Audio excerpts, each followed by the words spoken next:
How's everyone doing tonight? I hope you're all well. Welcome back to Professor Layton versus Phoenix Wright, Ace Attorney. Third Dog, good to see ya. I'll be real with you guys. Feeling a little tired today, but I'm always glad to be able to stream for all y'all. Hey, Ruby.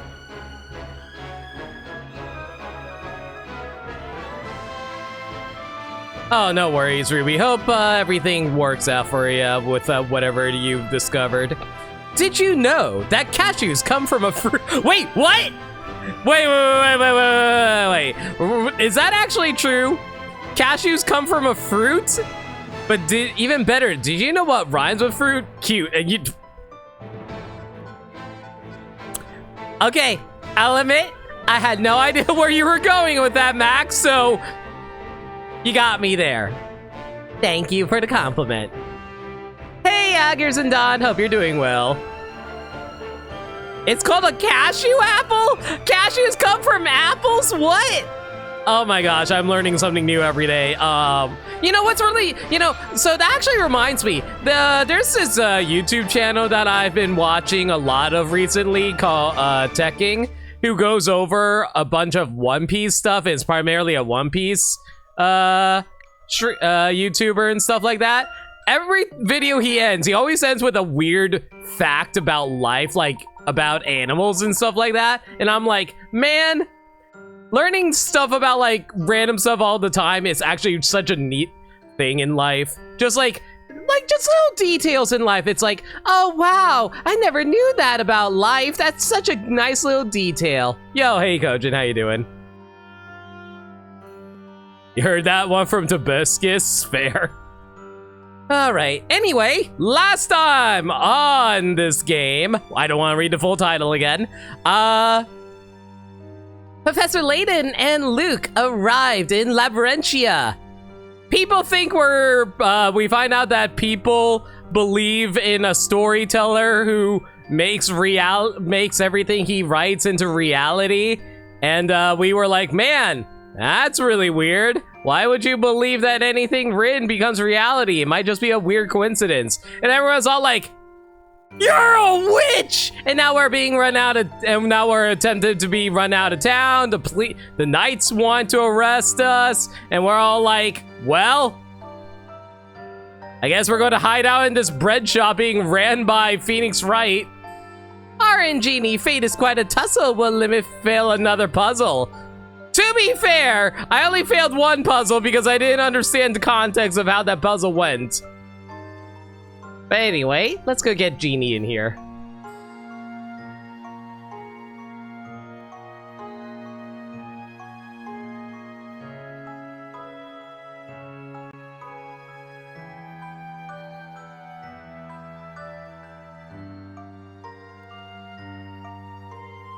Oh, Genie! Genie has lost Windows wheels. Give us the answer that we need. Ruby Raiko asks, will I fail another puzzle? And the answer is, I don't know why my images are breaking right now, but they are. Big fat shrug. Biggest, fattest shrug of all time. Well, she has no faith in me either way, and she just basically has accepted the fact that I will succeed and sometimes I won't succeed. But hey, that's the whole point of these streams, isn't it? Just seeing me fail at these games and then just wondering why the hell I even bother. I'm so glad I have your support, Genie. Thank you.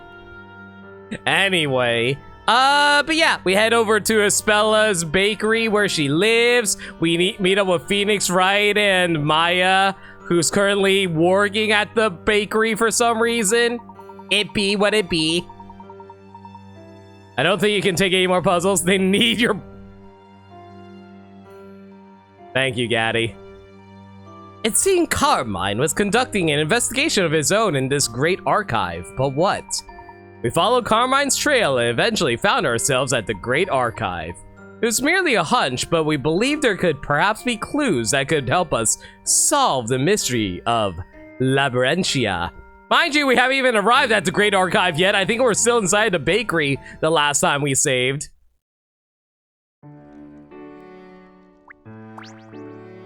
What you gotta say about all this, Maya? So, you're both friends of Espella's. I'm glad to see she has friends like you.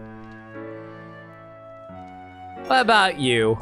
Oh, wait, apparently you have a puzzle for us. So you two are good at problem solving, are you? Well, actually, more like puzzle solving than problem solving, really. Is that so? Well, perhaps you can help me then. Someone came to me for help, and it's a little difficult for me to solve. Oh boy, here we go. Puzzle 14, Eccentric Tailor. Oh boy. This one's a 40 picker at puzzle. A customer wishes to have their fabric design filled with color. Ma'am, we're a bakery. Camille! Hi, can't sleep again. Camille? Bad. Don't be like me. I am a poor sleeper. Do not be like me. Anyway, how you doing, Camille? Hope you are well. So that's your brain. Believe me, listening to, like, having your brain behave even though you know what's best for your brain, even though you technically are your brain. Oh no, I've gone cross-eyed. Imagine having control of your sleep. That's why we have sleeping pills for that. Just, you know, don't take too many. You get the idea. Anyway, use the magic stamp to fill... Why do we have a magic stamp? Also, we're a bakery. Use the magical stamp to fill the customer's request and color in the design. Stamping a previously colored area will cause the colored area to disappear. Slide the stamp around with the stylus and touch the touchscreen to stamp. Use the touchscreen to guide you. The color in the design using the stamp, a previously colored area will cause that colored area to disappear. Huh. Sir, this is a righties? Anyway, touch the touchscreen below and slide the stylus to move the stamp around on the upper screen. The stamp, lightly tap on the touchscreen. If you stamp down on an area that already has color, those colors will disappear. Use the stamp to fill in the scale design on the screen. Oh boy.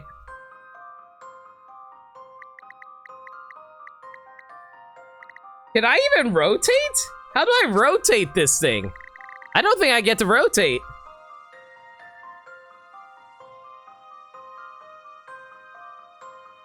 There's French girl Lena again. Lena is not Camille, Ruby. You're good. That's the neat part. You don't. Ah boy, okay, let's see if we can figure this out. Okay, so apparently, if I recall correctly, if I just, like, tap this, it just creates a stamp there, and it changes the color? What? Hang on, what am I supposed to do here? Touch the screen below and slide the stylus to move the stamp around the upper screen. To stamp, lightly tap on the touch screen. If you stamp down on an area that already has color, those colors will disappear. Use the stamp to fill in the scale design on the screen. Use the magical stamp to fulfill the customer's request and color in the design. Stamping slide.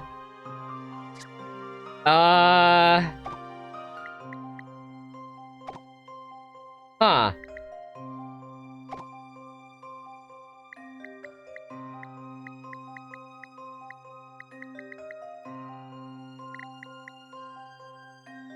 Oh, okay, I think I get what they want me to do. It's really weird what they want me to do, but I get it. Basically, I need to fill in all the areas with red, but I have to uncolor anything that doesn't belong to be red. Okay, so you have to color the pattern and only the pattern. Exactly, so I have to uncolor thing. Okay, so I have a magic stamp that can somehow uncolor things. And we work in a bakery. Why are we not working in a more... Why are we not working somewhere else? Okay. Okay, so in that case, I need this be colored in, from what I can tell. This needs to be uncolored. This needs to be colored in. This needs to be uncolored. This needs to be uncolored. Oh, actually, this is really easy. Yeah, this is actually very, very easy. You just need to, do this, and then, yeah. Wow. That was a lot easier than I thought. Why was that a 40 pick rat puzzle? Can you let me do the next one too? Okay. Oh, so, I think my OBS is overloading. Hang on a second. Yeah, I am losing massive frames. Hang on. Why am I losing so many frames? Hang on, chat.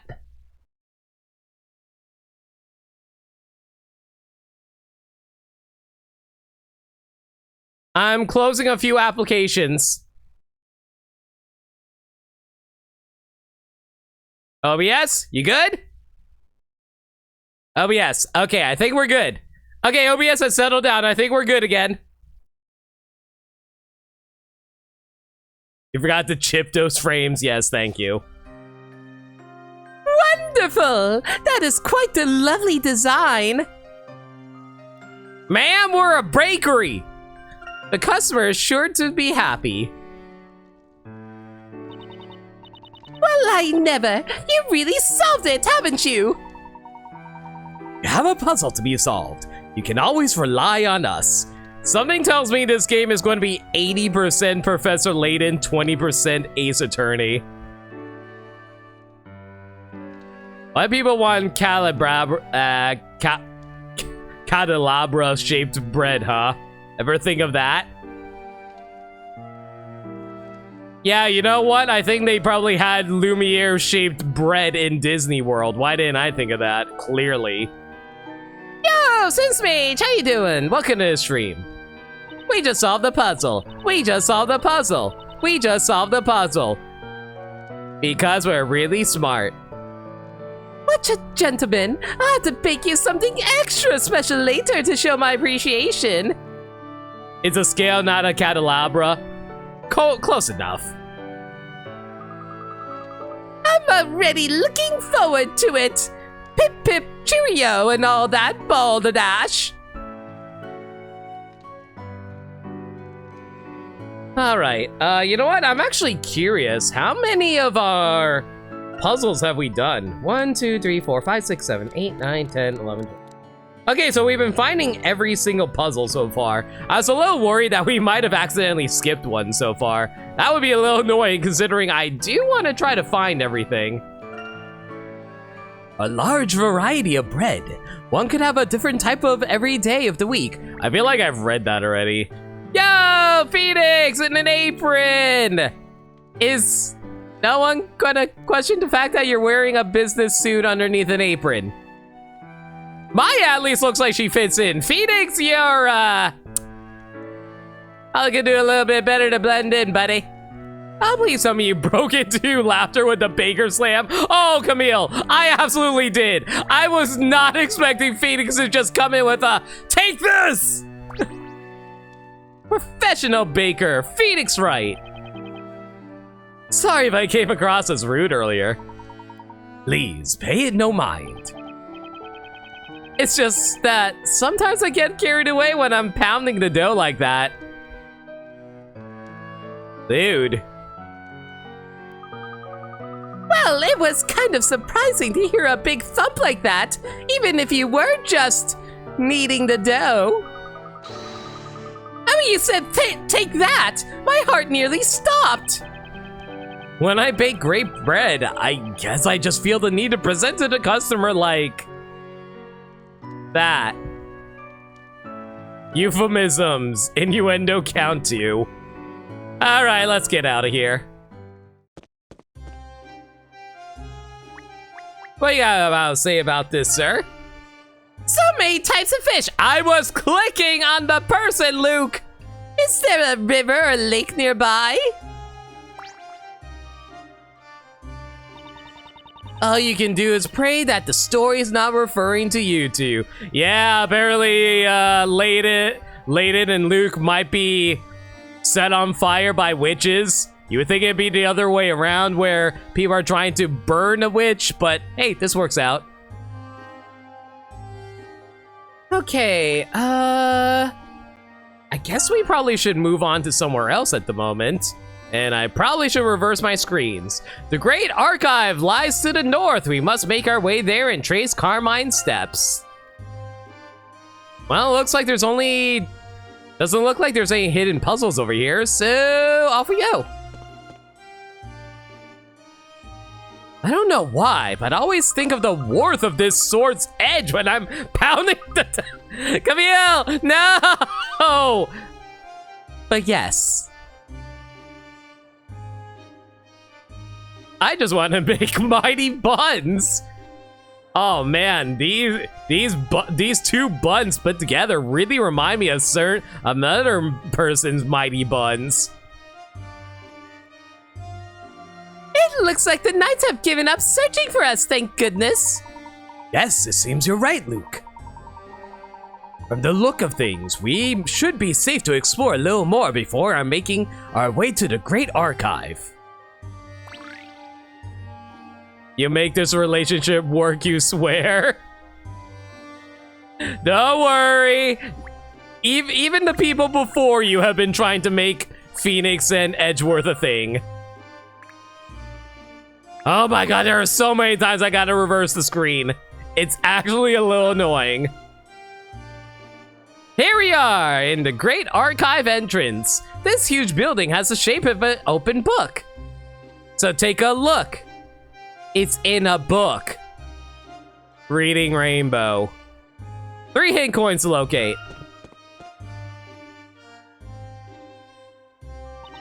The best buns in Ace Attorney are those from the owner of Très Bien. Wasn't Très Bien also a really, really bad restaurant? Like, wasn't the food actually really garbage? And the only people who actually ate there was like, Gumshoe? And even then, Gumshoe didn't even like the food. He just went there when he was depressed. He's a 10, but he pounds dough like he's about to slam dunk. You know, some people might actually be into that. Ah, okay. Wow, it looks impressive even from a distance. But now we're here up close, it's huge. Just looking up at it makes my neck ache. It must have been considerable time and manpower to erect a building of this size. Yes, it did. This building has become something of a symbol for the town. Oh, hey, look at that roof over there. It looks like it suffered considerable fire damage at some point. Was there a major fire or something? Ah, that was... I've been listening for a while and must say...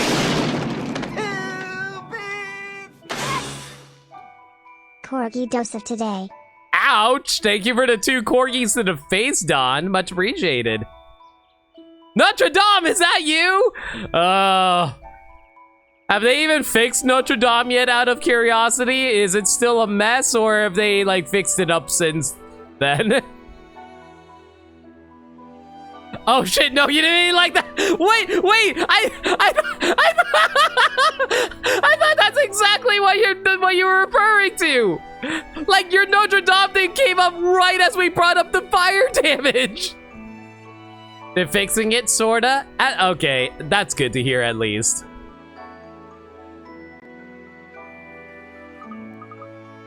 Oh, it's you! That roof has been like that for some time. It's certainly nothing new. No, the building looks like it before the fire. Okay, Camille. No worries, I get it. And then fire damage. Exactly. Don't worry, you're good. It's all right with you. Could you tell us a little about it? You two never cease to amaze me with your incredible lack of knowledge. Well, I guess it couldn't hurt to tell you. That damage is from the legendary fire. Is there anything like that fire that was that set that bridge on fire and Phoenix jumped off of it? And the emotional Camille damage. You're fine, Camille. Don't worry about it. So Dr. No! Bad! No, let's not. Legendary fire.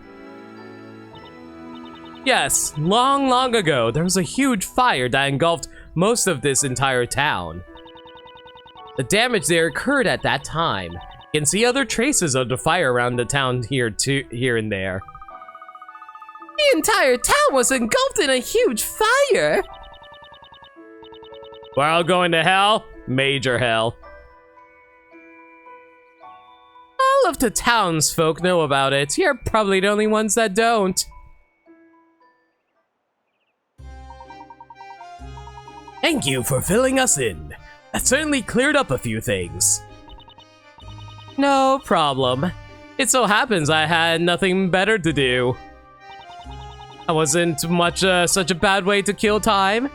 Anyway, I'll see you around. What do you think they do when they're not actually part of the story? Do you think they just like stand around and like T-pose and are vibrating everywhere? They're just going brrrr the entire time as they just T-pose all over the place. To think that even a building of this size could be affected by fire. It's made out of stone too. How the heck does stone catch fire? The NPCs, no clipping into non-existence. I mean, to be fair, if you're wondering, like, I know plenty of games where NPCs are like, oh, hi. They walk through a wall and then they just disappear from existence. Does that count as clipping? They're just wandering around like a Galarian Slowpoke. That works too.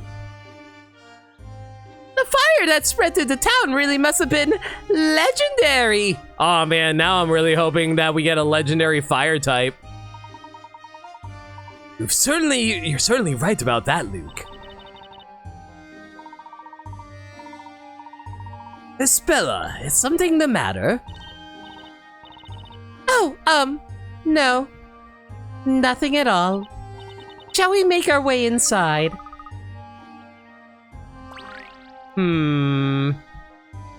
We'll worry about that in a moment. Oh, great, it's Ooh Lady with a puzzle. It just won't do. It's completely unacceptable. What's unacceptable? There's no one in the world more splendid than Inquisitor Bonham. And yet every time it's the woman who gets to stand alongside the storyteller.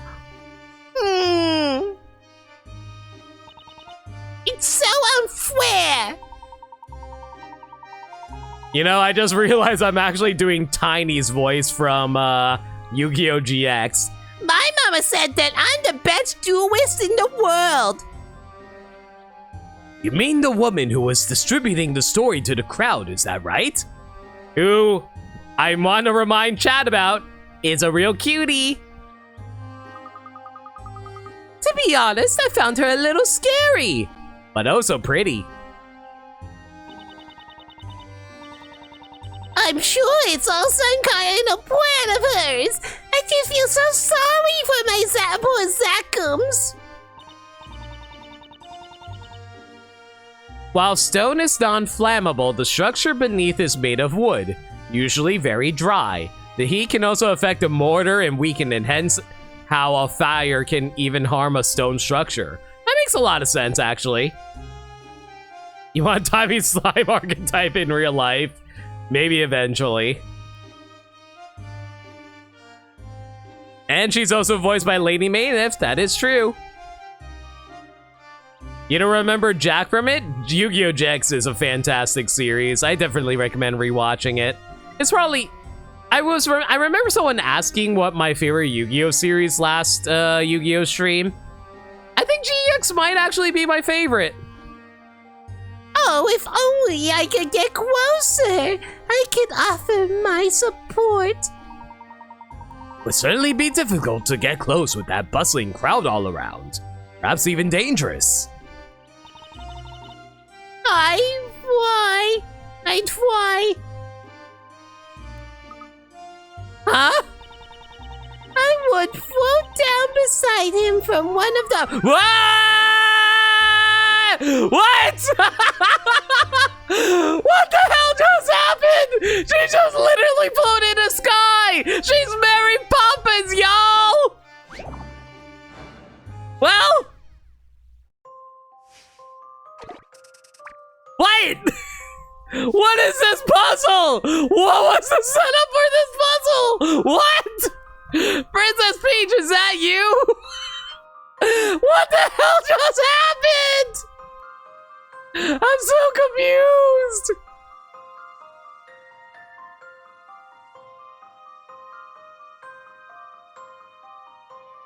Cloud maze.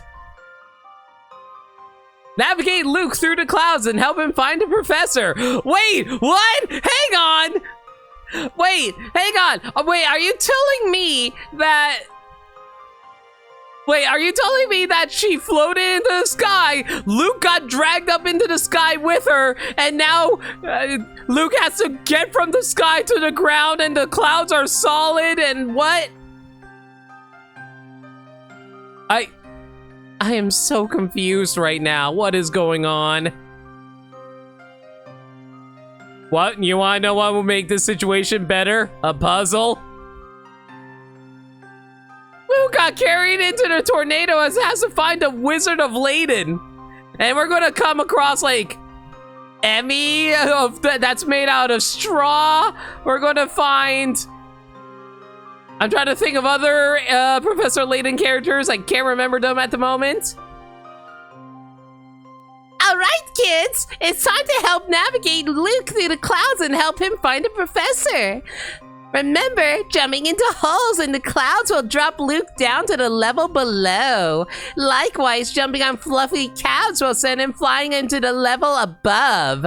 We gotta be smart with our placement of Luke. Can you figure out how to navigate through the maze? Come on, everyone, let's vamonos. I know that we can do it if we go and do it. Or whatever, how it went. You think I haven't watched Dora the Explorer in like 30 years. You think I remember?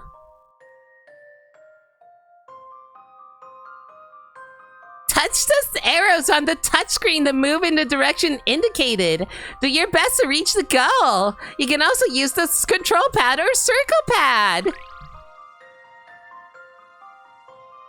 So it's a maze, got it. Let's see if I can figure this out then.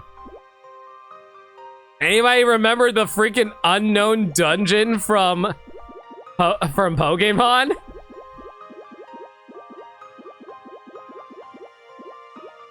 Am I supposed to go down one of these holes? I don't think I am. Also, is this really a puzzle? This is literally us just navigating a maze. That's not really a puzzle. Do you guys consider mazes puzzles? I don't. I don't know, fine, we'll go down this hole and see what happens. Woo!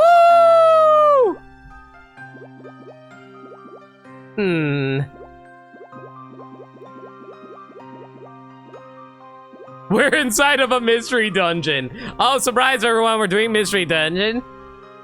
All right, kids, let's get things together.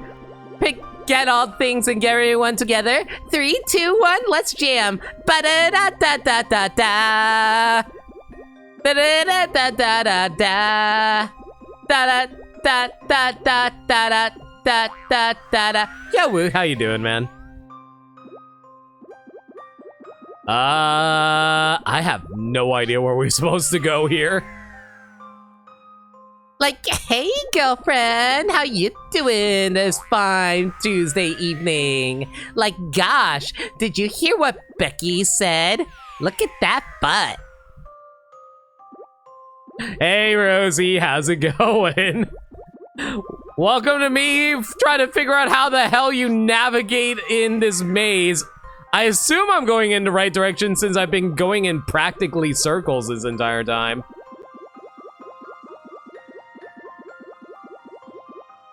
Like, let's get those kids educated or something. Oh my god.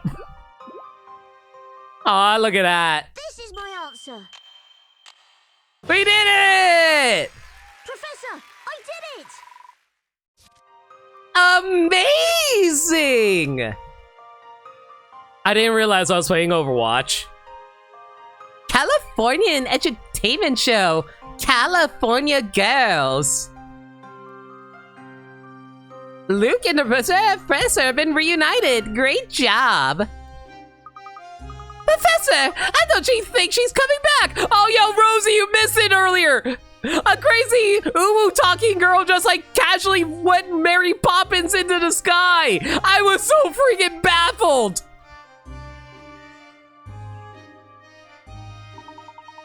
We can only hope that she manages to reach the man she's after. Professor Layton's all like, well, this is none of my fucking business. I got other shit to deal with. That woman's dead as far as I'm concerned. Professor Layton has no time to deal with this kind of nonsense right now. He's gotta figure out a mystery. And his name was Dick Van Dyke. Professor Layton's just going to start drawing a chalk drawing on the ground, and then they're going to blue skidoo into the drawing, clearly. Let it be known that Mary Poppins was the person that invented blue skidooing. Luke, she fucking dead, yo. It looks even taller when you see it up close. I can't even see the top. It requires a ton of architectural knowledge to construct a building of this size. It makes me feel giddy just looking up at it. Seeing it like this, you get an idea of how monumental the Great Archive is. Listen, about that cloud being solid things, you used to make characters that control clouds and made whole buildings with them. I thought it was coolios. I think that's cool too, Camille. Have you considered drawing a picture of that character? Should we get someone to help her? No, she's gone, man. Californian edutainment show has you learn math by calculating miles driven. Wait. Hang on, there's a hint coin hidden on top of this roof over here. Who the hell would allow Luke to climb on top of a roof to find a hint coin? All right, whatever. He probably needs a redesign. Hey, better late than never, I say. Go for it. This whole town was once been burned to the ground. It's hard to imagine damage on that scale. The entire town had to be restored afterwards. It must have looked very different from what it is now.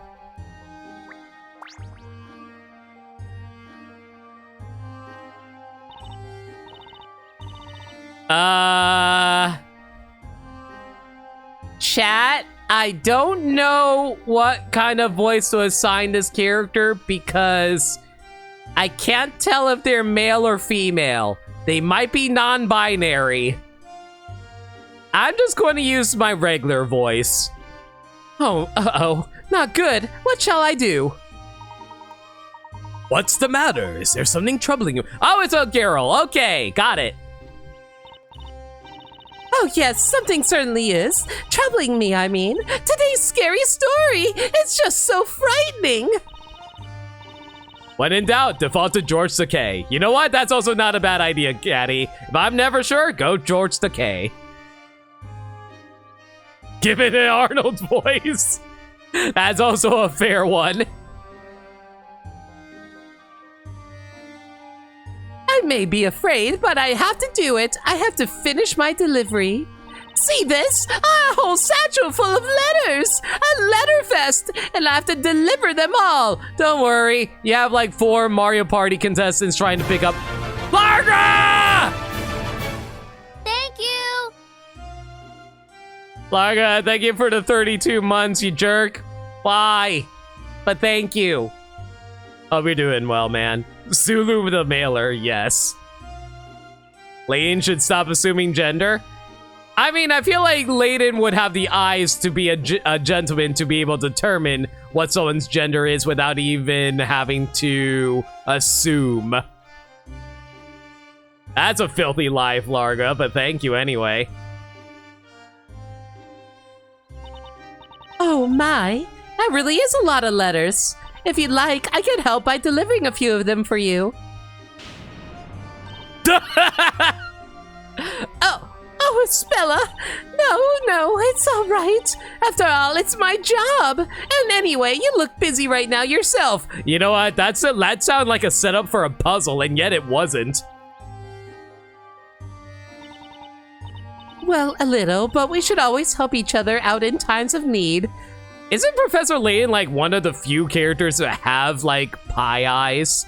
I think when you have dot eyes, they're called pie eyes. I don't know why they're called pie eyes, but I believe that's what they're generally referred to when it comes to that design. I'm okay. Don't worry about me. I've got it covered. Right, I'm off. I can do this. I can deliver them all. The letters, I mean. Nothing can stop the Labyrinthian courier. So, show of hands, how many people think this woman is about to throw her mailbag into the river? Because they look like a pie with a missing piece. Pie eyes are dotted eyes that have a singular triangle cut out of them. Oh, is that what they are? Okay. Ah, she's gone. She really was in a hurry, wasn't she? Is she really all right? She seemed a bit flustered. No, she just has anxiety. Trust me. I know. Now she'll throw them in the bakery and make mail-shaped bread. No, she's going to throw it into the bakery and her mailbag is going to crash into Phoenix's face. Because of course it crashes into Phoenix's face. I think she's just very, very busy. Come on, let's head to the Great Archive. I just love how Professor Layton knows all the shenanigery that happens in his world, and he's just like, well, as a gentleman does not comment on the strange. For it is not the gentleman's way to critique other people's lifestyles. Phoenix Wright, bag target. I mean, let's be real here, Phoenix is kind of a glutton for damage. The symbol from the flag can be found throughout the town. It's an odd symbol. Maybe it's unique to this town. The quills seem to represent the storyteller. It's his crest. Really? I can't talk to unique character design over here? Okay, I guess that's all we can do. In we go.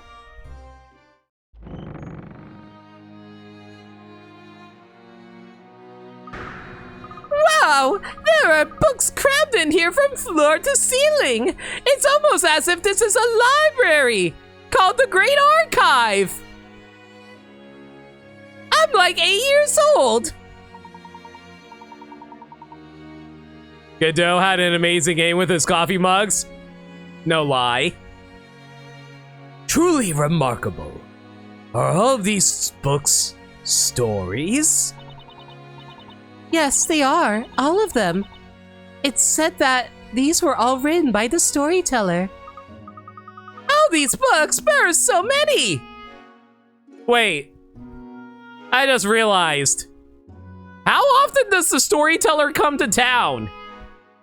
Because, like, all he distributed this... Like, the only things he distributed on the way here was a single page. They only distributed one singular flyer. A single page with barely a paragraph on it. And he was able to fill out an entire library? Does the storyteller show up like once a day? It's implied he comes every week or so? Yeah, so that's like 4 pages a month. So if we multiply that by 12, that's only like 48 pages. How the hell do you fill out an entire library with only 48 pages a year?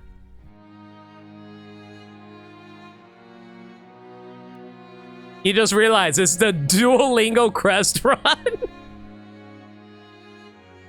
Fair townsfolk, I bring you the new story. Reads the story. Long get good scrub. Exactly, Kojin. We get barely a paragraph, maybe a single page a week.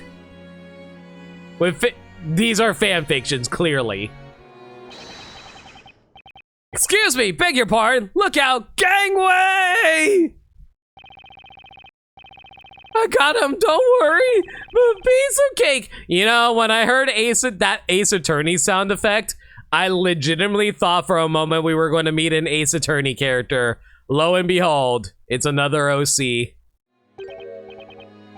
Whew, told you, no problem.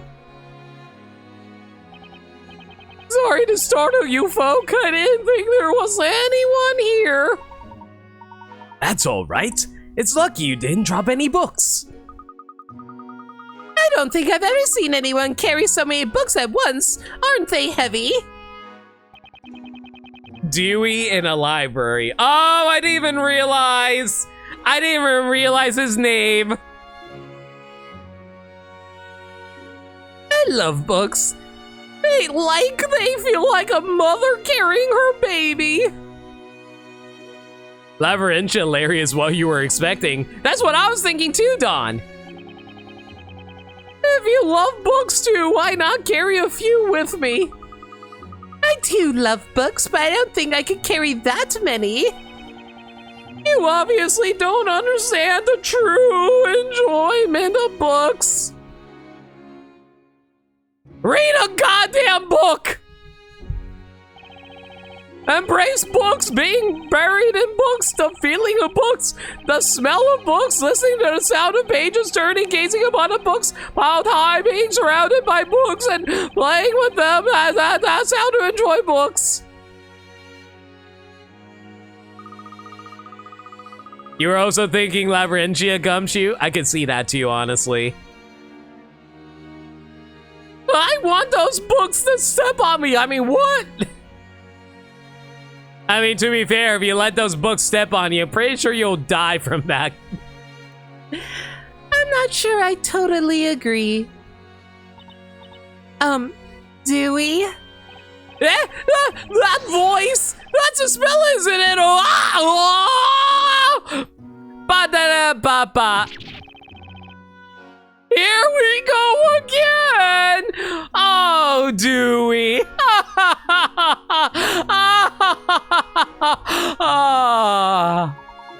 Please remain calm. You wouldn't want to drop those books.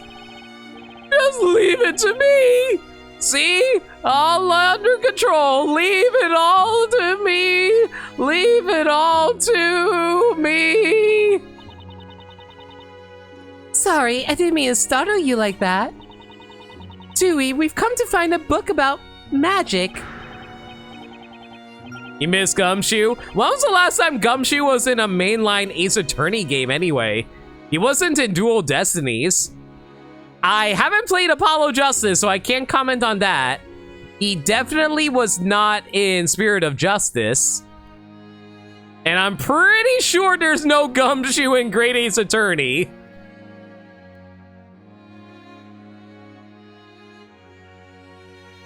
Investigations too? You know what? That's fair. Magic? I should have known. Never mind.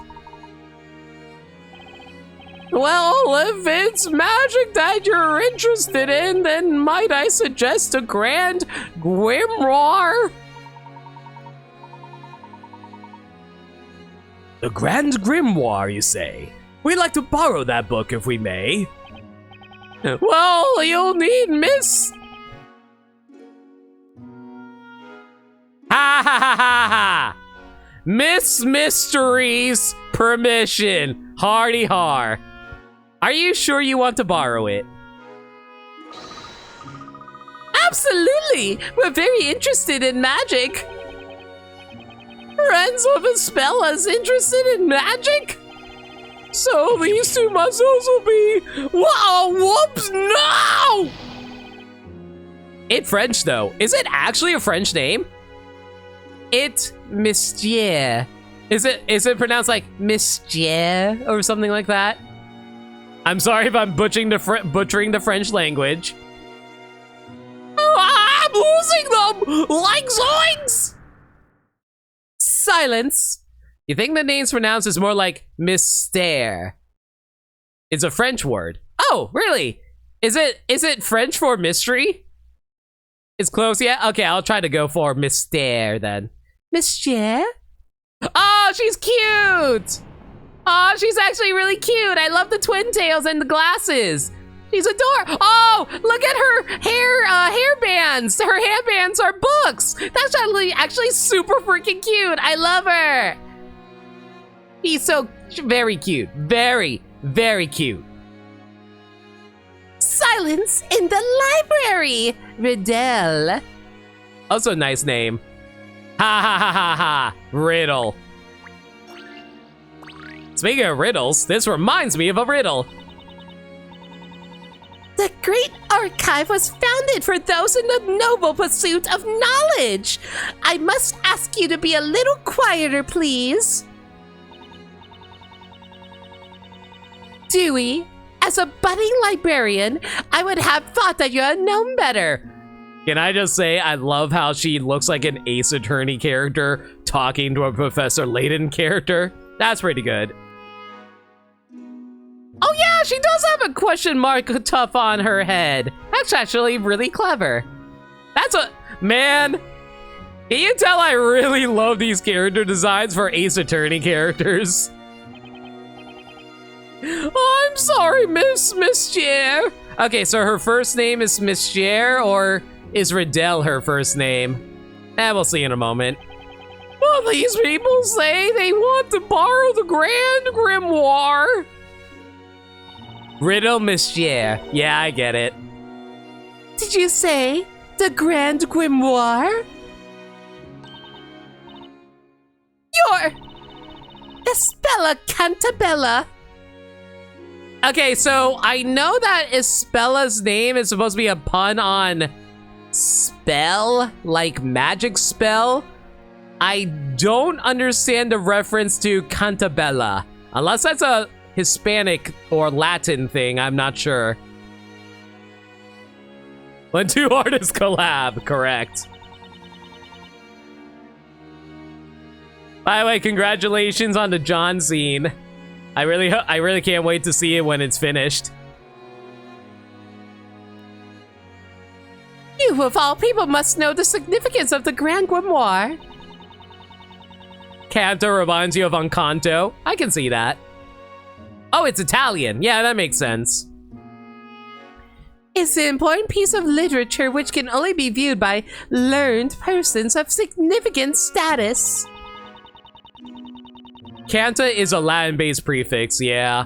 I mean, most European languages stem from the Latin language anyway.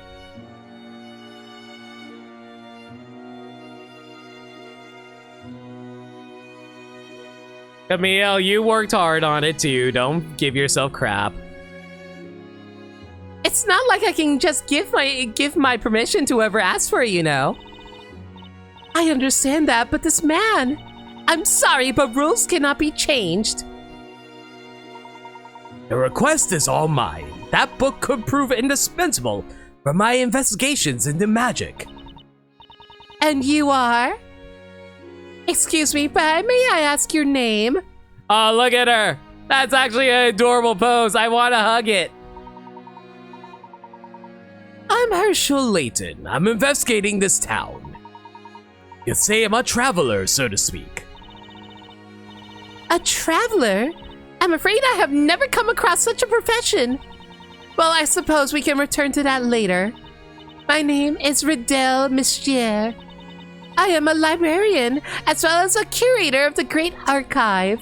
And I am therefore responsible for all pieces of work here, including the Grand Grimoire. Grimoire. I cannot pronounce things to save my life, I swear to God. I'm afraid that no matter what your profession or who you are, it is beyond my authority to lend you the Grand Grimoire. It is simply against the rules. It simply isn't done. The rules? Can't you make an exception for us? Luke, please, leave this to me. I can understand you are unable to show this book to just anyone. However, as you yourself just said a moment ago, the Great Archive was founded for those in the pursuit of knowledge. And I am currently very much in the pursuit of knowledge regarding magic. I almost read that as in the pursuit of knowledgeabling. I don't know why. Luke with a 4 charisma score. Perhaps you would consider letting me at least peruse the Grand Grimoire. Only learned persons of significant status and in particular, inquisitors are permitted to refer to the Grand Grimoire. Well, got it. Empire Inquisitors come in here and are allowed to read the books on magic. Got it. And then there's Layton with like a 13.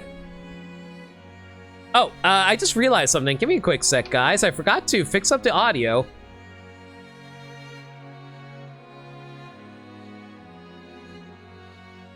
So, weird thing about 3DSs. The 3DS audio, when you're capturing it, is actually worse unless you plug something into the headphone jack.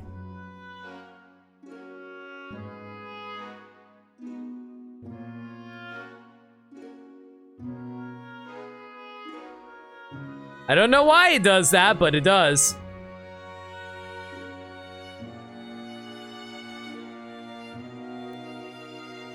I think the way it works is that when you're, I think the way it works is it outputs at a lower quality on the 3DS speakers, but if you plug in a headset, it outputs at a higher quality for your headphones.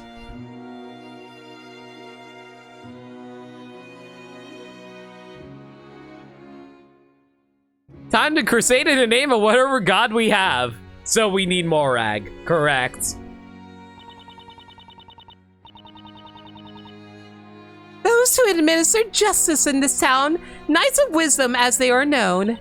Only someone with equal status to that of an Inquisitor or the same level of wisdom could qualify. So if I can demonstrate the required level of wisdom, then I would qualify. Well, alright, Layton, time for you to do a skill check. Let's see if you have enough ancient wisdom. Flora heals an aching soul. You clearly are a persistent gentleman. Very well, let's see what you make of a trial. This trial has been used in the past to test the ability of aspiring Inquisitors. If you are able to clear this trial, then I will acknowledge that your wisdom matches that of an Inquisitor. If you can achieve this, then as a curator of the Great Archive, I will lend you that book. Splendid. Then by all means, do begin. You certainly have some confidence. Let's see if you can live up to it. Do you think you can pass this trial, at which so many hopefuls have stumbled? See what you can do with this. Why do I feel like I'm about to enter a boss fight against Zexion from Kingdom Hearts? Dun dun dun dun dun dun dun dun dun dun dun. Oh boy, it's a clock puzzle.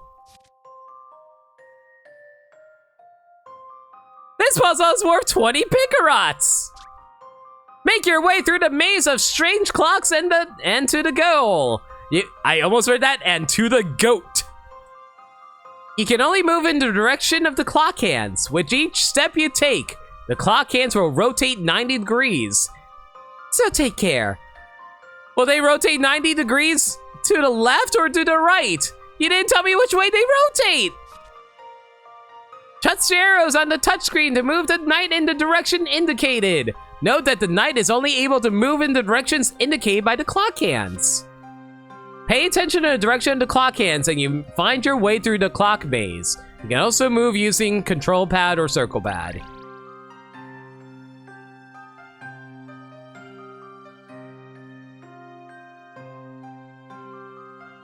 Why do you feel like she's going to be a witness? I can feel that too.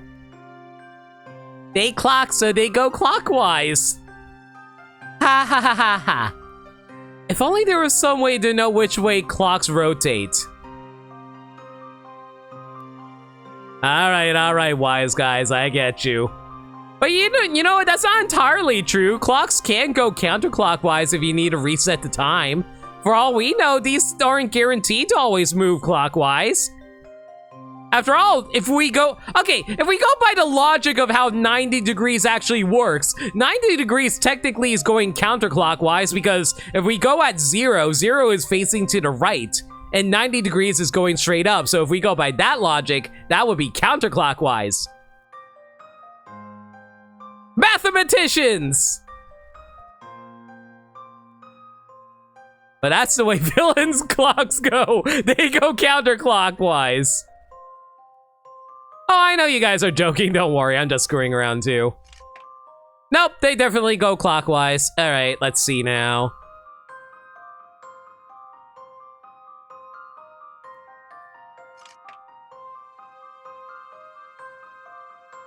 Okay, I can only go down or right. If I go right, this will push me down. This will push me down further. This will go this way. I have to go back here. If I do that, that'll allow me to go right. This will let me go down. This lets me go back, down. Oops. Well, at least you don't lose pink rats by doing that, so that's actually really handy.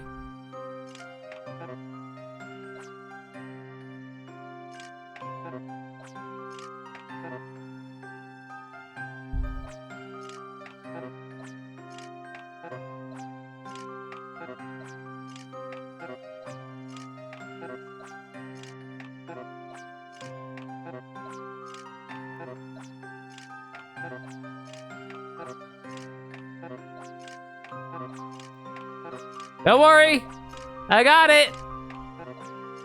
I'll do it eventually. Just killing Banjo over and over again. All right. Let's see now. I can only go right. I can only go right here. If I go down, I get the opportunity to go down. If I go down here, I'll be able to go right. This lets me go right. This lets me go up. This lets me go right. This lets me go right, down, up, right. Well, that was easy. Allow me to show you my puzzle-solving skills. Come what may, puzzles are there to be solved. Man, I can't believe you use a test like this to be able to test scholars. Only 20 Pickerats worth, and yet somehow you needed this to determine how wise we were. Okay, am I wrong in saying this, but like, are all the puzzles in this game a lot easier compared to previous Professor Layton games? Because the last Professor Layton game I played had a lot of really hard puzzles. Every puzzle that we've done so far has been pretty simple for the most part. Success! You've proven that time truly doesn't stop for anyone.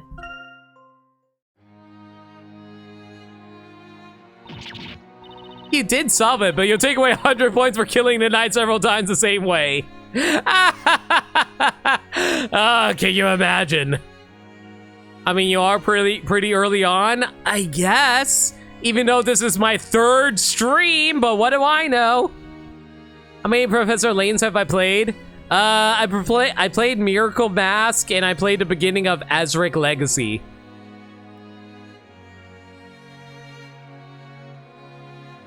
How can this be?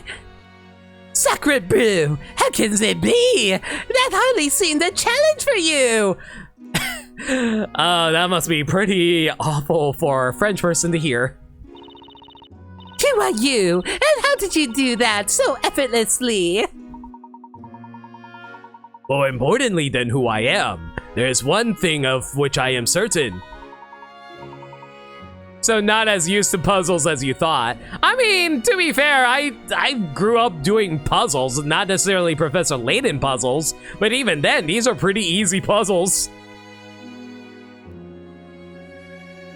Yeah, this is the third stream and we're still only on the first chapter. That's what I'm saying. Maybe it's made simpler to accommodate the Ace Attorney fans, or maybe the trials will do the same for Layton fans. Maybe. I will say that the first trial was actually pretty weird. Like, I couldn't screw up once because of the way they handled trials in this game. Where trials are basically puzzles, and if you screw up once, you lose out on Pickerats. Limit should solve puzzle cubes on stream. Okay, to be fair, I don't know how to figure out a goddamn Rubik's Cube. Trials will be worse because Layton fans will solve before they actually get to say the solution. I mean, to be fair, that's also something that Ace Attorney fans have to deal with too. So, do I qualify?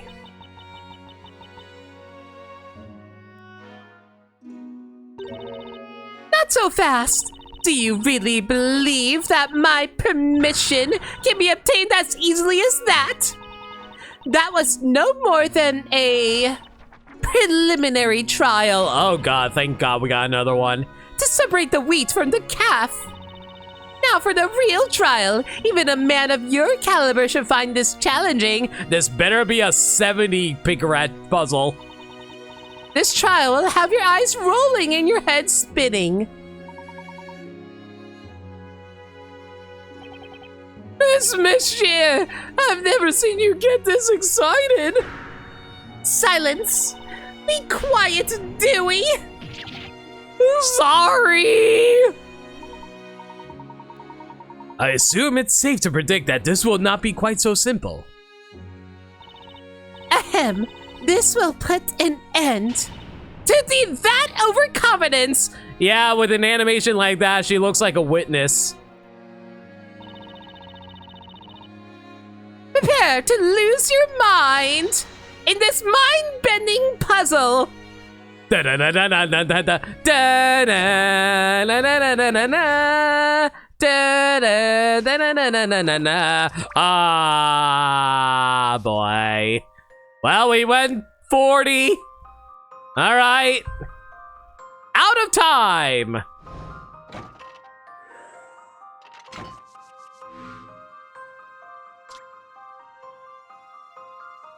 Oh, wrong button. Make your way through the maze of strange clocks and to the goal. You can move in the direction of the clock hands with each step you take. The clock hands will rotate 90 degrees. Take care. However, note that the clock hands on the purple clocks appear rotate at 3 times the speed of regular clocks. Better watch your step. Before I forget, I must warn you, you no longer have the luxury of undoing a move. One teeny, tiny miscalculation, and it's game over. I do hope you don't mind. I don't think I saved.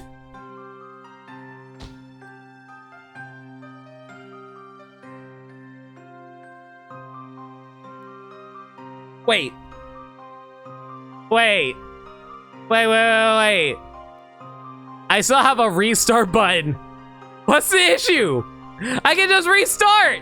If I lead to a dead end, I'll just restart. This is a simple ass puzzle. What the hell's the issue here? Yeah, Yeah, there's literally no issue here.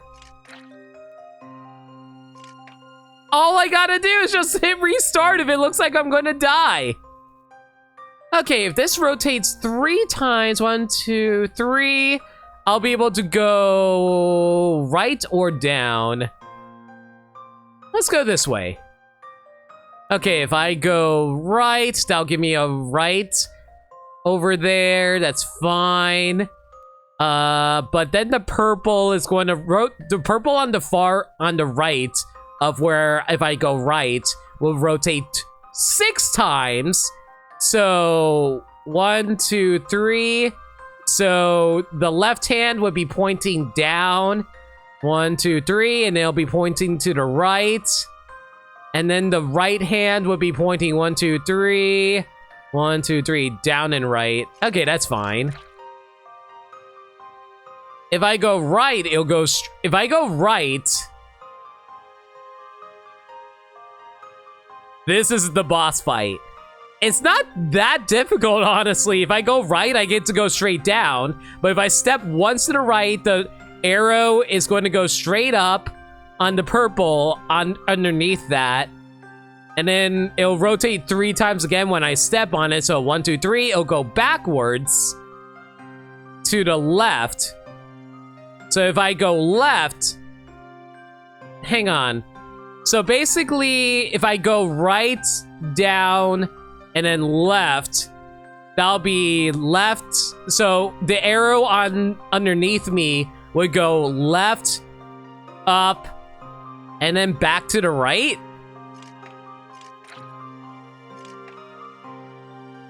One, two, three, and then that will lead to death. Yep. All right, so that's a bad idea. We can only go right. We can go right again, go right again, go right here. We go down, we will straight up die, so that don't work. You know, they probably shouldn't give me a reset button. The reset button is kind of making this ridiculously easy, not gonna lie.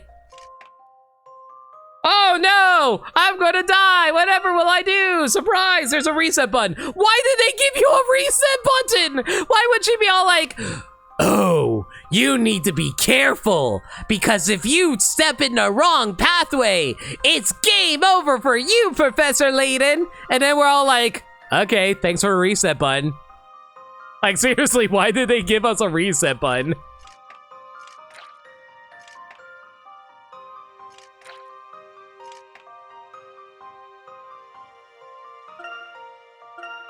Like, you can literally brute force your way to the answer if you really, really wanted to.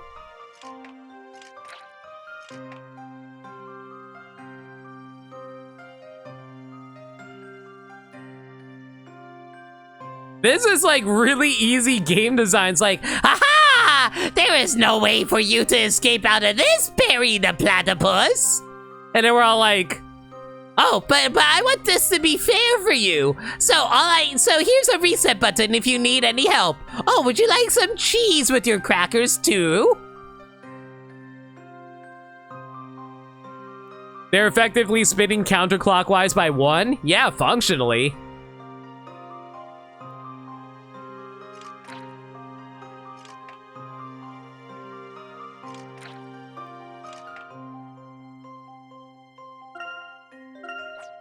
Okay, that being said though, I just realized a small issue here. I don't think I have the answer here, actually.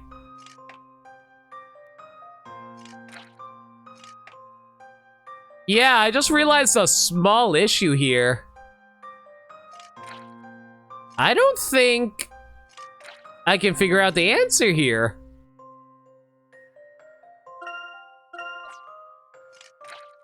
Okay, so the issue that I'm running into right now is I need to rotate the white hands in such a way that I'm able to go in a specific location.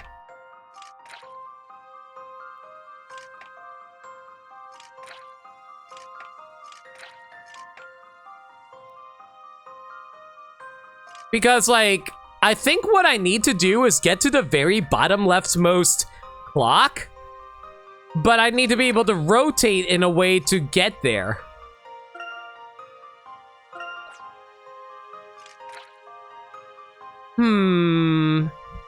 Okay, I'm starting to see the issue here now.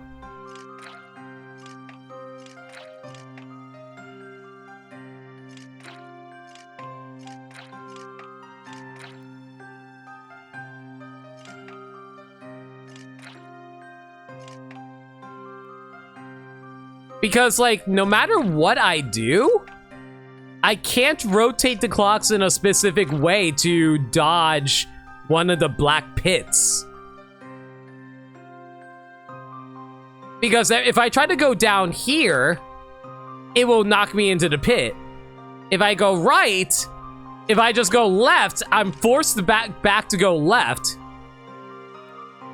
And if I try to go back here again, it'll force me into the pit. And if I try to go down here, I'm forced to go backwards left here no matter what. And if I go down, I'm forced to go straight down and into my death. Huh. Interesting. So if I go right over here...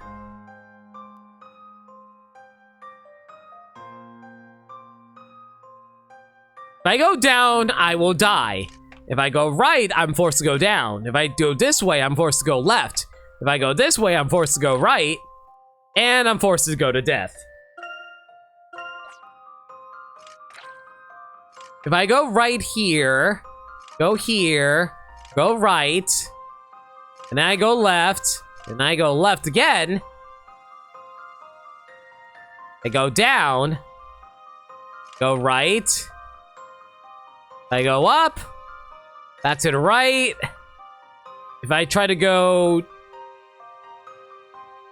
down, rotate, not enough. Okay, if I go right, I'm forced to go right or go down, but I have to go right because if I go down, I die. If I go left over here, I'm forced to go that way. I'm forced to go right, and that leads me to death. Took you a while, but you got it?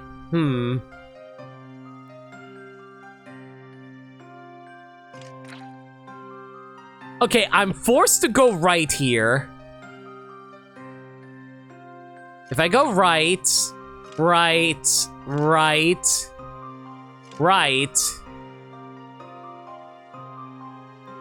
down, left, right. That doesn't work. Let me see. I think I see what I need to do. It's just trying to get to that location is the tricky part.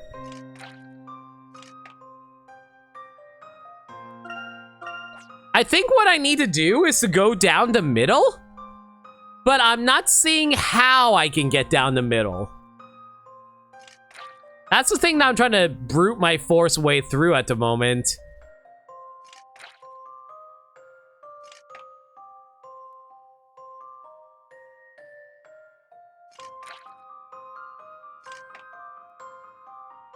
Wait. I figured it out. There we go. Never mind, figured it out. It's Figure It Out! Starring Summer Sanders as your host and guest starring Danny Tamarelli, Josh Server, Lori Beth Dimberg, and Cousin Skeeter.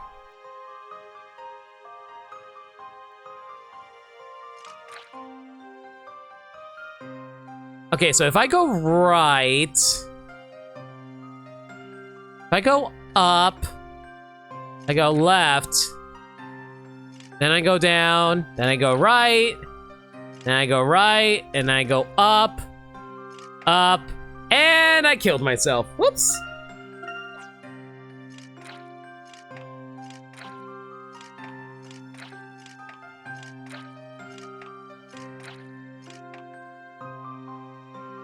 Okay, if I go right, that's going to rotate to the left, and then I die, so I need to go up, and then I go up, and then I die.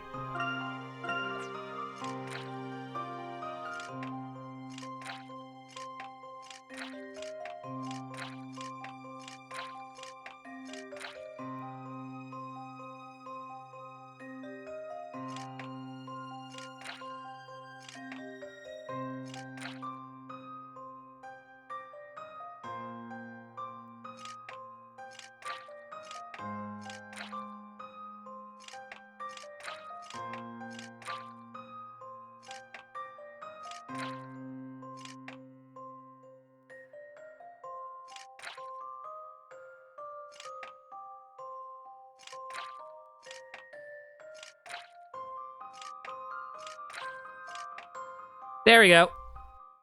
I've already seen the answer.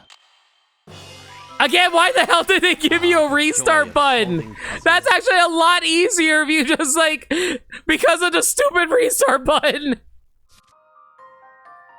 You made it! The last minute change in the rules of the maze was clearly not enough to catch you out.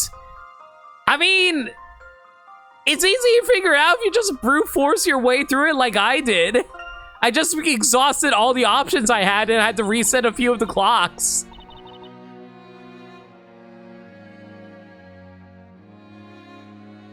Knowing the purples go counterclockwise really helped you figure this one out? Yeah.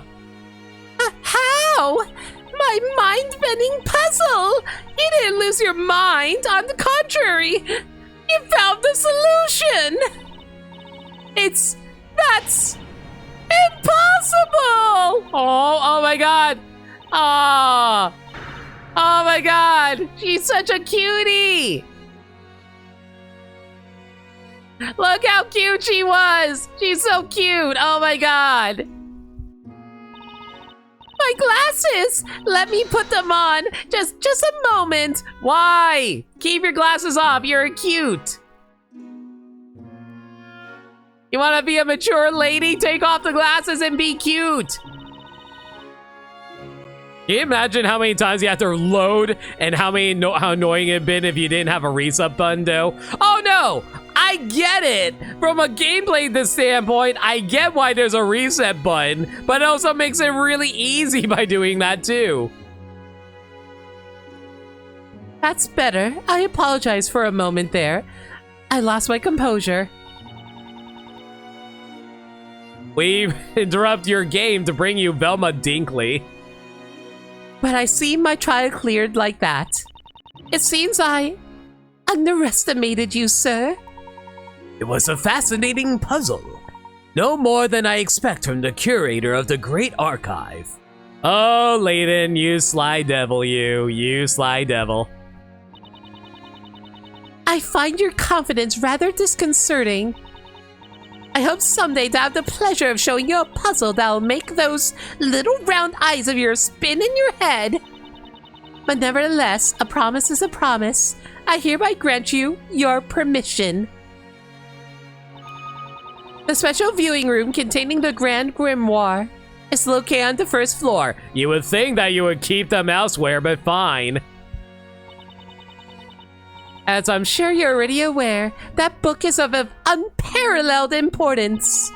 By no means may it be treated with anything but the utmost care. Of course, Miss Monsieur. Thank you for granting me permission. Well then, shall we proceed to the special viewing room? I shall have to accompany you since the room is locked. You did it, Professor! You cleared both trials in one fell swoop! That was amazing, Professor Layton. It's well known that Miss Monsieur is an avid collector of puzzles. And I've heard that the puzzles she presents are always very difficult to solve. I mean, that's probably the longest puzzle I had to do yet, but sure, let's go with that. I see, so there are collectors of puzzles in this place too. What do you mean? Oh, nothing important. Right then, no use in waiting around. Let's go and take a look at the Grand Grimoire. Right you are, Professor!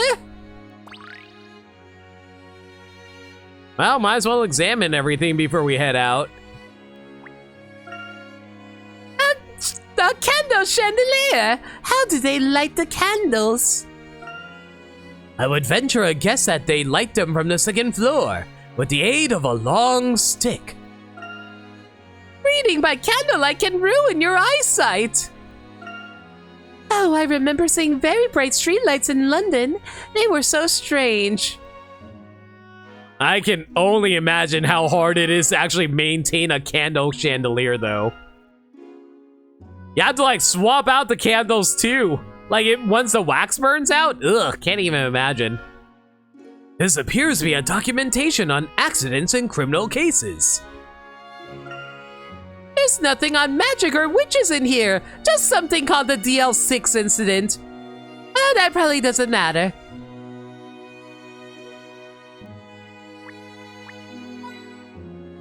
Alright, that's 1 hint coin found. That's 2. And let me guess, it's on the other side, right?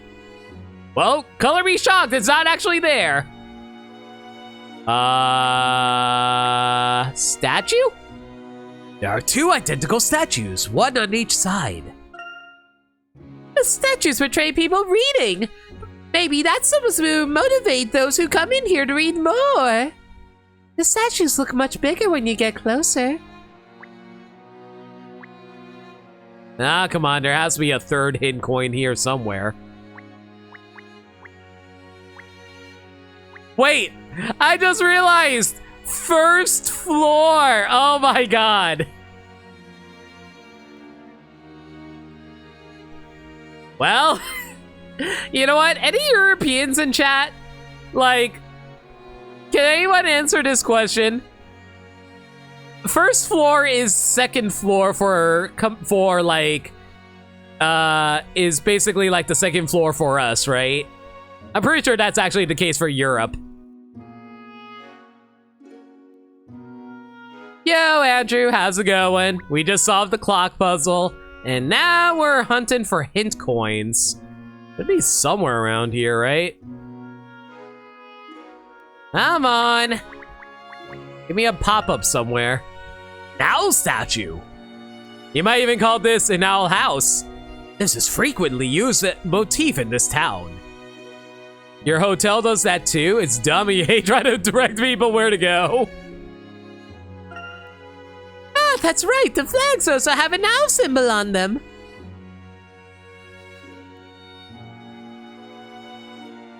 Where the hell's that 3rd hint coin? I'm not losing my mind, right?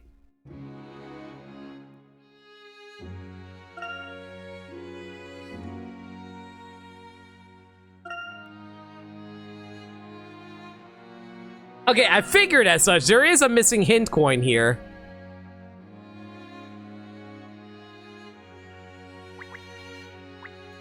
I don't know, Dewey, where is it? Oh, never mind, Dewey has a puzzle.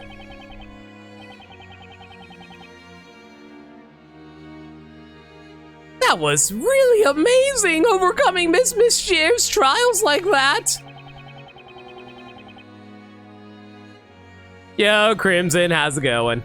That reminds me, I have a puzzle of my own that feels right at home in the library. A puzzle for true book lovers.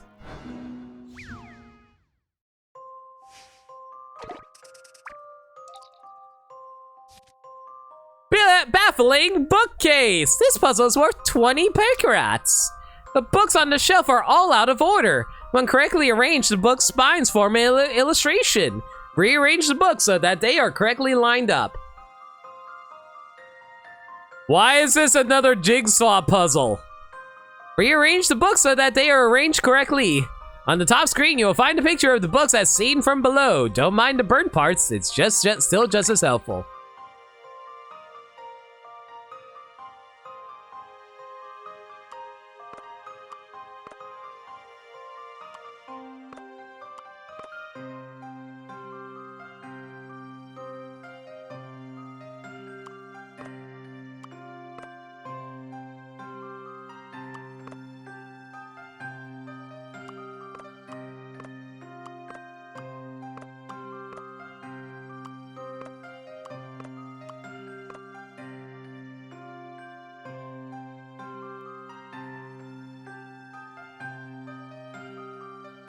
Oh, man. This was so hard. Oh my gosh. I can't believe how difficult this 20 picker rat puzzle was. I've already seen the answer. You should expect no less from a gentleman. Correct! Now doesn't that feel good to have things neat and in order?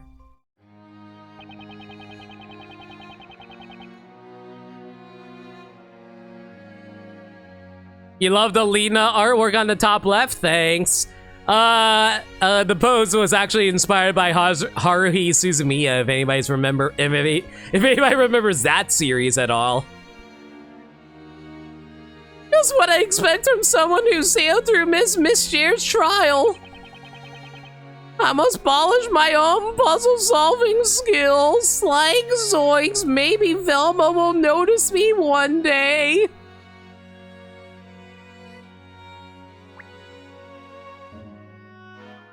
Where the hell is this last hint puzzle? Hint coin. Give me a sec, guys. Ah. Summer allergies are kicking in, so I gotta wipe myself a few times.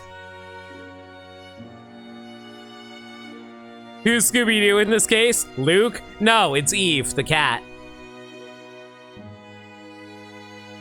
Where the hell's that last hints coin? There's always at least 3 per area.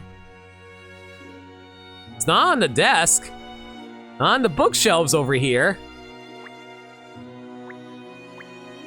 It was in the goddamn lantern! Wow, that was such a subtle little shape that you had to hover over. Gosh. Ah, well, whatever. In we go. Then who is Luke? Oh, Luke is the red herring.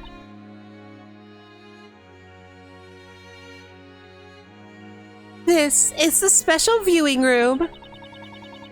I'm sure a gentleman such as yourself will understand. But seeing as this is a special room not open to the general public, I must insist that you all be on your best behavior.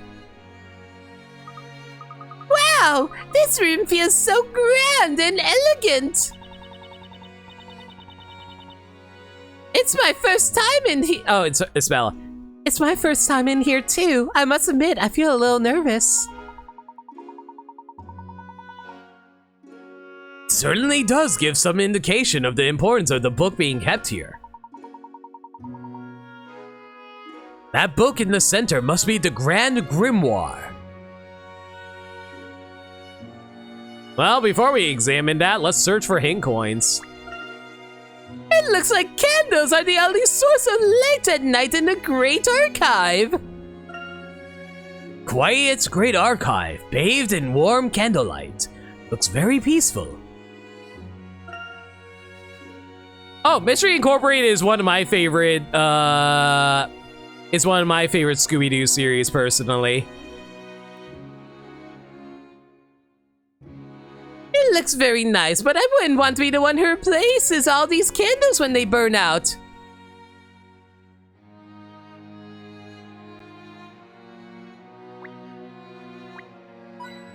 Alright, that's 1 hint coin. Let's see if we can find 2 more.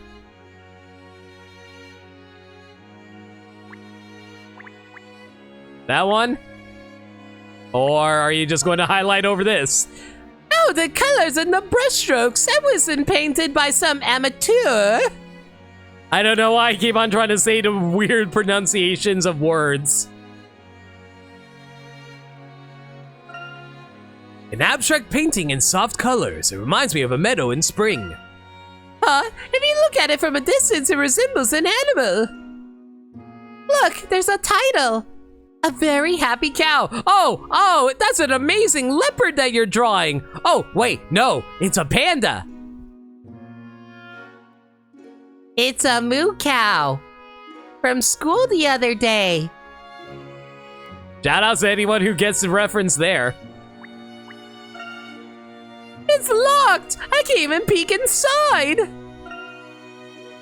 A cabinet that cannot be opened. This smells like a puzzle to me. Can that be Professor Layton's new catchphrase? Instead of "this reminds me of a puzzle," it's "this smells like a puzzle." Amu, exactly. Take that, Beefroo. It won't open no matter how much I push or pull. Maybe it's locked with a puzzle. There's no keyhole. How can we open it? Suddenly Sora bursts through the door with a kick. It's like, someone call for me! Surprise, Professor Layton is canon to Smash. Oh, it appears we could not open it simply because the door was not fit properly. A lively picture of children playing. There's a woman in this picture. Is this someone famous in Labyrinthia? No, we don't eat beefroo. The author's signature is on the bottom. It seems to be a self-portrait. The woman in the picture is the court illustrator. You can't believe Sephiroth is defeated by Layton in his trailer. Oh, dude. Layton's able to beat Sephiroth through the power of logic. It's when Phoenix Wright suddenly bursts. Dude, can you imagine? Can you imagine if they announced 2 characters at the same time? Imagine if they announced Professor Layton and Phoenix Wright in the same trailer. I would actually lose my goddamn mind if that happened for Smash. That would be one of the best reveal trailers ever. Can you lick the beefroo? No. Why do you want to lick a beefroo? He's innocent. Do not soil the good boy. You still want 0? I think he's fine as an assist trophy, ask me. Mostly because, like, I feel like if we were to get another Mega Man character, I feel like we would get... You know what, let me think about this. What Mega Man character would I want? We did have trailers reveal multiple characters at once before, but usually at least one of them was an Echo. Yeah, what Bermside said. Y'all think Smash 6 is going to happen? Oh, it's definitely going to happen. It's just not going to happen for a long time. Because Ultimate just literally wrapped up recently. They're not going to make a new Smash game for a while.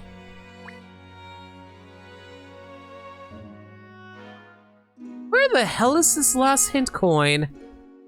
It's probably inside one of these lamps if I were to wager.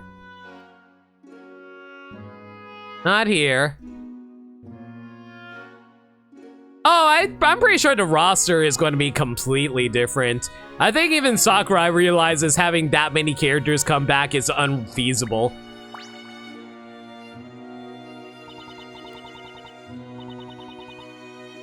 This tome is the Grand Grimoire. Please treat it with care.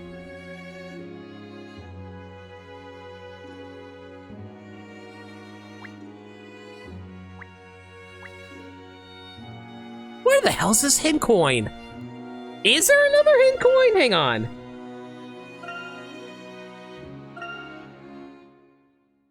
Yeah, there is a third hint coin. It's always 3.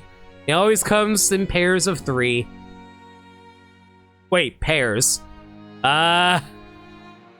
What's another word? Groups of 3? Yeah, groups of 3. There we go.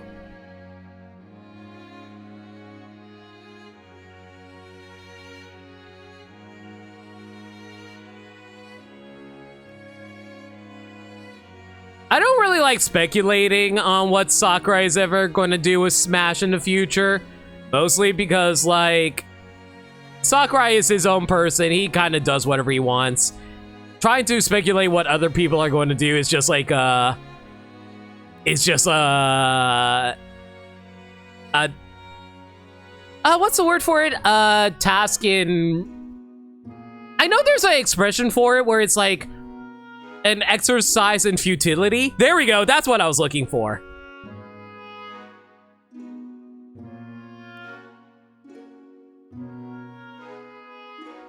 Guessing what will happen with him is impossible. Exactly. Okay, seriously, where the hell is this last ink coin?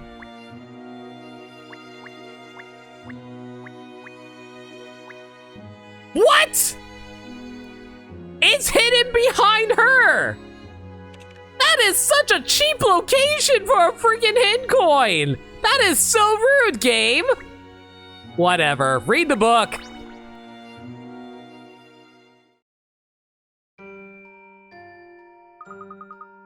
But yeah, I have no idea what Mega Man character I would add. The more I think about it, the more I think Zero actually would be another good Mega Man character to add.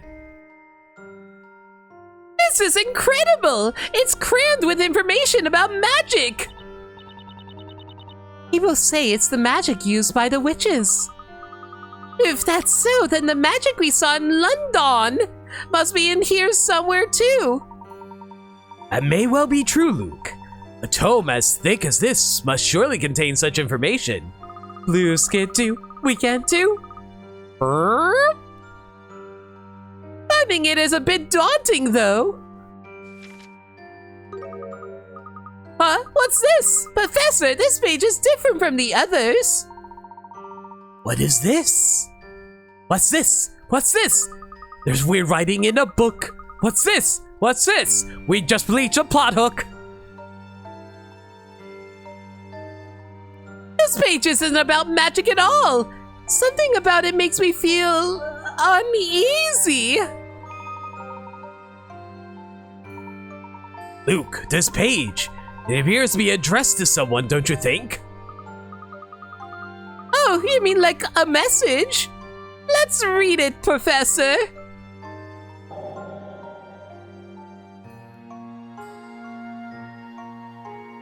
Let me get a quick drink before I read this.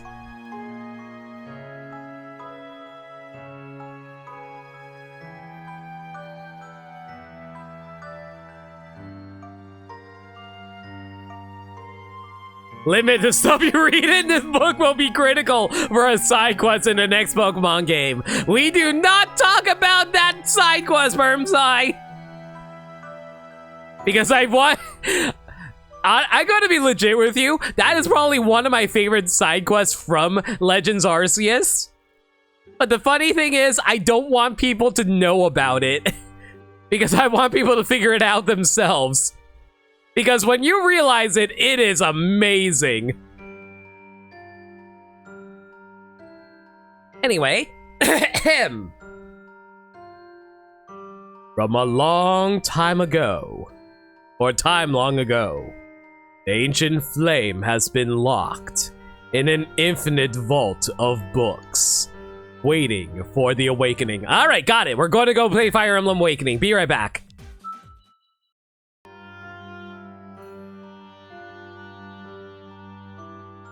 When the sun and moon, got it, play sun and moon, watching over the sage, swap places to show them their true form. The door to the past will open. Once a person of perspicacity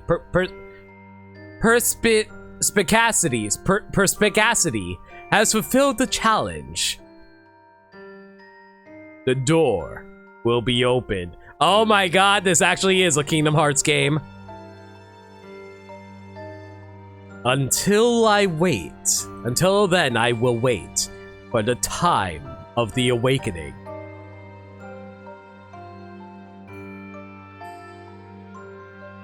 We gotta play Transformers Fall of Cybertron, clearly. But what is this? How can this be? Why is this in here? How did something like this get into the Grand Grimoire? It's just not possible. I can't understand it. No one entered the special viewing room before you came here. And whenever someone enters this room, I always accompany them in this way.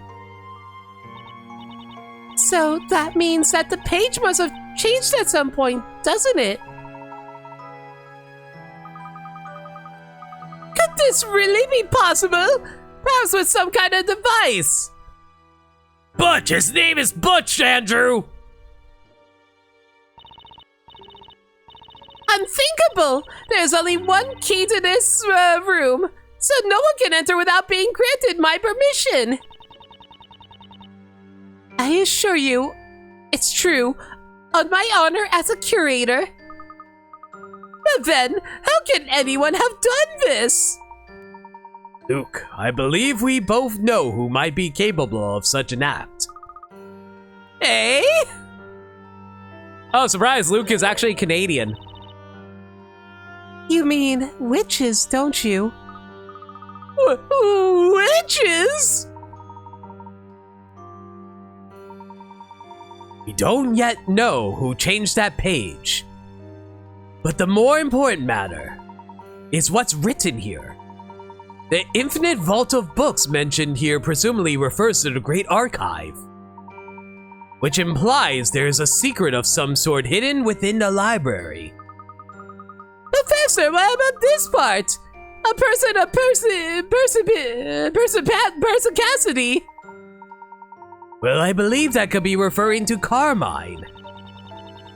He came here regularly to investigate.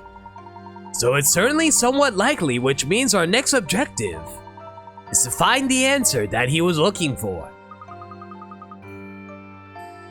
It is a bit spooky. Remember, kids, your local library is full of mysteries and secrets. All you gotta do is pick up a book and read it. And then you'll dive into a worldwide adventure of fun and discovery. Read a goddamn book. But we can open this door to the past and we surely be one step closer to solving this mystery. Surprise! This stream is sponsored by Audible. This stream is not actually sponsored by Audible. I wouldn't mind being sponsored by Audible, though.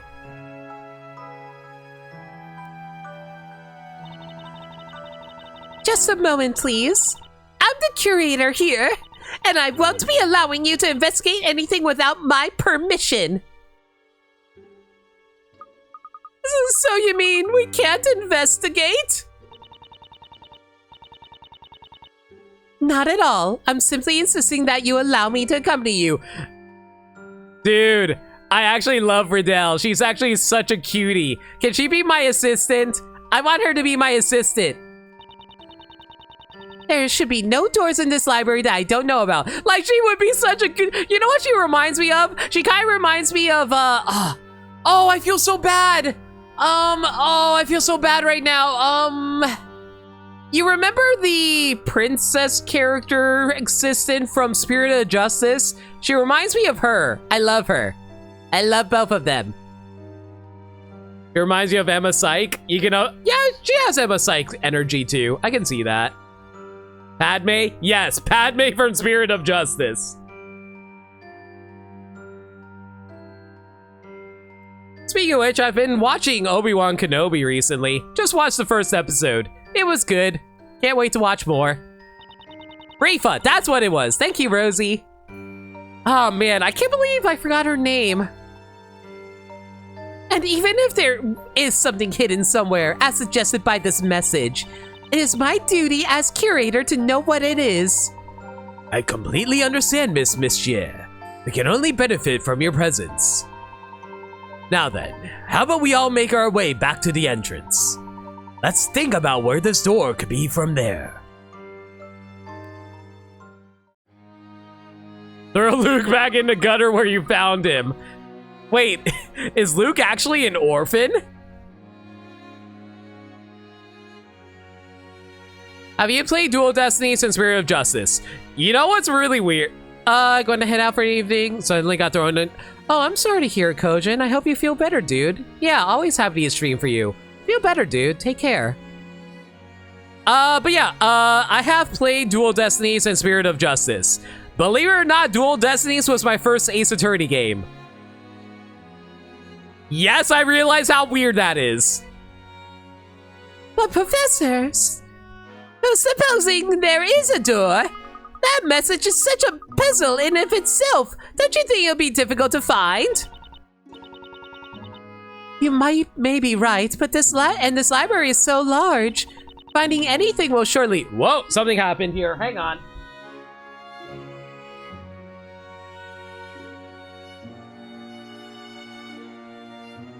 Sorry about that. Something, I thought something fell off over at my side, but I'm not seeing anything. Oh, never mind, my GameCube controller fell down. Whoops. I knew I heard a weird noise.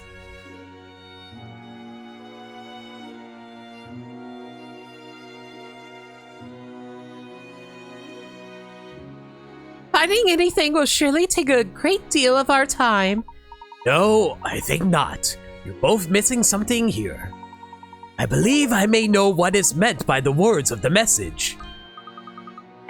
Really, Professor? Yes. Just remember the wording. And oop. From a long time ago. Ancient flame has been locked in an infinite vault of books, waiting for the awakening. When the sun and moon watching over the sage swap places to show their true form, the door to the past will open.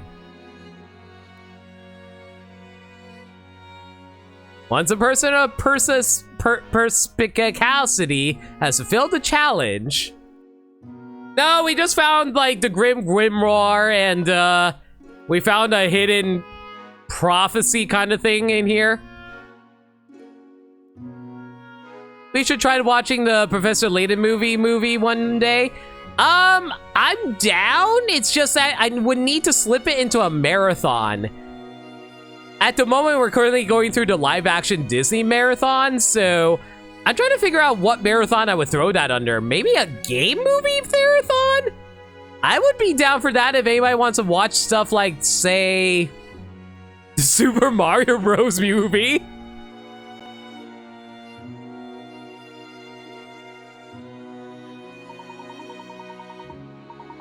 Oh, we found a really old Vanillaware game, pretty much. If you both take a look around this room, you'll notice we are surrounded by books.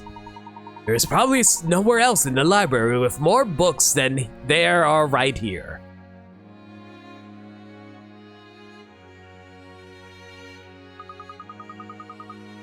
There are books extending all the way up.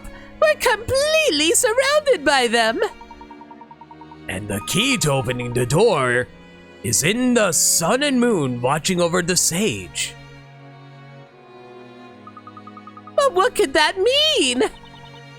There are no windows, so no light can come in from the sun or the moon. Precisely, which means it's not the real sun and moon that are being referred to here. And they are located where they can watch over the sage, in other words, behind. Perhaps you've already realized to whom the sage is referring. Right then, let's find this sun and moon watching over the sage and open the door. You two have anything to say about all this? Dewey, you haven't by any chance entered the special viewing room without my permission, have you? Oh, of course I haven't been in there. What are you saying, Miss Mischief? You always say that if anyone goes in there without permission, they'll have to solve 100 of your puzzles as punishment. Why am I getting a pit of 100 trials feels from that? Good with an excuse to finally watch Detective Pikachu? I do have Detective Pikachu. If I had to solve that many puzzles, I'd go insane. That's pitiful. If you ever even considered becoming a librarian, I'd expect that much from you. It feels so sophisticated. I bet we'll find something here. But the riddle mentions the sun and the moon. Where are they? Oh, maybe I was wrong then. They were talking about these up here. That being said, though, how do I check that? Oh, never mind. I'm a colossal idiot. It's the portrait over here. Oh, what's that? Oh my god. It's the ending from Kirby Superstar. It's a moon and moon constellation construction. Oh! Oh man, are we about to make a wish on Nova? Oh, Nova in the sky. Make me a Twitch partner and super successful and rich. So the sage must be... That's right. The sage of this library refers to the curator. And this sun and moon construction is located right behind her seat. So that's what the sun and moon watching over the sun was referring to. And when the sun and moon swap places, their true form will be shown. And the door to the past will open, so all we need to do is work out what that means. But what does it mean by their true form? Well, if we interpret it at face value, it would suggest that we are currently seeing their untrue form. Have a look at this. There seems to be some sort of mechanism in place. Oh, Professor! If you look closely, there seems to be a puzzle hidden here. Got it, we need to summon Necrozma. Exactly. Puzzle 19, Sun and the Moon. This puzzle is worth 30 Picarats. There are 2 tiles on each side with an image of the sun and the moon. Maneuver the tiles so that the sun and moon swap places. Touch and slide a piece on the touchscreen below to move it. Note, you cannot move a piece where there is not enough space for it to fit.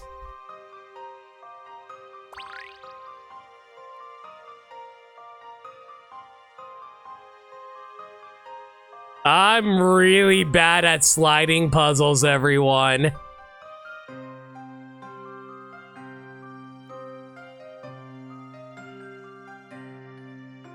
Oh boy, here we go.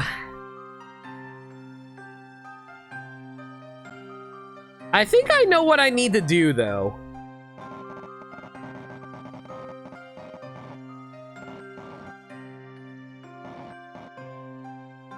I think what I need to do is do a full rotation around.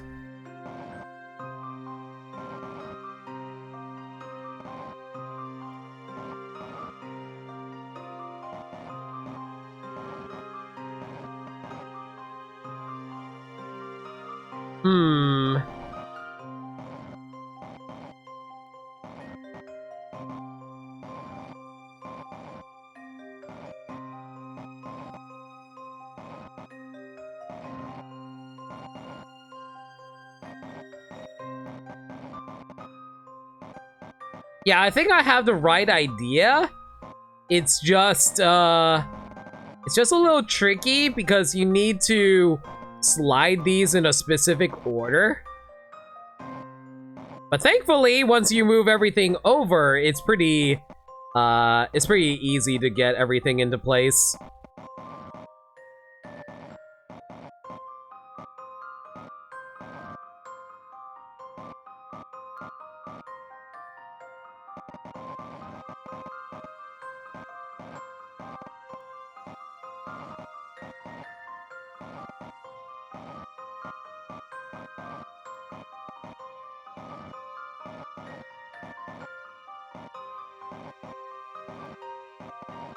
Okay, now I just need to rotate these somehow. Let's see here.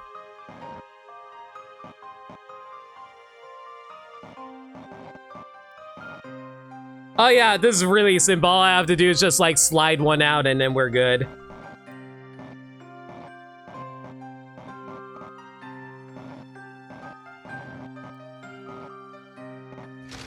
Well, that worked. I've already seen the answer. You should expect no less from a gentleman.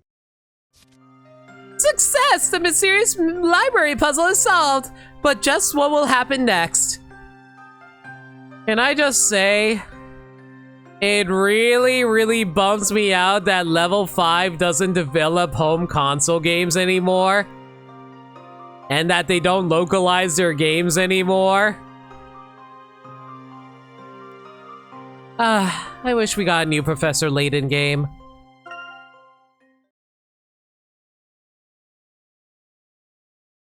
You think the episode relied too much on Japanese cultural knowledge, if you recall correctly, but you have to double check. The Game Boy, the Great Ace Attorney collection also cut the asinine Attorney episodes that were in 3DS, so something's up. Ah, Professor, there's a stairway! Who would have thought there could be anything like this hidden here? But you get Inafude NFTs instead? No, please. Why is it that every game developer I'm hearing is making NFT games? The Dead or Alive creator is also making an NFT game too. Please, stop with the NFTs. Ancient Flame has been locked in an infinite vault of books. I wonder just what we'll find down there. I know, money. But here's the thing. The profits of NFTs have dropped like 90% from what I heard. There's no money in it anymore. Like very minuscule money in comparison. An entrance to a basement below the Great Archive? Am I right in thinking that you knew nothing about this stairway's existence? That's right. And if I, as a curator, knew nothing of it, then surely no one else could.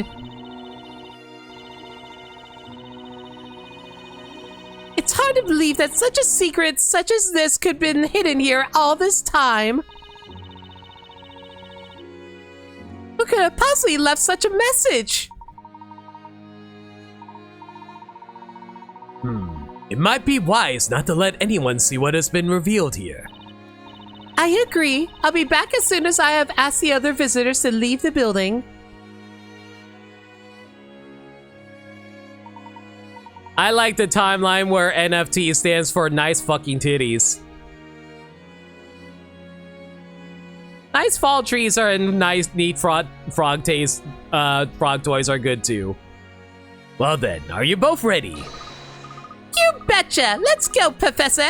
You too, Isabella! Okay then, Luke. And off we go.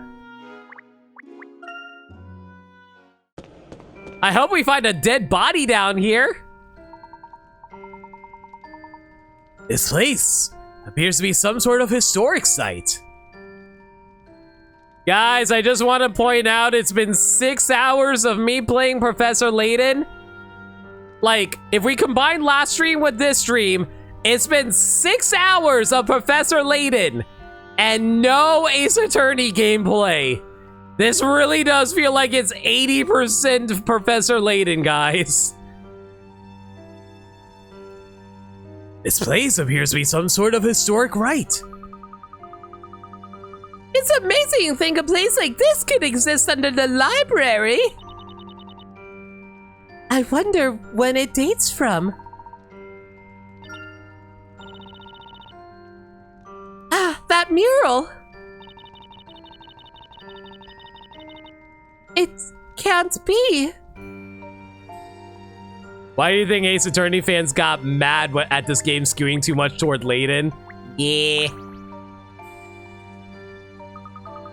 This wall painting is a bit scary, isn't it? A monster attacking a burning city? Or town? There's also a woman hurling fire. I suppose she must be a witch. That woman is the Great Witch. Miss Mischief. This certainly doesn't bode well. A painting of the Great Witch here. Do you know anything about the witch in this painting? You don't know the Great Witch? But how can that be possible for a man of your learning? Well, that's... Never mind, I'm sure you must have your reasons. I don't wish to pry. I appreciate that. Would you mind perhaps telling us a bit about this witch?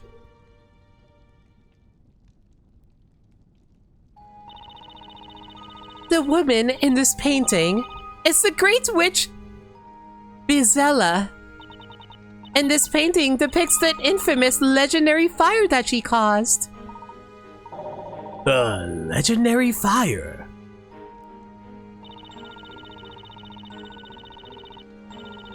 She is the witch in charge of all witches, whose very existence poses the greatest threat known to Labyrinthia. The great witch Bezella cannot be considered the same as other witches. She is the root of all of Labyrintia's woes. The great witch Bezella.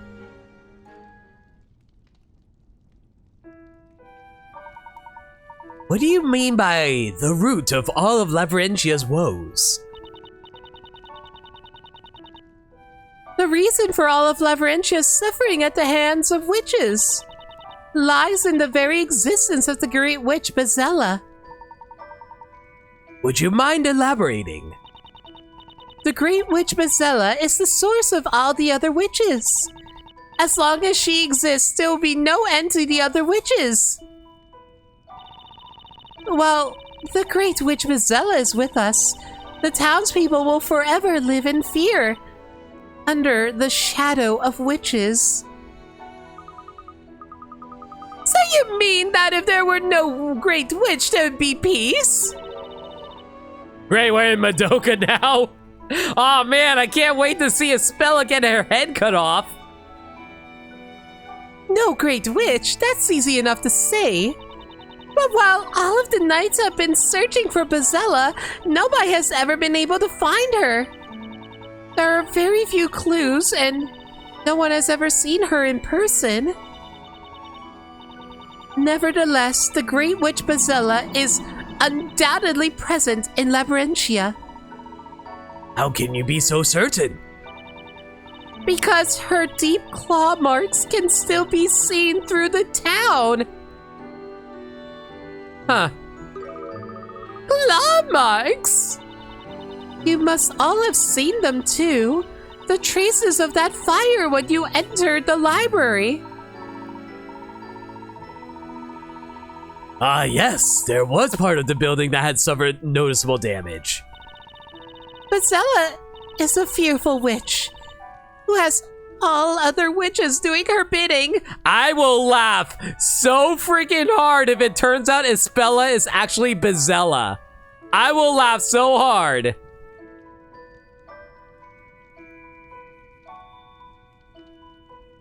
Oh, Genie. Okay. So, quick disclaimer, everyone. You guys are not going to hear any audio at this moment. Just a heads up on that. Unfortunately, due to the way my virtual cables work, every time I go into studio mode, certain audio plugins I use lose out on their audio, so I apologize for the lost audio right now. But anyway. Oh, RNG of the slots, come on now, spin those wheels. We have a question that we need you to answer now. Ruby Raiko asks, will we get more Ace Attorney gameplay this stream? And the answer is... Genie, are you kidding me right now? A big ol' shrug, everyone. Genie doesn't know anything about this game either because she hasn't played it either. The only video game she tends to play these days is Fortnite and Fall Guys. I'm so glad I keep you on payroll to be able to play Fall Guys and Fortnite for me. You know, neither game I actually stream. Whatever.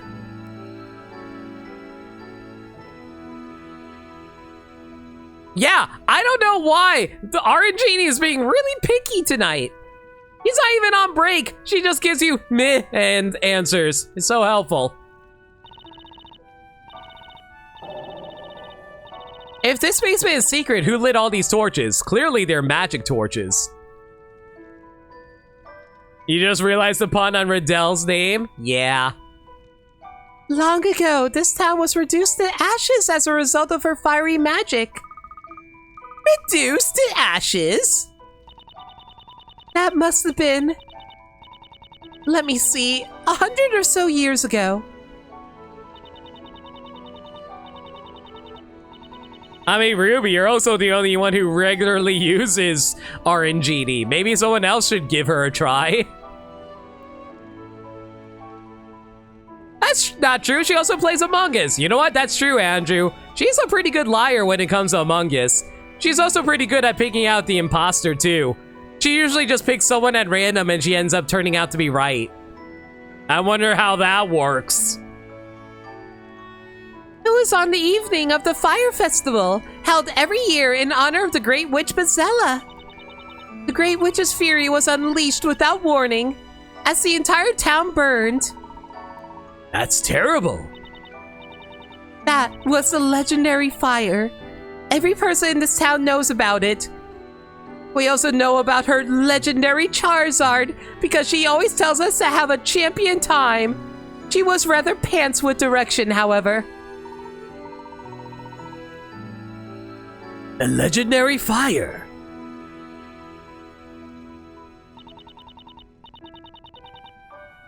The rebuilding of the town was a long and arduous process. And all the while, Bezella must have been watching and laughing from the shadows. That's awful! Even now, the legend of long ago continues to cause real suffering amongst... Ah, she said the word! The townsfolk.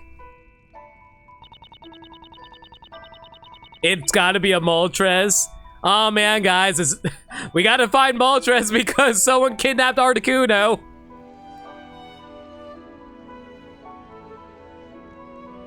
To think that a painting of that fearful witch could be right here in the basement of my beloved library.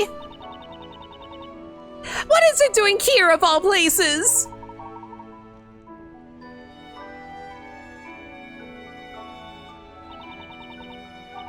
There's nothing for it. I'll just have to have this room sealed shut. Please, let's keep the existence of this room strictly between ourselves. For the good of the people. As for me, I shall do my best to forget all about this hidden room. I'm afraid I'd rather not remain here a minute longer. It's time I started closing up the library for the day. I can't help but feel we've done something wrong. Luke, do you recall the words towards the end of that message? Do you mean, until then I will wait? That's right. When we opened this door, or rather, when we were guided towards opening this door, I could sense someone else's will at work. It's almost as if our following Carmine and coming to this library had all been planned out in advance. Surely you don't mean that we were beckoned here by the Great Witch Bezella?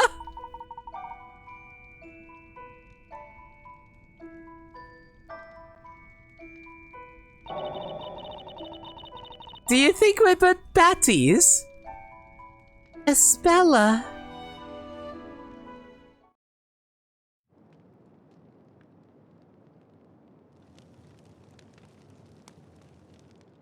Huh? Is something the matter?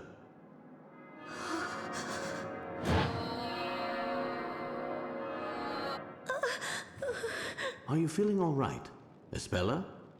Yes, I'm fine, really.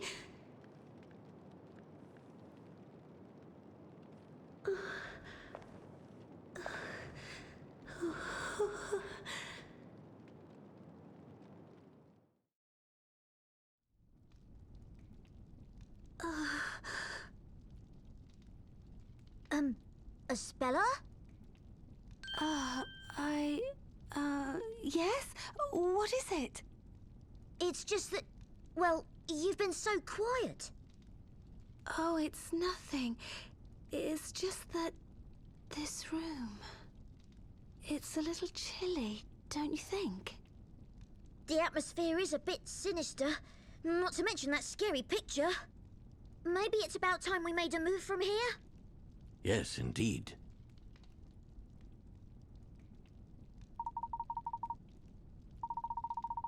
Those words at the end of the message. I will wait.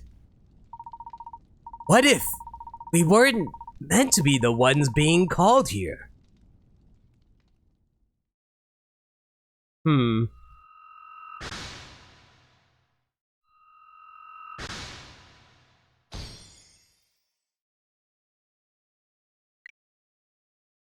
Carmine has been investigating the Great Archive to investigate one of Labyrintia's secrets. That secret being the ancient remains found in a hidden room beneath the library. Would have thought that the secret Carmine was after was the mural of the Great Witch Bazella under the library. Hidden beneath the Great Mirror Archive was why can I read? Hidden beneath the Great Archive were ancient remains in which was enshrined an ominous wall painting depicting the town being consumed by flames. When was this painting created and by whom? Was it by chance that we found this wall painting, or were we in fact led to it by someone?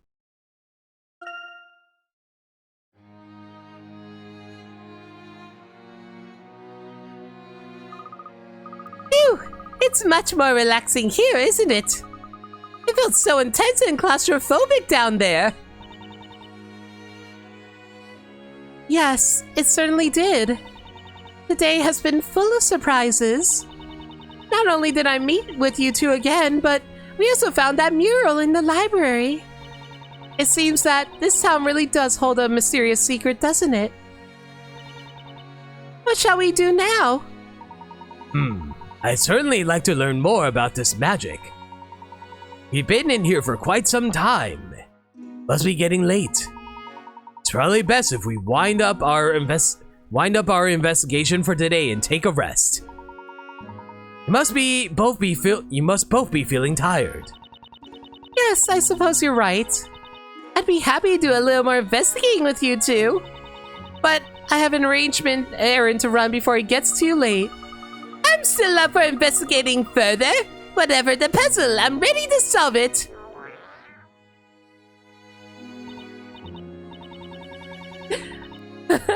Luke, I could hear your tummy rumbling from here just now. Well, I can't pretend I'm not a little hungry. Have you finished those errands? Have you finished those errands? Have you finished those errands? If you haven't arranged accommodation yet, why don't you both stay at the bakery? There is a room free, so I'm sure it'd be alright. And Mrs. Eclair would love to have you. What do you say? How many rooms does Eclair have? She must have, like, at least 4 different rooms. One room for herself, one room for Espella, one room for Phoenix and Maya, and now a room for Layton and Luke? Really? Alright. Well, if you put it that way, we'd be delighted to stay. Thank you, Espella. And there's all that delicious bread, too. I'm looking forward to it already. Shut up, game. I'm getting hungry. Professor Layton, do you have to be going? Yes, sorry for all the trouble we put you to. Not at all, although I still can't get used to there being a secret room under the library. It's been a while since I last met someone capable of solving my puzzles. And as I promised, you have my permission to borrow the Grand Grimoire. If you have any need for it in the future, please drop by and let me know. Thank you very much, Miss Monsieur. It's been a pleasure. Can we go back to the basement? I want to see if there's any hint coins I missed out on. I really hope there weren't. Oh, there's just one more thing.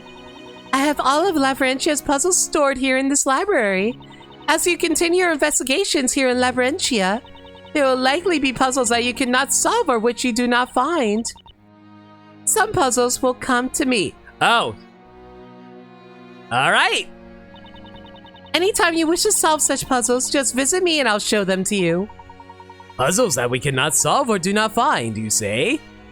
Very well. Then I will look forward to seeing you again. I'll be waiting. Please take care on your way home. It's already become dark out there. And if I remember rightly, the storyteller's latest story did mention the evening. You take care too. Until we meet again, Miss Mischief.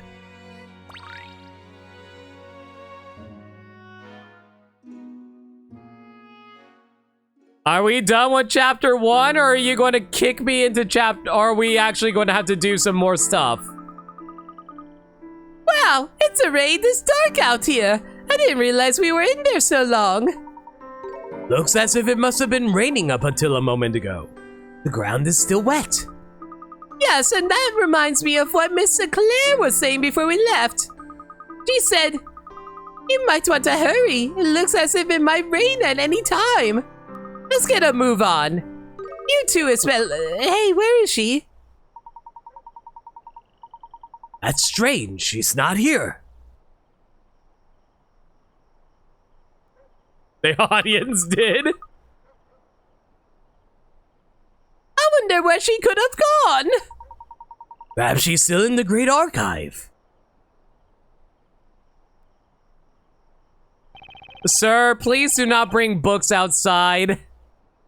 Oh, he does it step by step. Why would you even bring your stupid books outside, dude?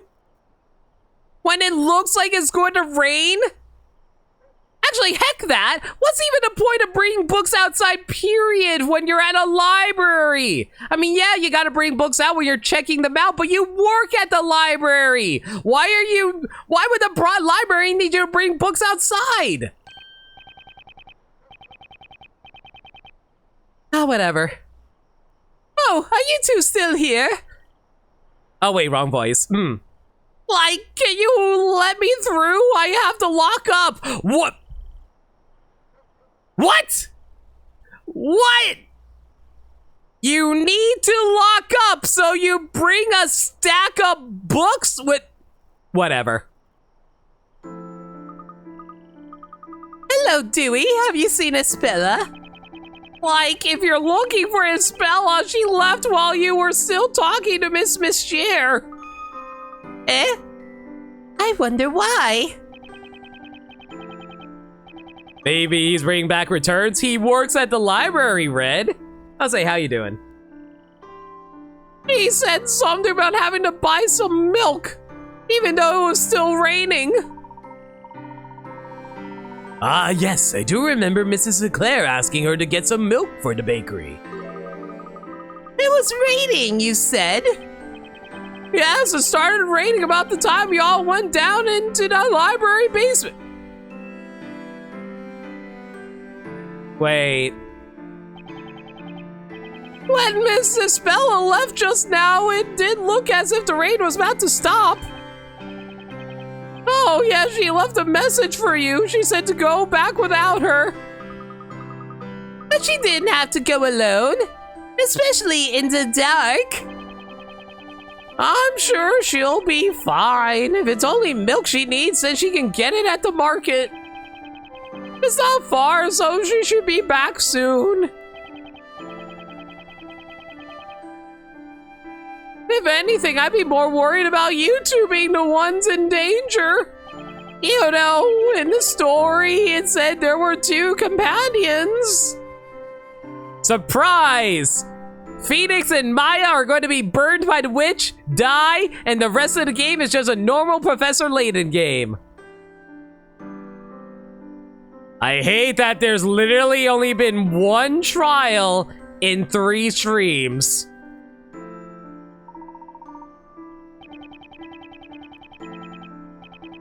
If your work here is finished, then I suggest you both go home. I don't want to get caught up in anything.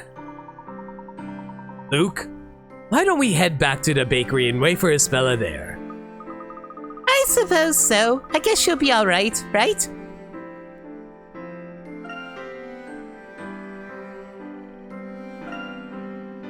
Looks like we can't head back into the library, unfortunately. Ah, well.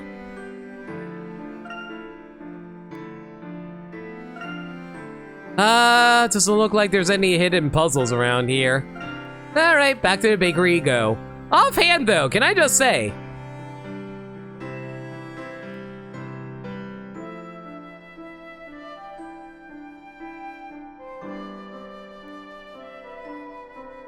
this music is really nice, guys.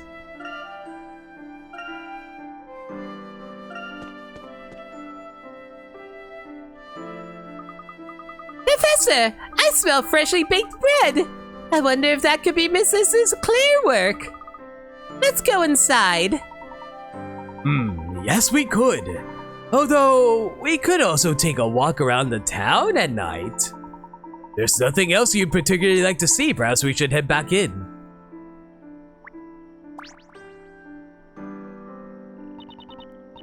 Evening, gents. Isn't Espella with you? Do you know Espella? Do I know her? There isn't a person in this town who doesn't know Espella. I didn't realize she was so famous. I've known some ignorant people, but you two really do take the biscuit. If you knew her better, then I doubt you'd be spending so much time with her. What's that supposed to mean? Espella is a lovely person. I don't know how you can say that. She goes on trial again by stealing milk. There we go. Personally, I don't enjoy talking about her in that way either. Huh.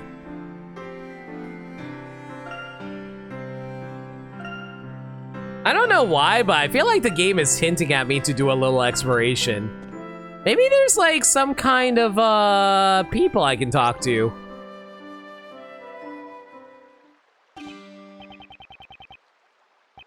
Oh, this Bartley bar named Bartley must tell you without fail, as it is his duty to relate to you this tale.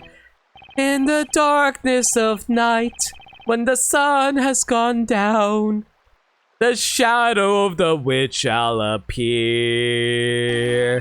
and the unfortunate couple walking in the darkness will come unerringly to the witch.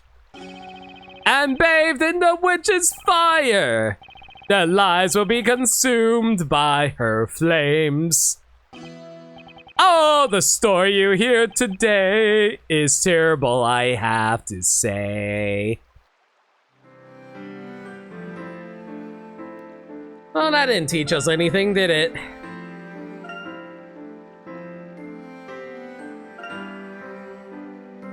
It doesn't look like there's anything to say. I guess back to the bakery we go.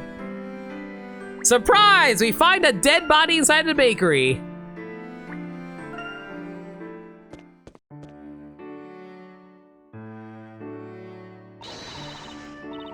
Aha! Welcome back. I prepared the evening meal already. Wow, it looks great. Hang on, where's Espella? I'm afraid we were separated when she went to get that milk. Has she not come back yet? Oh dear, maybe I was asking too much of her. My apologies. I should have stopped her when I had the chance. It's nothing you need to worry about, Mr. Layton. That girl knows her way around. I'm sure she'll be back soon. Let's go ahead and eat while waiting for her.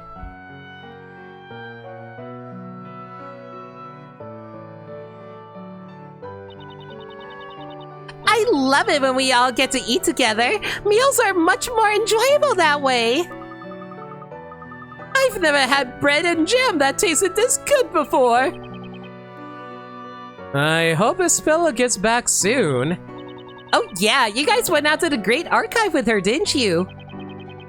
Did you find what you were looking for? Well, it's a bit of a mystery, really. What do you mean? Well, in truth, we went there to investigate the mystery that is Labyrinthia. However, what we found instead was quite the puzzle. Oh, right. Puzzle. Huh. You You know, I get the impression puzzles are pretty popular in this town. And they're not big fans of trials. At all. Do you not know what a puzzle is, Nick? Not that I know exactly. Okay, I know Maya's dumb, but I don't think she's so dumb that she doesn't know what a puzzle is. Well, we spend all our time baking. It's not really the kind of thing we're supposed to know about, I guess. Indeed, it appears the two of you are a little unsure about the concept of puzzles. Say, Mr. Layton, do you think you could give us a little puzzles 101 crash course? I'm kind of curious. Would be my pleasure, Miss Faye. But rather than explaining it in words, I believe actually trying your hand at a puzzle will be far more rewarding. You know, rebuilding the second sacred urn could be considered a puzzle. To be fair, that was a Pearl situation, not a Maya situation. Here, I'll give you both a simple example to think about. Now then, here we have two long loaves of bread placed side by side. You notice that they form the number 11. Do you see what I mean? Oh yeah, did Maya break it? I forgot she did that. It's been a while since I played Justice for All, Flargra. Oh, Trials and Tribulations also showed it? Whoops. Psylocks can also be considered puzzles. That is true. Oh yeah, I get it. So that's what a puzzle is. Not quite, Miss Faye. The puzzle is what follows next. What I'd like you to try is, I'd like you to see if you can change this into a number lower than 11. A lower number? So how about if I take one of the loaves? However, the one condition is that you must add another loaf of exactly the same type.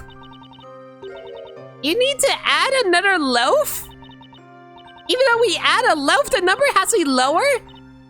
I think I'm beginning to see what you mean by puzzle.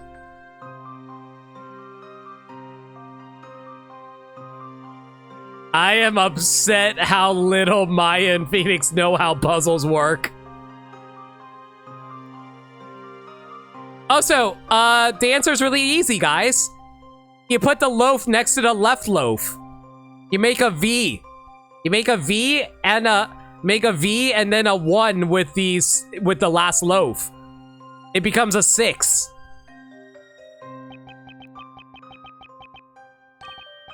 Wait, I think I've got it. I may just be a baker, but I bet I have the right answer. If I place the extra loaf sideways, like this, then 1 minus 1 equals 0!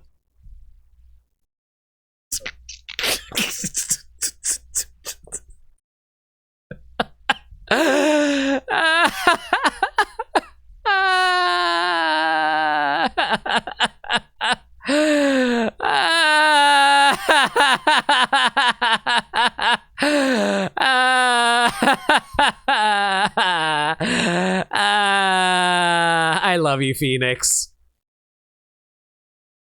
Oh, give me a break, Nick. That's telling the letter H. We're trying to solve a puzzle here, not win a spelling bee. Oh, come on. I can't be the only one that sees 1 minus 1, right? Right? Turning it into a matter of arithmetic is certainly an interesting approach. You, think so? Most certainly. That's precisely the kind of flexible thinking needed for solving puzzles. Layton, don't encourage this kind of behavior.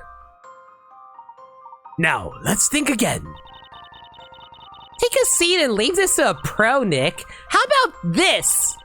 You just take this new loaf and ta-da! Now that's a 1 minus... I love the Ace Attorney characters so much. I love Maya and Phoenix so goddamn much, guys. Hey, eating is cheating. Really? Because it feels more like winning to me. Oh my god, why does this feel like a freaking meds conversation right now? You're full of surprises, Miss Faye. I didn't expect that kind of innovation. I solved the puzzle and enjoyed the bread. Win-win, baby.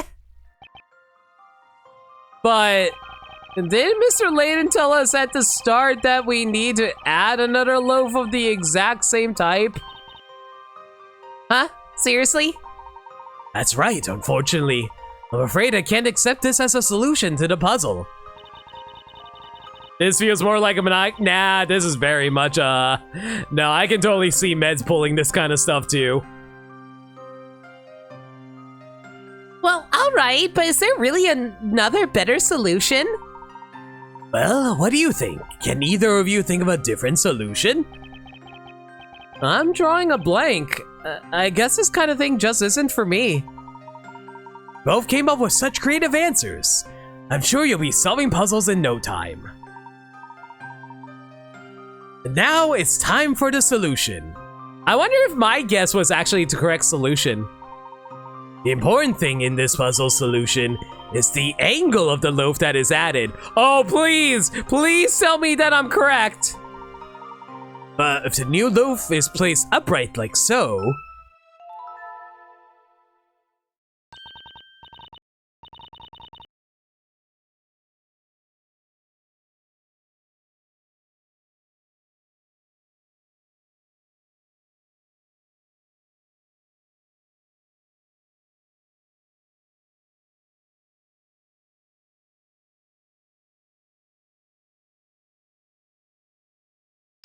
Identify this Pokemon. This is gonna be a breeze for me. It's a Voltorb. Ah, how simple. It's a Pokeball without a doubt. Obviously, it's an electrode. And the answer is a Jigglypuff seen from above.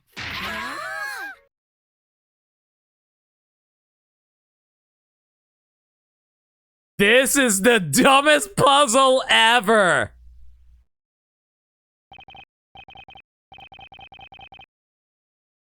You were thinking of making a 7 until you said to cram in another loaf. Yeah. I legitimately thought, oh, what if I just like made a V and an I and then it becomes just like, you know, a 6. I feel like my answer isn't entirely wrong either.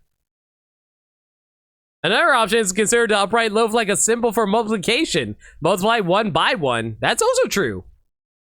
Hey, that's right. That's a lot lower than 11. exactly. When solving puzzles, there's never just one correct method. It's essential to think flexibly and try many means to solve it. Sometimes critical thinking is the key to success. Right, I see what you mean. These puzzles are really something else. Or, you know, you can just brute force it like I do. I figured you added just a third loaf and make Roman numeral 3. That also works too, Wood. I agree. That's definitely very viable as well. Well, if I see another puzzle like this, I'd still rather eat my way to the solution. Me and you both, Maya. You know, I don't think I'm cut out for brain-busting bread puzzles like this. I'll stick with good old regular bread, thanks. Hey, did someone steal my lunch money? That's because we're ace bakers. I guess we're better suited to using our hands than our heads. Is that so? In truth, I can't help but feel you're both a little out of place as bakers, if you'll pardon my saying so. Naturally, I won't force puzzles upon you, but if either of you should be interested, I would heartily recommend giving puzzle solving a try. Professor, right now there's something else we all need to try. Mrs. Sinclair's freshly baked bread is getting cold. And I'm sure it tastes better hot. Oh dear, so it is. You know how I can get when it comes to puzzles. Professor Layton, like when he doesn't solve a puzzle in 5 minutes, goes into withdrawal, clearly. Well, young man, I must say it's a pleasure to have someone show such appreciation for my baking. But When it comes to your bread, Mrs. Eclair, there's no limit to how much I could eat. Do not eat me. Please don't eat me.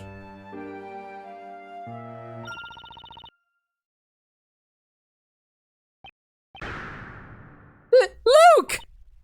You should have said that!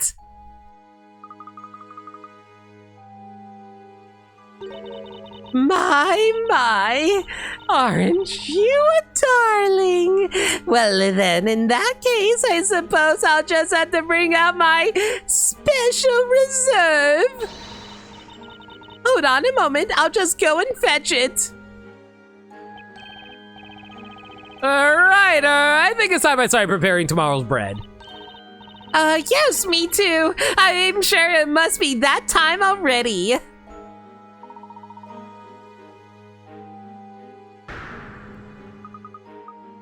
Professor, what was that all about? I'm not entirely sure. I do seem struck by a sudden sense of impending doom.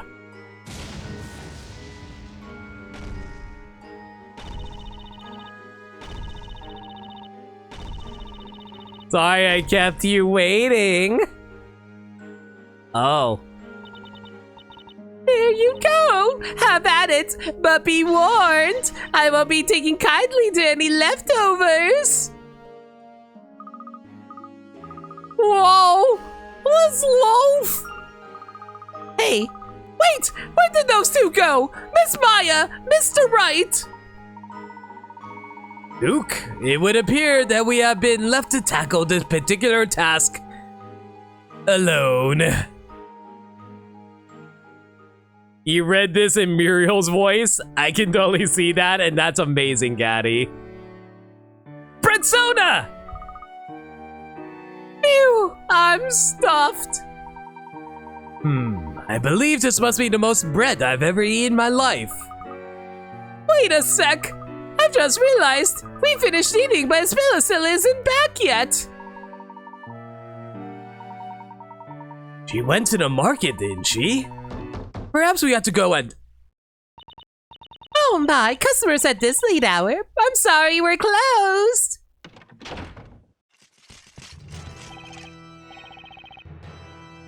That's him! That man over there! So he's the one, is he? Just a minute. What do you think you're doing barging in here like this? Stand aside, ma'am. This is a matter of urgency. What are you going to do? You there, porcupine head! You're coming with that... No fucking way. No way! No way! Phoenix is the one who's gonna be on trial? What? Huh? Porcupine head? You don't mean me, do you? Who else in this room fits that description?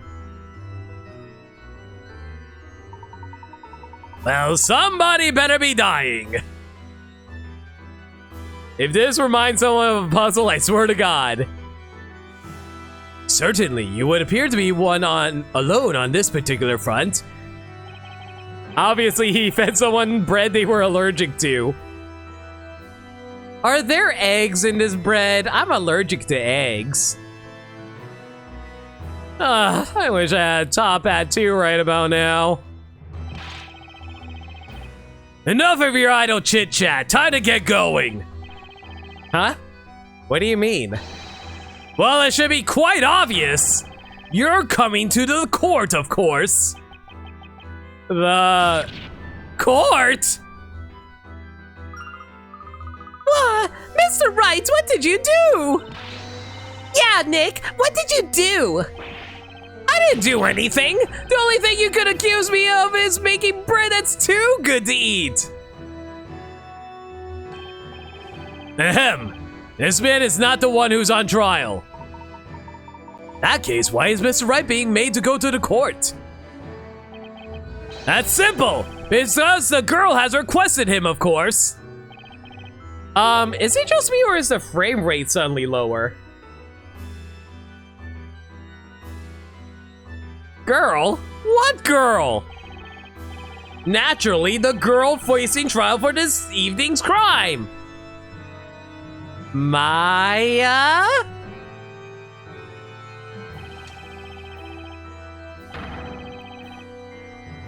Okay, just to confirm, I looked at my 3DS.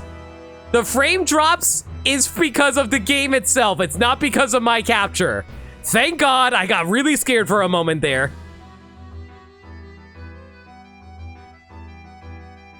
That heinous witch, Mrs. Bella Cantabella, no less. Probably all the models it's trying to load. Yeah.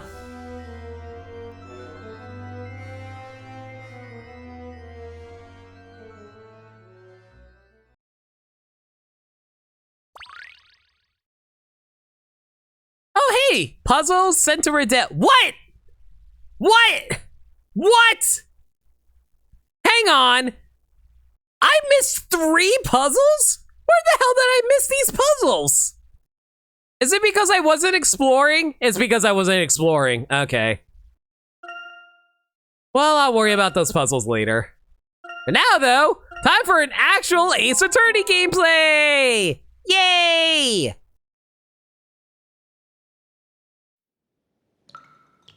I think. Or is this the opening to,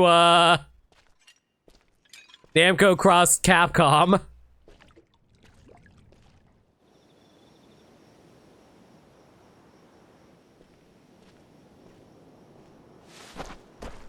We don't want no fuss and we don't want to hurt you, alright? Yeah, we just want your money, that's all. And you'll give it to us, won't you, without any fuss?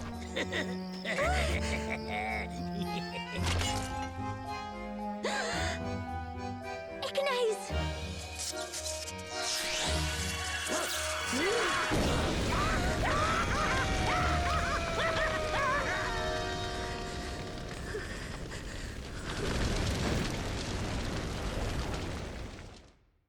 Oh! Oh. Oh.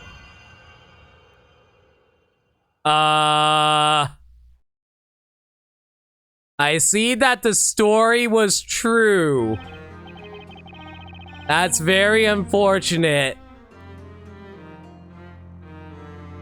I guess there is a murder case here. Oh boy. Oh boy. Oh boy. What is this place? This room is lit, but still somehow dark. The atmosphere feels heavy. Nick, what are we doing in a place like this? How should I know? We're just a couple of bakers, but I don't think they brought us here to make bread. Yikes, is it me or is that guard staring daggers at us right now? Mr. Wright, Maya. Ah, Espella, what's exactly going on? I'm sorry. I just wondered who sent for you. You see, I murdered a couple of dudes who were up to no good. They were making trouble in the neighborhood. But one little fight and the police got scared and were all like, "You're going to court!" You sent for us. And so we cut after a trial where Phoenix lost so we can do more puzzles with Layton and Luke while Phoenix and Maya bake bread in the background, right? Nah.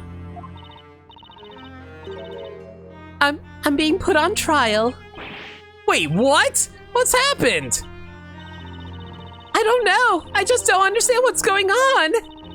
I didn't do anything wrong. You literally set people on fire and murdered them, Espella.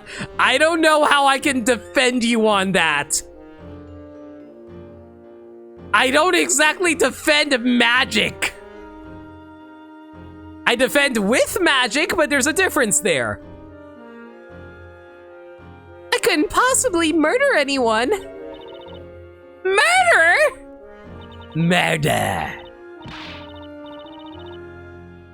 beg you, Mr. Wright, please, I need your help just one more time. Huh? You need my help? What could I possibly do? Espella, I'm just a baker. The only thing I know about law is how not to get on the wrong side of it.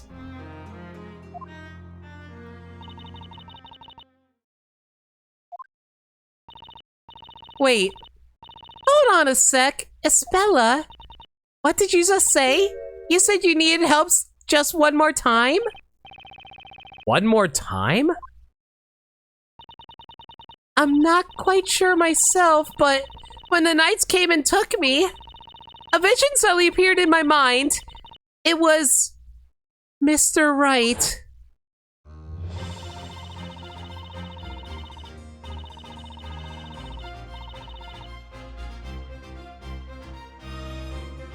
I love this music so much!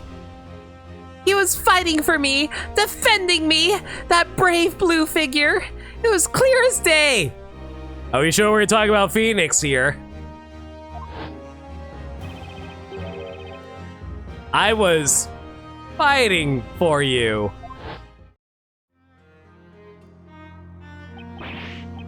No way, that's impossible! I mean, it's like I already said, I'm just a baker. I have a hard enough time rolling dough, let alone defending someone in court.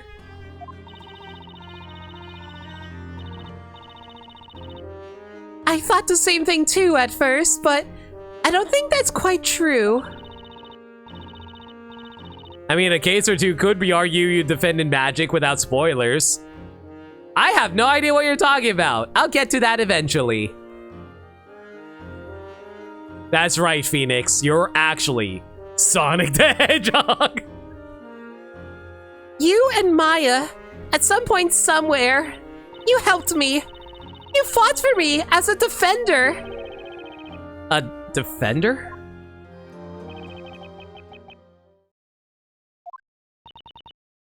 What's wrong, Nick? I wish I knew, Maya. But hearing Espella mention a defender, I can't help but feel something inside of me just burning at the mentioning of it. Accused! Defender! It is time! Head forth, you two! I like how they had to specifically not say lawyer because a lawyer would not exist here. Head forth? Where exactly are we going?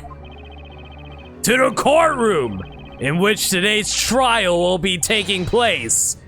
The Chamber of Fire! Chamber? Of fire?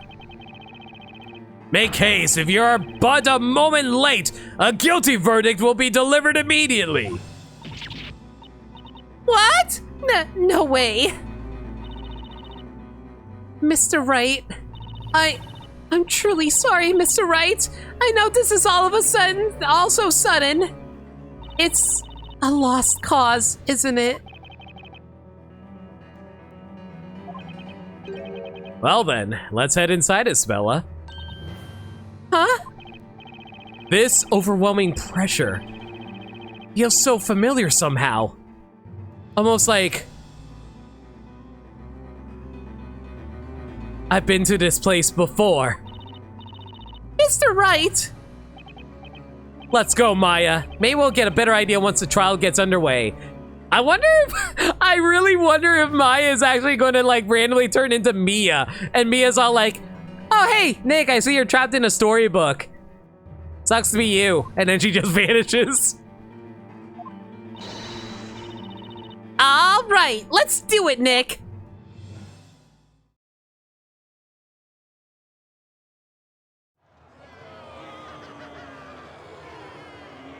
What is this heat? It's like an oven in here. I will now pronounce the verdict. This court finds the accused guilty of being a witch. No! I'm not a witch! Please, I beg you to reconsider! I'm not... Witches are to be cast straight into the hellfire! Oh! Oh! So, this is the witch's court. That lady's dead. That lady is dead. Well,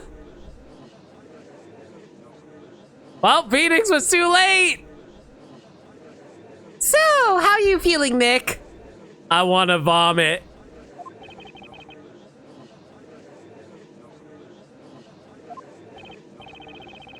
I've forgotten what this felt like up until now. Huh? The butterflies in my stomach. And tensions. Thank you! Aiden, thank you so much for the gift sub to Dawn. I really appreciate it. How you doing? You didn't have to do that. Yo, Dawn, enjoy the emotes, dude. So, we're presiding over a witch trial. And, we just saw a woman casually murdered before us. That was kind of horrifying. Let's get to it. Intention so thick you could slice it with a knife. All of these feelings. These are all feelings I'm definitely familiar with. Anyway. We're here to fight for Espella. Get her out of this place. That's right. The court is now in session for the trial of Espella Cantabella. Defender. This is not the voice I expected for the judge, guys. Yes, Your Honor? Yours is a face I've not seen in any past trials. But no matter. Start by stating your name, Defender. Yes, Your Honor. My name is Phoenix Wright, Ace Baker.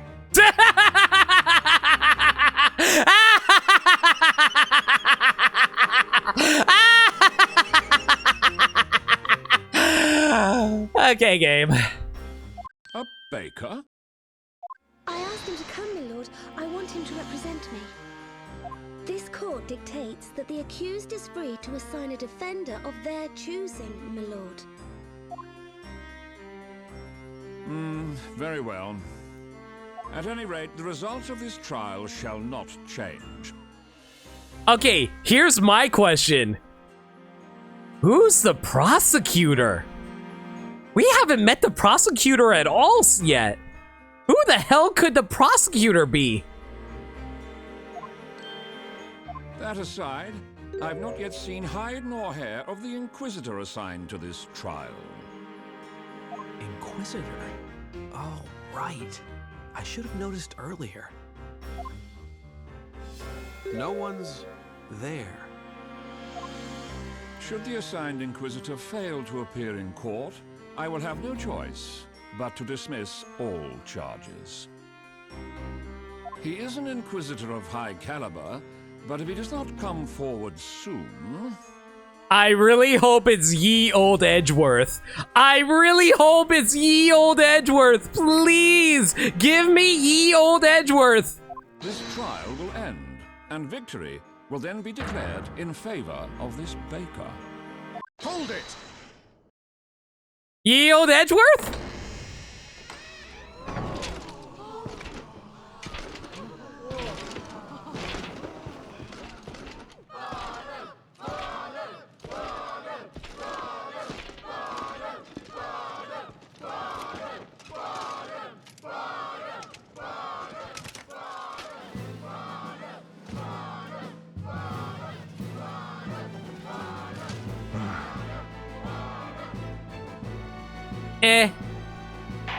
Knights of the court, I have but one question for you both.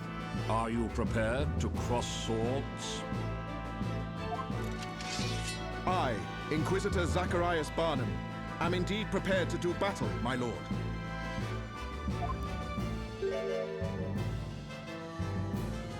Something amiss, Baker? Sorry, Your Honor. I just didn't realize we could have swords here in the courtroom. It is the way of the court knight. A knight must always ensure that he rides with a blade at his side. Now then, state your name, Sir Blue Knight. Huh? My name's Phoenix Wright. I'm a baker. How many times will they make me say it? A baker? Nick, quit with the long face. You look miserable. No need to waste your breath. This trial will be over before you can utter a single objection.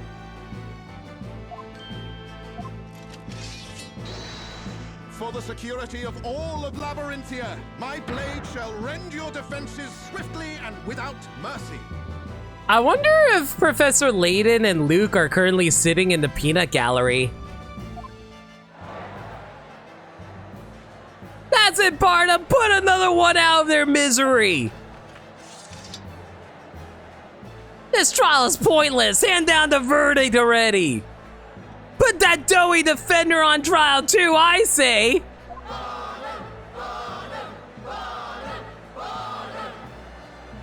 Wow. Heck this audience. Then again, this is kind of the usual audience that we get when it comes to Ace Attorney games anyway. Oh boy, what's with all this excitement? You'd hardly think this was a courtroom.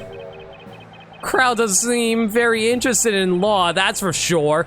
It's like they're all just hoping for a guilty verdict. Inquisitor Bardum, you may begin your opening statement. As you wish, my lord. First, let us begin by recounting the events leading up to the murder. Is that acceptable, Sir Apprentice Baker? As you wish. The murder occurred this very evening. Yesterday, there was a heavy rainfall in your area. Eventually, it gave way to sunshine, which came just in time for today's parade. Though a few hours after the parade ended, the rain set in once more. That must be when Isabella and the others were at the Great Archive. It continued to rain until just before the incident, which took place on a small path leading to the market. The accused had been out doing some shopping at the market. She returned home on that very same path. Great court photo. And on the forest path, two rogues named Robs and Muggs are said to have accosted the accused. One could assume the accused simply acted on self-defense. I see, Robs and Muggs. Those two have appeared in court a number of times in the past. Two rogues, huh? So far, it may appear that the accused was more the victim. However, the situation soon changed. That's right. The accused, Isabella Cantabella, knowingly and mercilessly murdered her two assailants. Cantabella? That girl, isn't she? I always knew she looked suspicious. Shh, not so loud. Yikes. That's that weird excitement again. I believe we now fully grasped what happened. It is getting late already. Let us begin the trial. Inquisitor Bardum, you may now begin. As you wish, my lord. The Inquisition will now hear eyewitness testimony regarding the night of the murder. Eyewitness testimony, huh? Looks like this trial is finally getting underway. I can't back down now. I have to fight! Yeah, especially since I had to play so many hours of non-Ace Attorney gameplay to get to this point! Glad we are back to murder cases. Thank you for the 96 bits, Flarga. Much appreciated. I am glad we got it backwards. Back to the murder cases. Let's go. I'm just a simple baking baker. bread-making baker living a simple bread-making life in a bread-making world. This situation is more twisted than a pretzel, and I'm smacked in the middle of it. I have to do this to save Espella. Okay, let's see if I can untwist this testimony and put this thing to bed. All right, who's our witness? Wait, what? What? Why are there 4 witnesses? Allow me to welcome you all. Now, would each of you please state your name and occupation? Hold it! Wait a minute! What's going on here?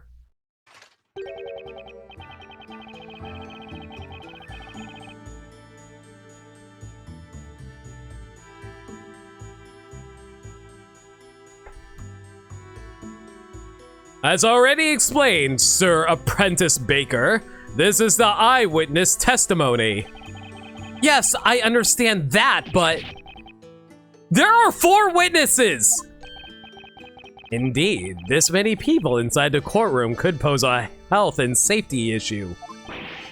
Your Honor, that's, not what I meant. Witness testimonies are supposed to be done one by one, as in one witness at a time. What are you talking about, child? We'd be here all night if we did that. That's right, young man. We have witnessed the very hand of fate reach out to us this evening. Kira's a cute too, honestly. Can we hurry this along, perhaps? Oh, so hey, Caesar, how you doing? These flowers won't sell themselves as much as my boss wishes they would. Ah, so she's Aerith, got it. The path to knighthood is an arduous one, but I remain steadfast in my resolve as I travel down this long and lonely road. That is a rubber sword. I shall not falter. I will be victorious. Who cares? Just question them all at once. You already know the girl in the cage did it. Let's get on with it. Yeah, finish this already. I like to go back home and get to bed.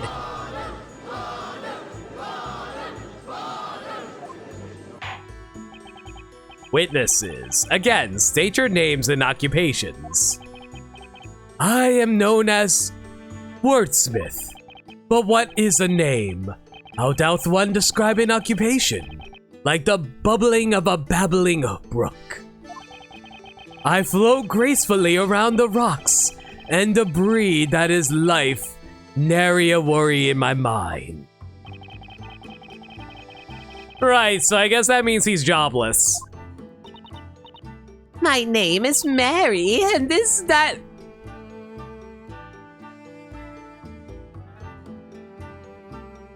I just got the reference. Mary had a little lamb whose fleece was white as snow. God. Snowy and I often travel to the edge of town to sell delicious fresh milk. Milk like that doesn't happen overnight. I work my hands to the bone, squeezing each drop out. Literally. That sounds pretty frightening. I'm Kira. I'm a flower seller. If you would all be so kind, feel free to purchase one of my beautiful flowers at any time during the trial. There's no way I'll sell them all by morning. Oh, the life of a flower girl is so hard. Yeesh, talk about a hard sell. You like her eyes, but you don't trust those eyes. My name is Nighty. Or Nidal. I aim to join our town's order of knights. I study night and day, though I am still but a mere squire.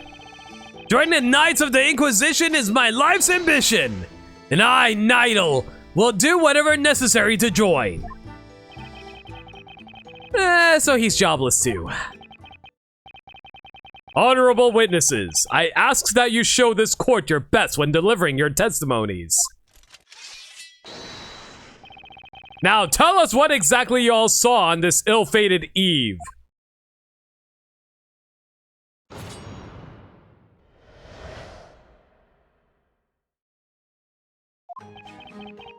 The delicious scent of Oh, wrong voice. A delicious scent of mid-evening dinner permeated the air. A soft light shone faintly in the distance. Nugs grabbed the girl by the arm. It looked like he almost pushed her to the ground.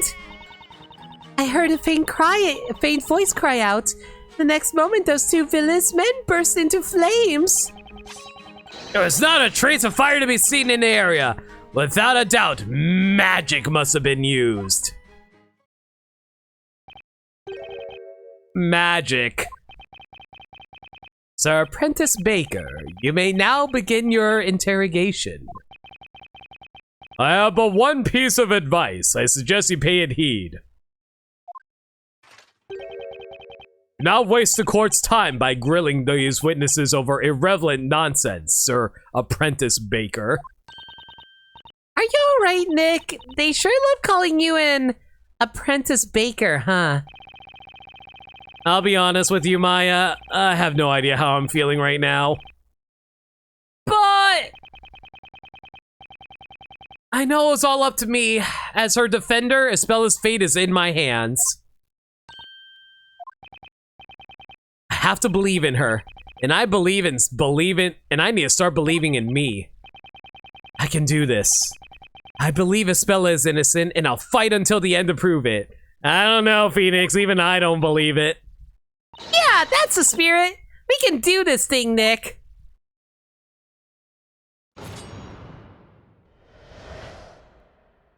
I like the swords for the cross-examination.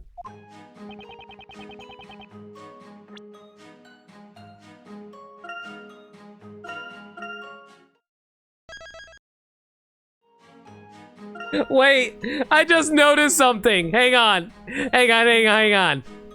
Look at the little chibi animations on the save file. Maya and Phoenix are wearing their baker's outfits. That's pretty good.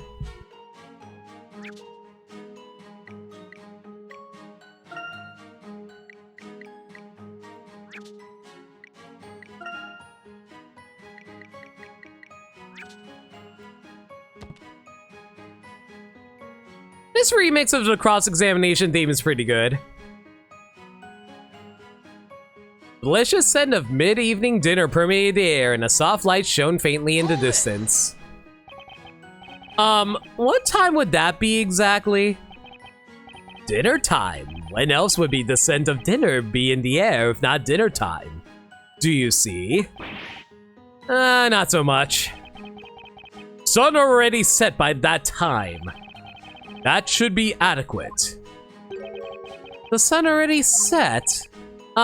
So you clearly witnessed what happened tonight, is that correct? I have been dubbed a witness, thus I must clearly have witnessed something. Do you see? In that case, how much light was there in the immediate area at that time? Enough to see the nose on my face, but not enough to see the trees ahead. Do you see? No, that doesn't add up. If the area was completely dark, then you couldn't possibly have witnessed anything. Do you see? Nevertheless, something caught my eye. It was a most ominous sight. Ominous is what that sight was. Okay, I get it. It was ominous. Objection! Oh, first objection in a while. Let's go! Poor form, Sir Apprentice Baker. Yo, Lindea, how's it going? We're finally actually in Ace Attorney section. I hate to disappoint you, but there was in fact light in the area. Take a look at this. This is a drawing of the crime scene based on the witnesses' accounts, as penned by the court illustrator. The court illustrator? I ain't never heard of that before. Did someone die yet? Yeah, a pair of robbers named Muggs and, what was it again? Robs and Muggs. The two victims, killed with magic when threatened the defendant. Look carefully. This shows what the scene looked like at the time of the murder. An illustration of highest quality as always.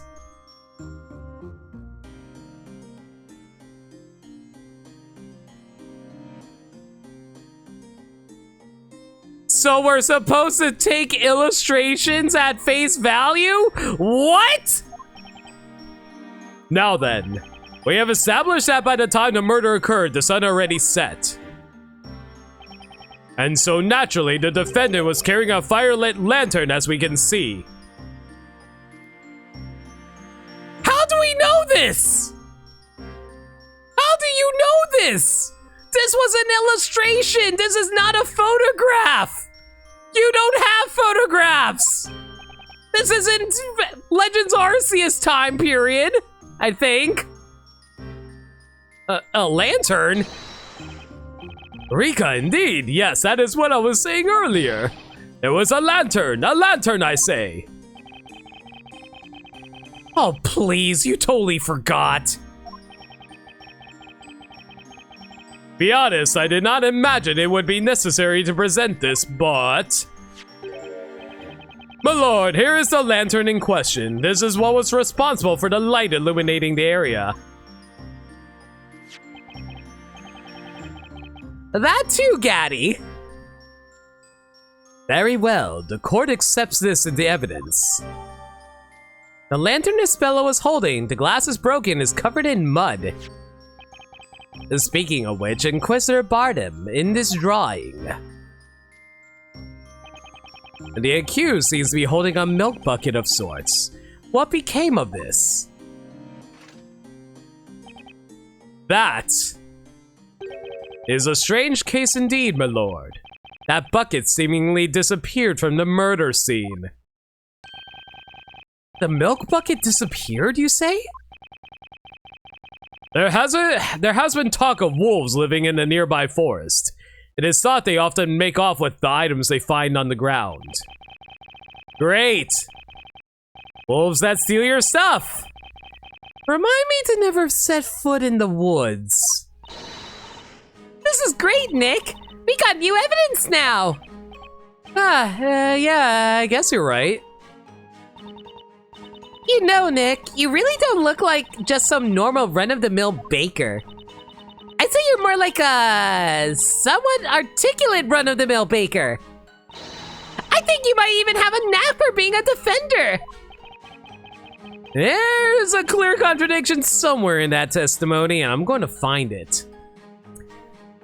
Before we get to that, though, I am going to go to the bathroom real quick, so I'm going to go into intermission for a small moment.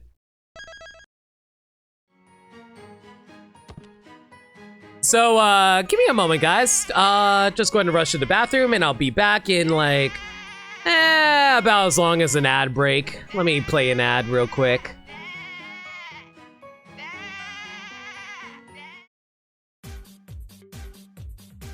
I really wish this wasn't buying into my ear, though. That would be fan-flippin-tastic. Where are my ads?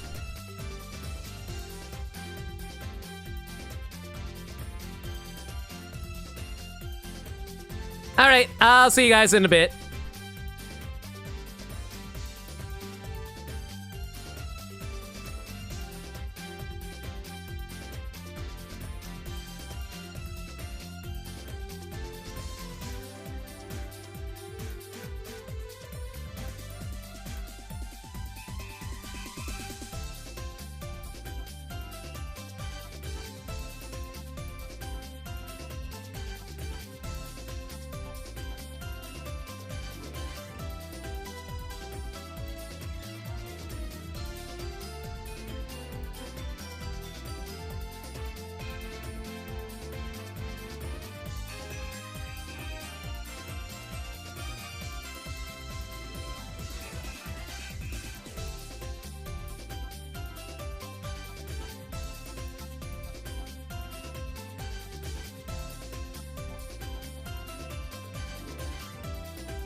And I'm back. Is the ad break over? Just double checking.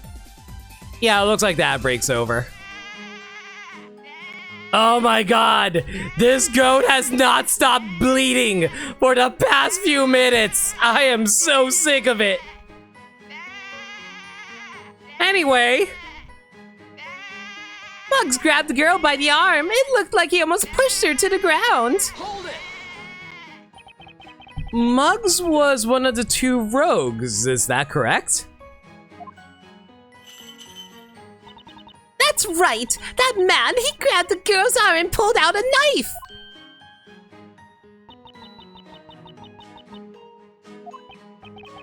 Is something wrong? Or was it Robs that grabbed the girl and had the knife? Huh? Oh dear, no. Let's see. Muggs was the short one and Robs was the... No. I think the other way around.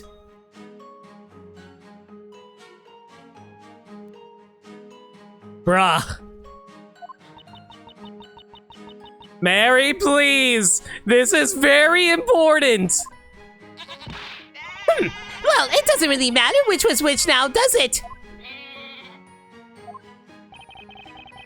That's all well and good, but I was kind of just hoping you testify about the lantern. Honorable witnesses, please continue with your testimonies. I heard a faint voice cry out. The next moment, those two villainous men burst into flames. Exactly whose cry did you hear? Well, it was the accused. It was Isabela's voice, of course. And did you get a good look at Miss Cantabella's face?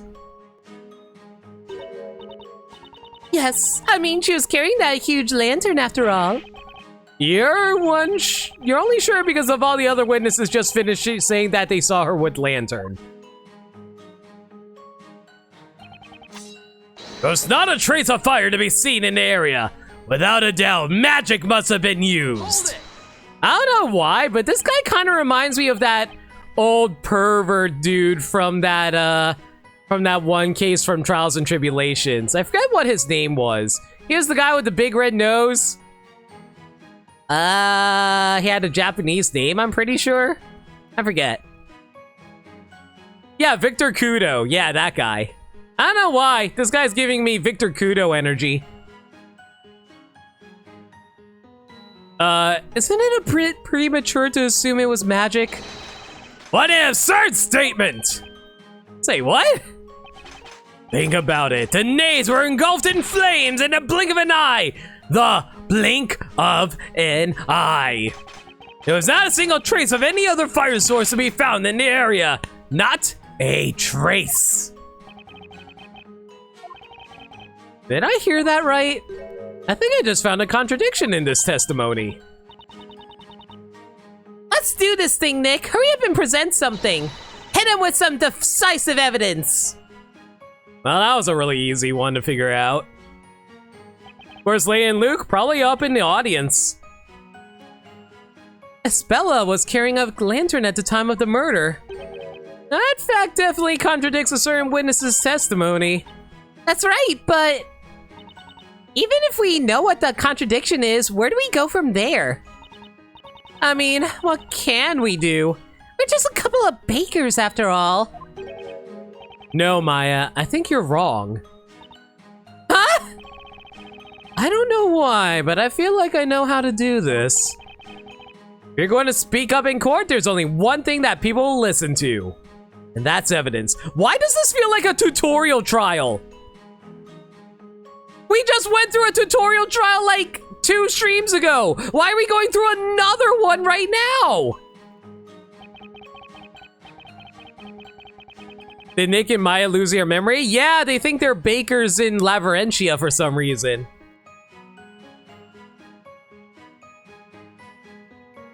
I just have to try and present evidence whenever there's a contradiction in one of their testimonies. Again, this is playing out like a tutorial trial. Why isn't this in? Why aren't we doing something a little more, I don't know, less obvious? Okay, Nick, let's give their testimonies another listen.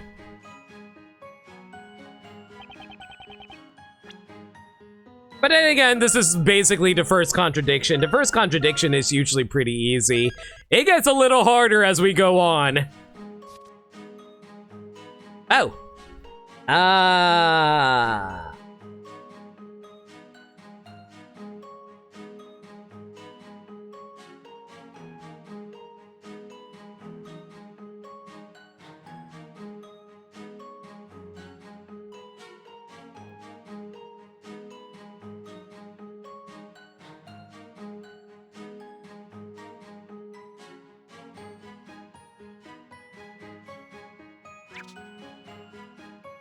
Anyway.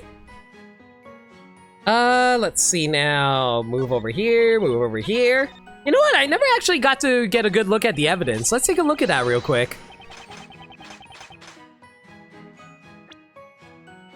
Case outline. The accused, Isabella Cantabella, charges the use of witchcraft to burn 2 male victims alive. Lantern. The lantern Isabella was holding, the glass is broken and is covered in mud. Again, like, it's really, this feels like a tutorial trial because a lot of stuff is like not given to us at the start. So like, it's really easy to figure out exactly what we need to present as contradictions. Usually with Ace Attorney games, you do investigations to build up your case record and then like the court record, and then you have a lot of other evidence to present. As of right now, it's just pretty straightforward overall. Isabella Cantabella, the defendant, accused of witchcraft and killing 2 men with a fire spell. Robs and mugs, the 2 victims, threatened with magic when, killed with magic when threatened with the defendant. Nidal, a witness, passionate about becoming a knight, currently unemployed. Maybe it's like this to ease the Layton crowd in, I guess, but I don't think Ace Attorney has complicated gameplay. It's all basic. How lewd. How much would a woodchuck chuck if a woodchuck could chuck wood? He would chuck, he would, as much as he could, and chuck as much it would as a woodchuck would if a woodchuck could chuck wood. Wood. Wood. Wood. Wood. Wood. Maniacal. Wood. Maniacal. Your message was so long, my animation didn't even play because it was shrunk so small. Thank you for the $6.90. I haven't heard that alert in a long ass time. But how you doing, man? Hope you're well. Mary had a little lamb. A witness, a owner of a farm near the market, seems to have a fixation on goat milk. Kira, a witness. Oh my god, look at her! Look at her! She's so goddamn cute! I love her! What alert have I not heard lately? The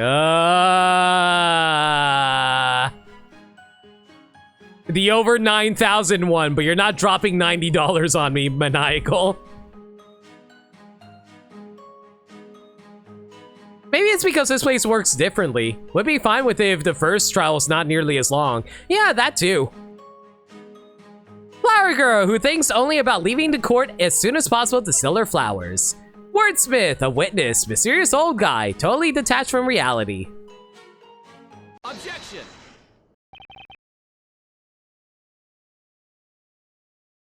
Maniacal is not dropping $90 on me. He doesn't have the money for that.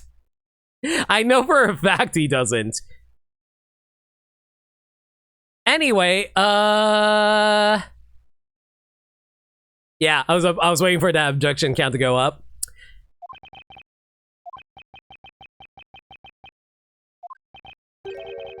Oh, what's the matter, defendant?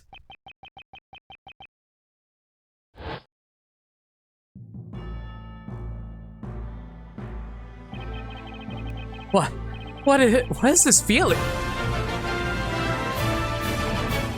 Thank you! Maniacal, thank you for the gifts of the $90 money. Okay, that's a little clever. Objection. I can't help but feel that is a word I've used quite a bit in the past. That's it. I remember now. I remember everything. The legal League of Attorneys. Exchange. Isabela's trial. And then that strange book. Yeah. It was, he lost his memory for a bit. This feeling. I feel like I can take on the world! Oh, Phoenix, calm yourself down. Y'all know what happens to you in Apollo Justice. I think. I just know about Hobo Phoenix. I don't actually know what happens in Apollo Justice. Witness! Oh! Wrong button! Wrong button! Wrong button! Wrong button! Oh, this music though! Oh!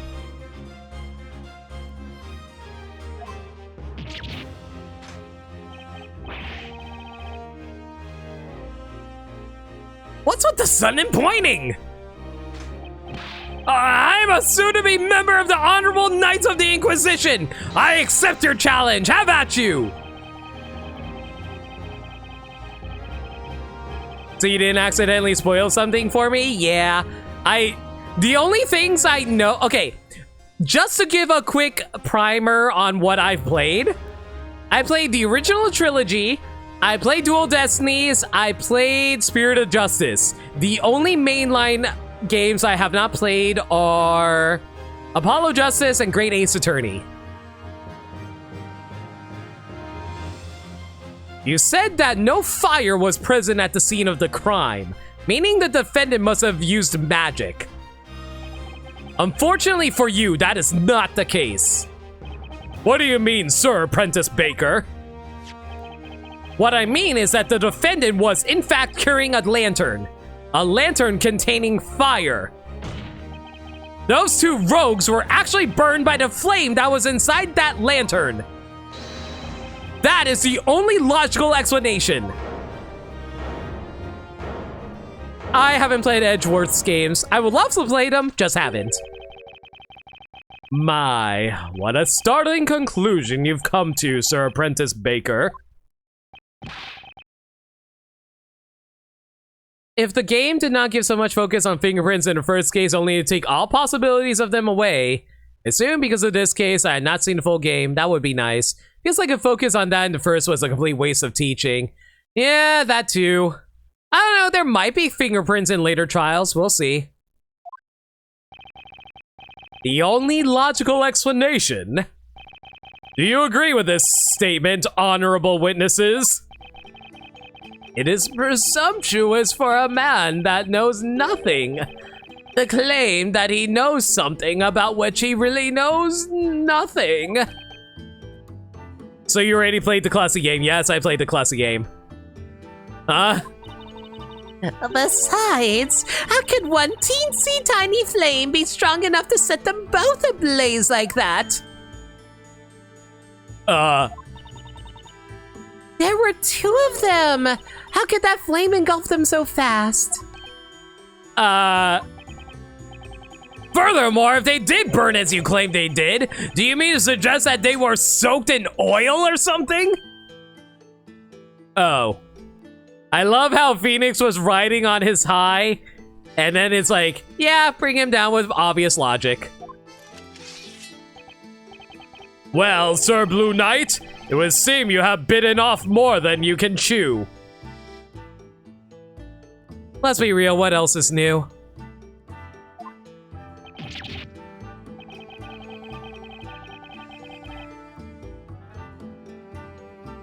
I definitely didn't see that coming. What say you, my lord? Do you have any thoughts on the proceedings thus far? That means you can't stream to Clussy now? No, I'm gonna do it. I'm gonna stream all of the Ace Attorney games eventually. Just because I played them doesn't mean I remember every single detail about those cases. Given the testimony as we have heard it, this court has come to its conclusion. What? Was a truly gruesome and merciless act, an act for which only one thing can be held responsible. The nefarious crime of magic! Oh. Hold it! Wait just a second! Is there something you have forgotten to mention, Defender? Not exactly, Your Honor. It's just that, I mean, you just said magic! That can't be right, can it? What are you suggesting, sir? Wrong voice. What are you suggesting, Sir Apprentice Baker? Witches use magic, which in turn brings about disaster. Such is the way of this world, is it not? Well, yeah. That may seem to be the case, but no way is that actually possible. This court finds Espella Cantabella, the accused, charged with being a witch. Espella? A witch? The witch's existence in this world is a crime in itself. The ability to use and control magic is a criminal offense indeed. As such, any witch found practicing magic will be sentenced to death by fire. Oh no, you're wrong! I'm not a witch! Sir Apprentice Baker, I do not envy your current predicament. My lord, hand down your guilty verdict against this witch immediately! Yo, Pickletron. Objection! Woo, more objections, let's go. But there's no evidence to prove that any magic was really used. Put a sock in it, bread boy. We all heard her cast a spell. Huh? That's right, Snowy and I heard it. Isn't that right, Precious? Someone rescue that goat, please. We heard that incantation quite clearly. That frightening voice. There's no mistaking it. It was Espella's voice. His ears do not lie. I clearly heard an incantation most sinister. Ignis eyes it went. Incantation? Ignize? It's no good. I can't wrap my head around this topsy-turvy otherworldly court.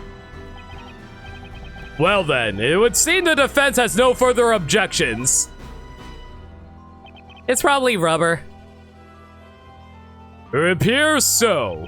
The court finds the use of magic at the time of the murder to be an undeniable fact. Furthermore, the honorable witnesses have stated that they each heard an incantation being recited. The court finds no reason to delay its verdict any longer. Nick, we have to do something! I know, but what exactly can we? Here in this world, our sense of logic is completely useless! And yet, Professor Layton is going to pop in. I am going to be so mad if Professor Layton takes over as the defense attorney. That would actually be obnoxious. This court is ready to hand down its verdict for the case of Espella Cantabella. I've already been playing as Professor Layton for the past 4, 5, 6 hours. I would like to actually win a case as Phoenix. Hold it.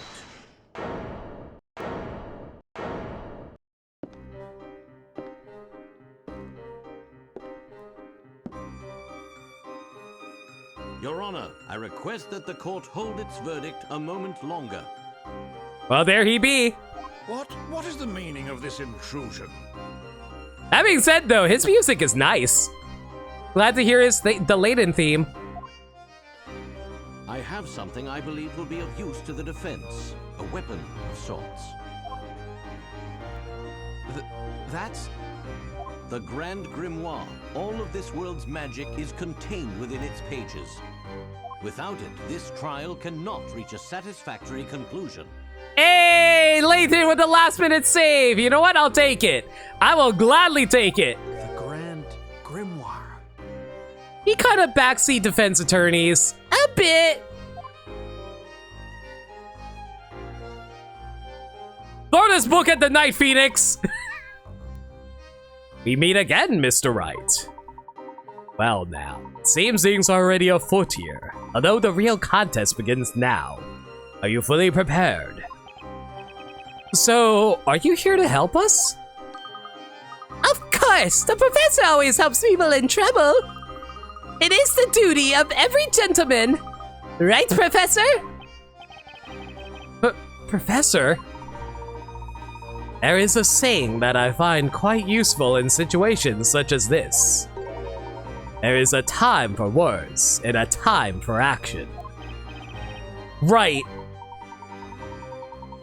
You've been working as a baker in this town up until now, have you not? Must say, I'm a little mystified.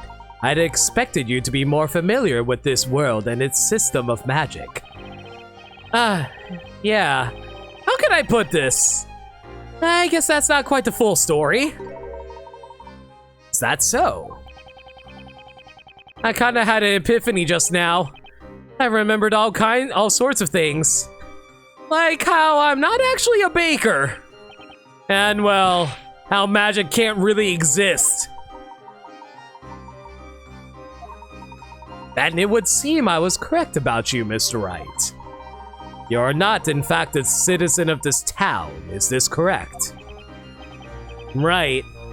At least it seems that way. However, for now, we have no option but to accept this world and its rules as a reality. Without first understanding those rules, I'm afraid you will not be able to save Miss Cantabella. But things like magic only exist in fairy tales and make-believe! Phoenix, your apprentice/assistant is a spirit medium. I'm afraid, Mr. Wright, it would seem magic does in fact exist in this world. Such a truth cannot be denied. Clearly, spirit mediums are not magic. Indeed, that is why the Grand Grimoire is a weapon well suited for this witch trial. At the moment, you are tantamount to a knight without a sword. I feel more like an attorney without a chance, actually. Right then, Mr. Wright. Now I'll explain how the Grand Grimoire works. Oh boy, here we go. Let's see how much of a gimmick this is going to turn out to be.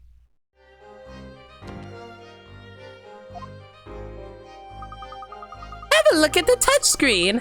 There you'll see the Grand Grimoire button. Touching the Grand Grimoire button will open up the Grand Grimoire. So if I press the menu button, it'll bring up the menu, right? And if I press the save button, it'll bring up the save menu. And if I hit the home button, it brings up the home button. And if I press the close button, okay.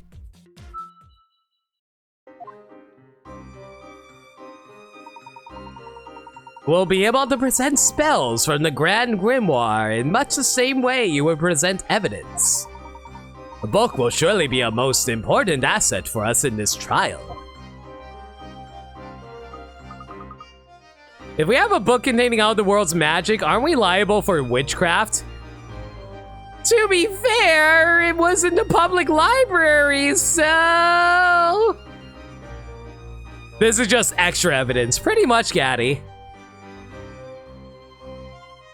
Oh, that reminds me. I've gone ahead and bookmarked the spell Ignite for you. The spell Ignite has been bookmarked in the Grand Grimoire. Ignite, that's the spell of all the witnesses said they heard, right? Nick, you should take a look at that spell. All I have to do is touch the Grand Grimoire button, huh? So you're saying we have to burn all the books then? I think that would be basically burning a Bible in their universe, considering how all the stories were written by the storyteller, right? The defendant has given more than enough time. It would seem this trial has reached its end. That is understood. Is that no, not is that. Is that? Why can I not read tonight? Is that understood, Sir Apprentice Baker? This case is quite straightforward, with every little, with every, very, oh my god, guys, why can I not read tonight? With very little room for doubt. The witness's testimony, coupled with the illustration of the time of the murder. Ah yes, illustrations, something I can totally rely on when it comes to a murder case. Makes it quite clear what must have occurred. This murder was the result of magic. If yelling objection is what restored Phoenix's memory, what will restore Maya's memory? Holding up a bloody letter. Or, you know, getting tasered. Maya needs to get tasered. And furthermore, the caster of said magic was none other than the accused. That, Sir Apprentice Baker, is the truth. Best you go back to baking, for I believe your days in the courtroom have crumbled. Ugh! Is everything okay, Mr. Wright? Yes! It would seem that photographs do not exist in this world. Photos don't exist? I guess that makes sense. Ye old time period and all that. See, I was really hoping that Professor Layton was going to comment on why did it look like that guy talking back to you felt like you were getting punched in the face?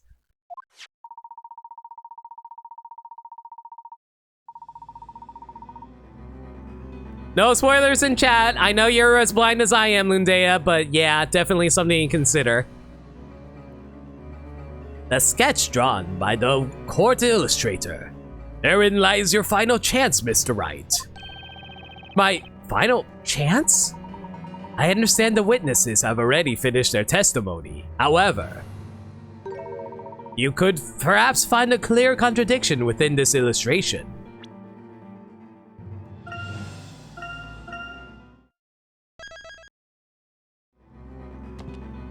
Well, for one thing, the lantern isn't broken yet. That's something to note. Let me actually take a look at the Grand Grimoire real quick. Let me see if I can bring it up for you guys. There we go. Ignize, the Inferno spell. Summon a circle of flame within a 1 meter radius of the caster. Requires an incantation and scepter to cast. Well, there's that issue right there. Oh, no. I wasn't talking about you specifically, Lindea. I was talking to chat in general in regards to spoilers. Like, you just reminded me about spoilers, about the spoiler warning, that's all.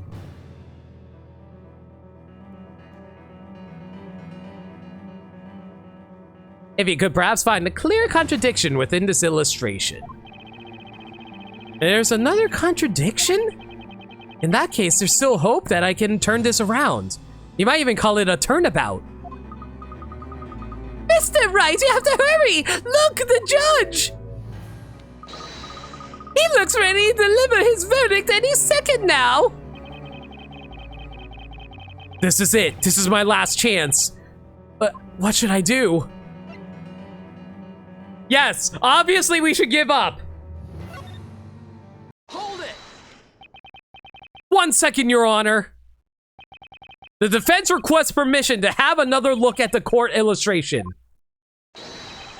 I think there might be a contradiction in there. Objection. You're already out of time. All testimony and evidence given thus far has been proven to be accurate. Objection! Double objection! I wouldn't be so sure, Inquisitor Barnum.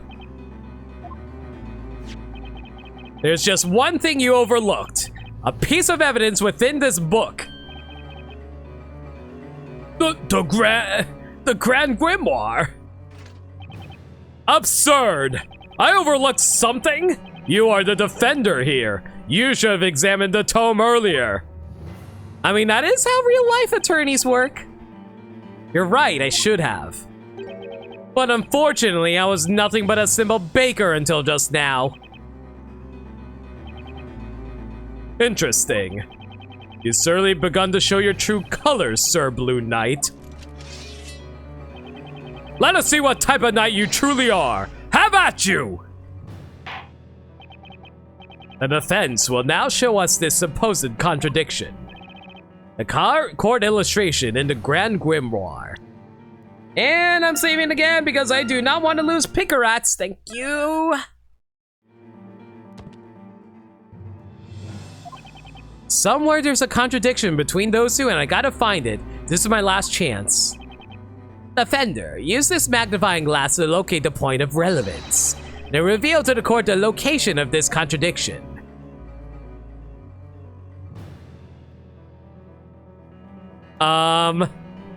Okay, here's the thing.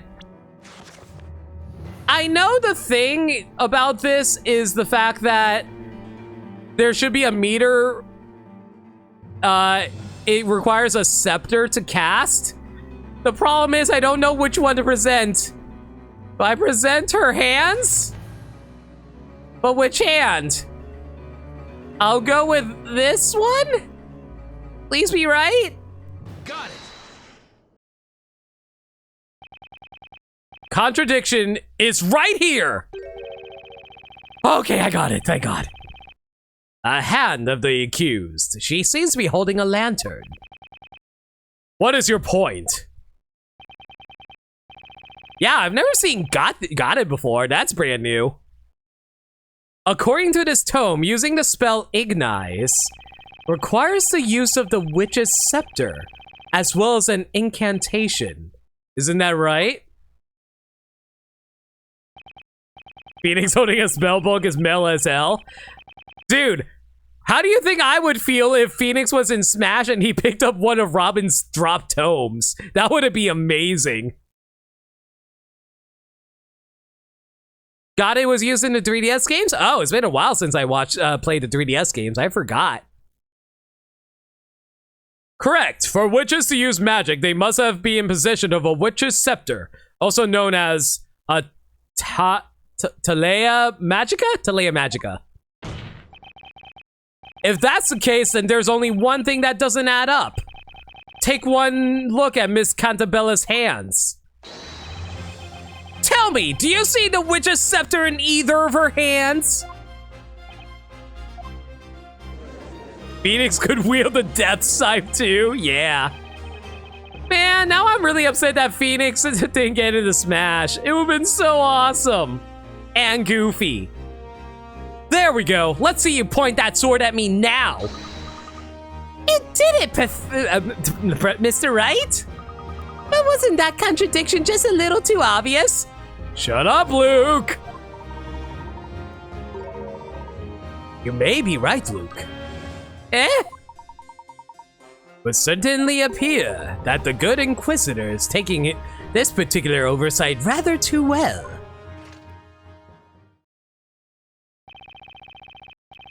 That is correct, Sir Apprentice Baker. But you should not underestimate me. This is perhaps your first time seeing this item, is it not?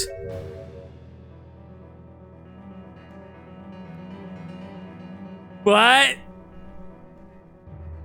This is perhaps your first time seeing this item, is it not? Right here is the very scepter you mentioned. What? One of the witnesses found it tossed in the shrubbery on the side of the path. Aha, yes indeed. That was I located it. My feet found themselves ensnared in the blasted thing and it sent me flying through the air. Somehow I'm not surprised to hear you fail, Gramps. This scepter does seem to carry a most sinister air. Indeed, my lord. However, this scepter will only work while in the hands of a witch. With the incantation being said aloud... Aw, that's too bad. I wanted to try lighting some stuff on fire. Maya, please.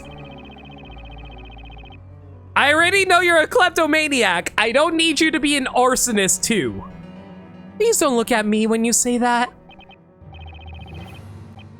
You see, there are 2 magic gems on this scepter. Magic gems? Looks like a red and gem and white gem. These gems each contain a particular magic spell. By simply looking at these magic gems, one can easily determine the magic its spell can be used. Nick, quick, look at the page at this page.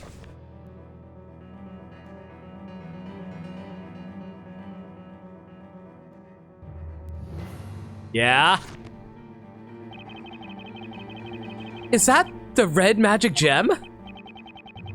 Indeed, the red gem you see here is the spell Ignize. If you look closely, you should notice that this scepter also has one more spell that can be used.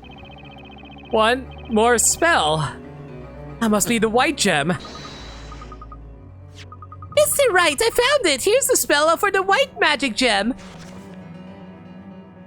Dimir, the vanishing spell. Causes anything the caster touches to vanish from sight. Simply chant Emir to make it reappear.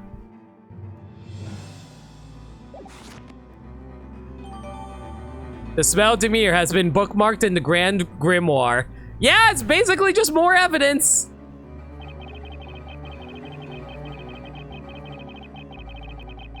Causes anything the caster touches to vanish from sight. I see you managed to work it out in that crusty head of yours. That's just... It can't be! The reason the witch's scepter couldn't be seen is because the magic spell Dimir had made it disappear. Wait, was he dabbing? Barnum actually looked like he was dabbing there for a moment there. He was like, oh man, time to dab on this blue knight, dude. Oh! In other words, the accused conjured a cowardly spell to camouflage her own use of magic. No way! When are we getting a Lena dab? We're going to get a Maya dab eventually. I'm just waiting on a live to draw it up. Order, order, order! Inquisitor Barnum, please submit the scepter into evidence. Objection! Hold on, please! Is there a problem, Sir Baker? Okay, I understand this is a witch's scepter. However, whether or not the scepter was in Miss Cantabella's possession has not yet been proven. What are you talking about, Sir Apprentice Baker? Isn't it obvious? I'm talking about fingerprints. Oh.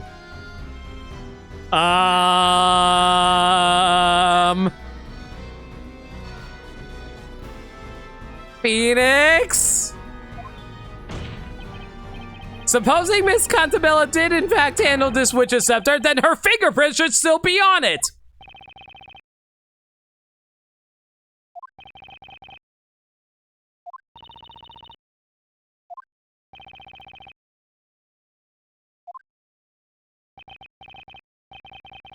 What's with this silence?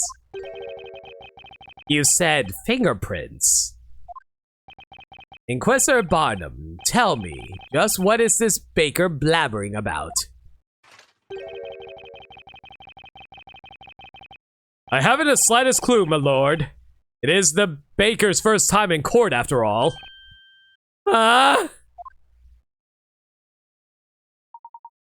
I'm afraid it's no use, Mr. Wright. This world, it would seem the concept of fingerprinting does not yet exist. What? I can't believe it!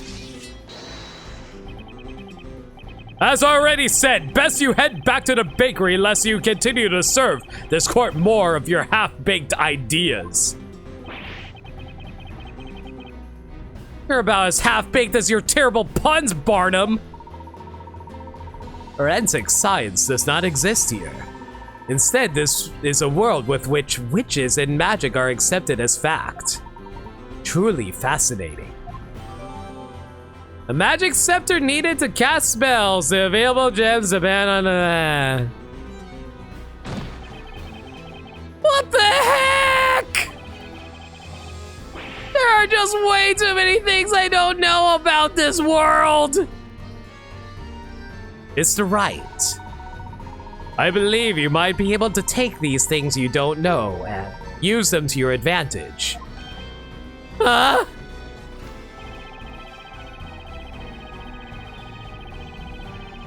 The Inquisition believes there is no room for debate on this matter. The accused clearly attempted to conceal her magic. Better luck next time, Sir Apprentice Baker. Perhaps your next loaf will not leave such a bitter taste in our mouths. Now then, my lord, I believe it is time. I ask that you render your unwavering verdict. Objection. Oh my god, Layton, please stop backseating me. Pardon the interruption. May I have a word, Inquisitor Barnum? What's that? Who might you be? My name is Herschel Layton. I am a friend of the accused.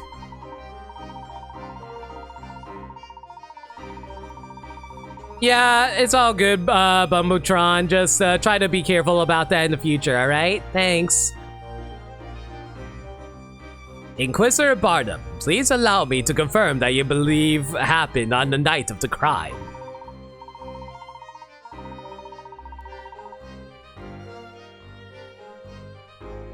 Yeah, Layton, don't you know? Don't make me tap the sign. No backseating, Layton. You claim the witch's scepter was made to disappear through the use of magic, is that correct? At least Layton is polite, unlike Phoenix. That is true. But to be fair, everyone's rude to Phoenix, so Phoenix is justified in his annoyance and rudeness. Indeed, through the magic spell Demir. If possible, would you mind providing proof of this particular claim? What? You claim the scepter is not seen.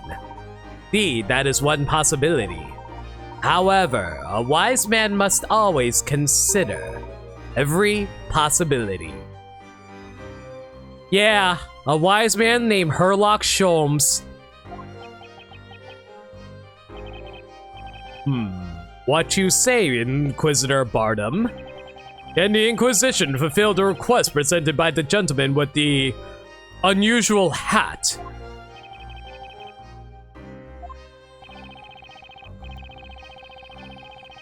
The Inquisition cannot honor this request for proof.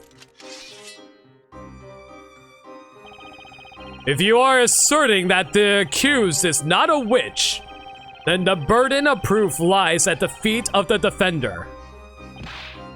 Come on, it's the present Inquisition's job to prove that a crime was committed. As I thought, indeed, it would appear the accepted method of thinking in this world differs greatly from our own. How regrettable, Sir Apprentice Baker, and you, Sir Dark Hat. Okay.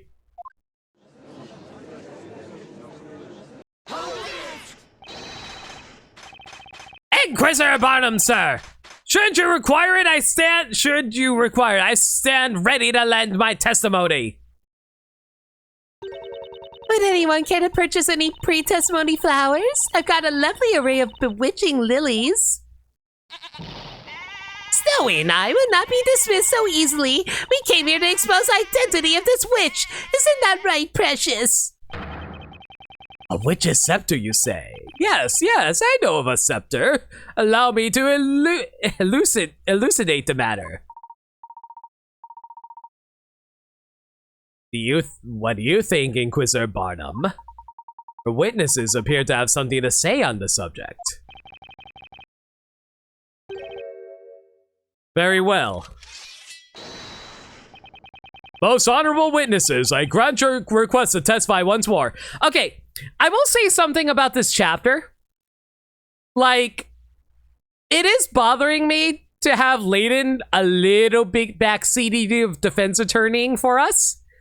That being said, though, I will be okay with it if after we're done with the trial and we're back to Professor Layton puzzles, if Maya and Phoenix start doing puzzles. If Maya and Phoenix start doing puzzles, I will forgive that because they're basically having the characters do each other's thing, and that's okay by me.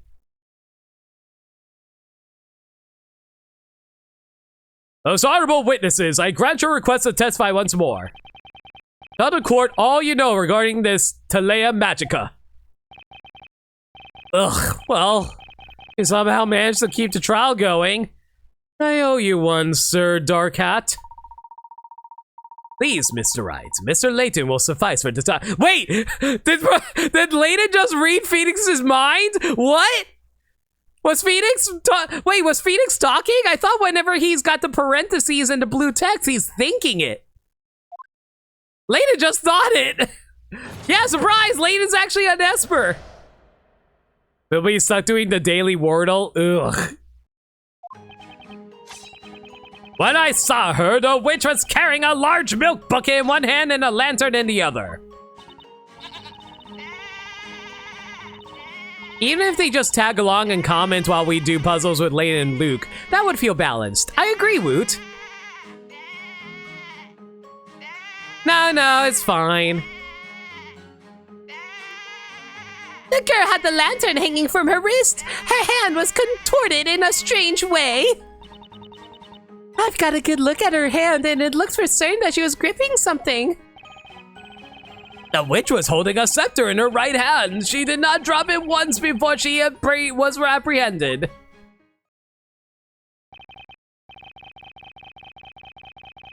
I see. The accused's hand was contorted in a strange way. I do believe this is quite an important piece of testimony. I saw it. I most certainly saw it. She was holding an invisible scepter. We saw it too. It was a girl up there, without a doubt. I as well. These old eyes don't see as well as they once did, but I witnessed the hazy, blurry form of the accused quite clearly. Don't tell the court you're blind. My eyesight is as sharp as the edge of my trusty blade. A toy sword. How fascinating. Although I wonder if he understands the implications of that analogy in his vision. They saw an invisible scepter. I was about to say, yeah.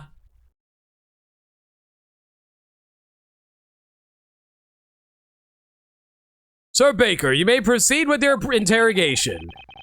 Layton's giving me another chance. I can't let it go to waste.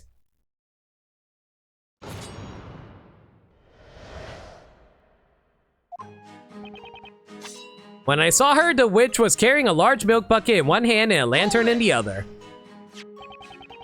The large lantern you mentioned is this one, correct?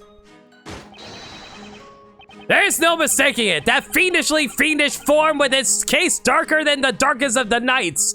That was the lantern, you foolish fool! It's just a normal lantern. What is this? You've seen the glass is shattered. Ah, and there seems to be a sizable amount of mud stuck to it. On closer inspection, it appears mud has been stuck to the broken sections of glass. Most intriguing. So then, when exactly did the lantern get mud all over it? By the way, witness, you also saw a milk bucket, is that right? Indeed, I would bet my sword on it. And yet that milk bucket mysteriously vanished from the scene of the crime. Is Beta Francisca? Not entirely wrong. How many times must I say it, Sir Apprentice Baker? The problem was the black lantern.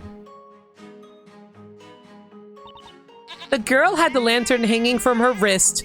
Her hand was contorted in a strange way. She had the lantern hanging from her wrist. Are you sure? Of course we're sure.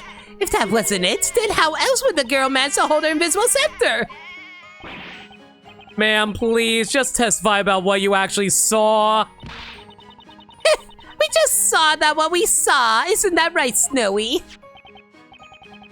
Indeed, a handle as wide as this could be easily hung from the accused's small wrist. Yes, that's what we were telling you. Isn't that right, Mummy's little snowball? It's no good. They're all bent on assuming Espellas was holding that scepter. It seems it may be best not to pursue this particular line of questioning any further.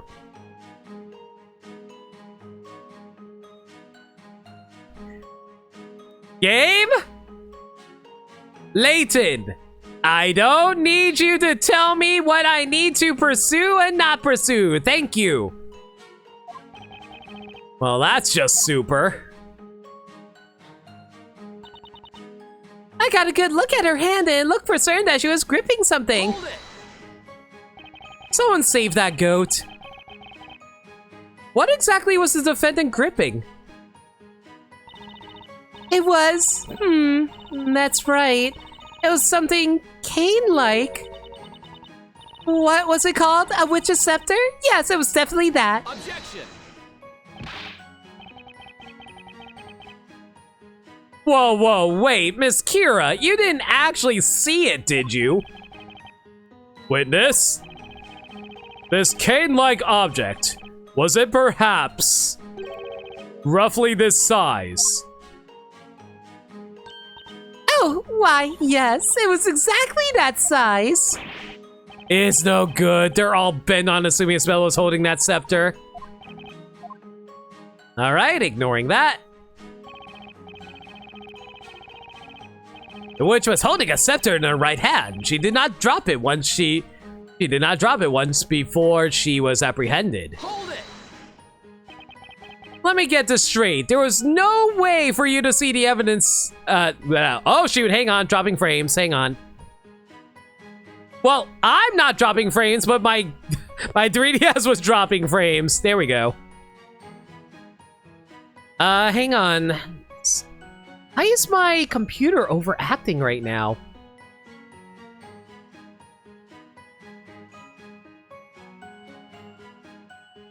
Everything should be turned off. Well, it's settling down at the very least. Maybe I should turn off Discord. Hang on, let me turn off Discord real quick.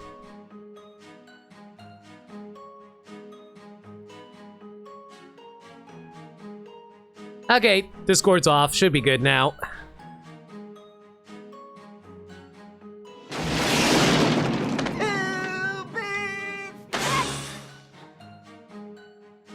Yo, Pickletron, thank you so much for the 2 bits! You're gonna have to pay for that wall, by the way. Let me get this straight. There was no way for you to see this invisible specter, was there? Not specter, scepter. Well, now, that's common sense, boy. One cannot see what is not there to be seen. In that case, there was also no way you could tell whether or not she may have dropped the scepter. How much is a wall? Another 5 bits.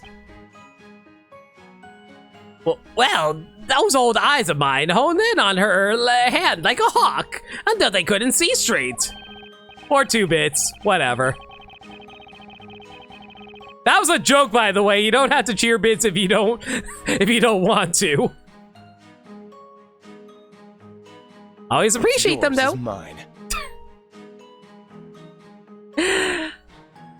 Pickletron, thank you so much for 5 bits. From the bottom of my heart, I really do appreciate it. Please do not actually feel like you need to cheer bits unless you want to, alright, guys? The young lady was most certainly holding an invisible scepter in her right hand, while at the same time also carrying the lantern. Or do you perhaps possess some piece of evidence to suggest that she dropped the scepter? There hasn't been any evidence so far to suggest Isabella was holding the scepter. Evidence suggesting the scepter was dropped. Now that is an interesting... Thank you, Layton! Huh? If Isabella did not have the scepter in her hand, it would not have been impossible for her to have used any magic. Well, yeah, that's true. I don't suppose. Might there be a piece of evidence that could prove... I swear, This trial might actually be the easiest trial I have ever done in Ace Attorney. Even other tutorial trials have been harder than this.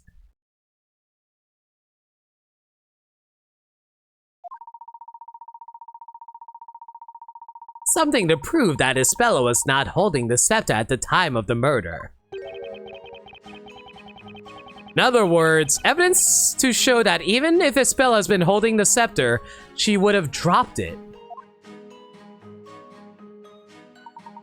Is everything alright, Mr. Wright? The truth about what happened in that brief instance will likely decide Isabella's fate. Even 1-1? Yeah, I think 1-1 was like, 1-1 is simple, but at the same time, if you don't remember your time zones, I think people would get screwed up on that. I have to do everything I can to find a contradiction in these testimonies. I guess I should take another look at the court record. Well, I already know what the answer is. But just in case, I don't want to lose any pick-a-rats, let's do this real quick. Go!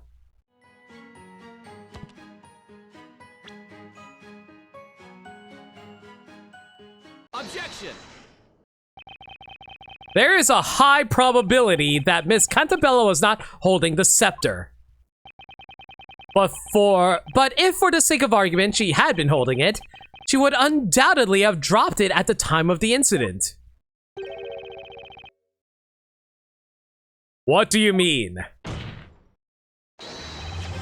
What I mean, Inquisitor Barnum, the good music is playing again, let's go. Is that this lantern proves that the defendant was not holding the scepter. Objection. What foolishness are you spouting, Sir Apprentice Baker? This lantern's handle was around the accused's wrist. Objection! Meaning she could have held the scepter? I'm afraid that's not the problem here, Inquisitor Barnum. The problem is that with the broken glass and the mud plastered all over it. What? The rain had ended just as the murder was taking place. That would make the path fairly muddy, don't you agree? When the thieves grabbed Miss Cantabella by the arm, the lantern must have fallen into the mud.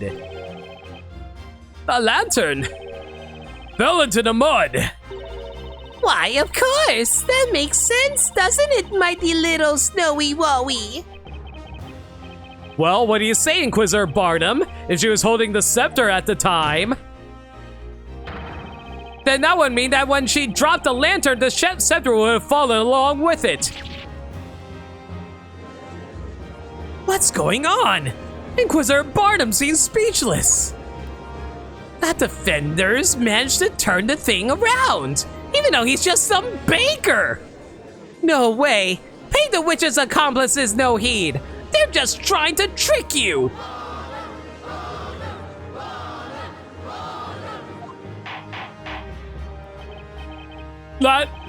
Just what is this? Hold it! One moment, please. Everyone, please listen. Didn't we all just stand here and explain to the court what we clearly saw? It's a lantern, so what? What's so special about it? Explain to me so I can understand. So that you can understand. Well, I mean, it's pretty obvious just by looking at it.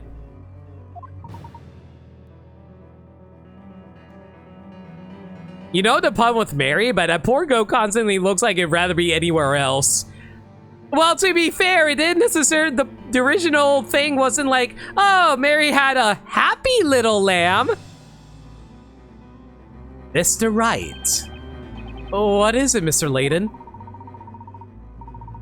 There's something about this witness. Miss Kira, was it? Tell me, Miss Kira. How good is your eyesight exactly?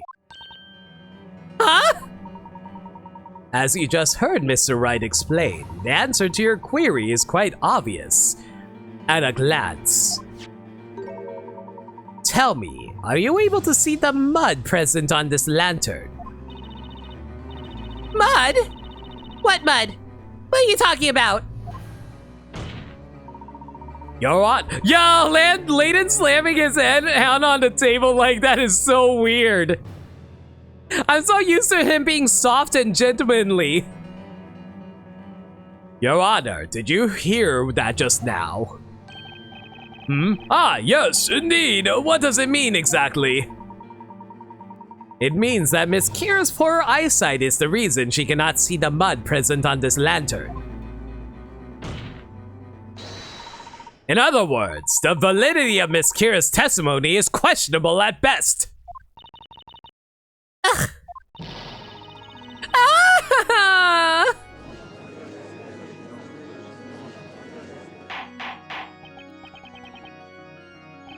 Order! Order in the court! What is the meaning of this?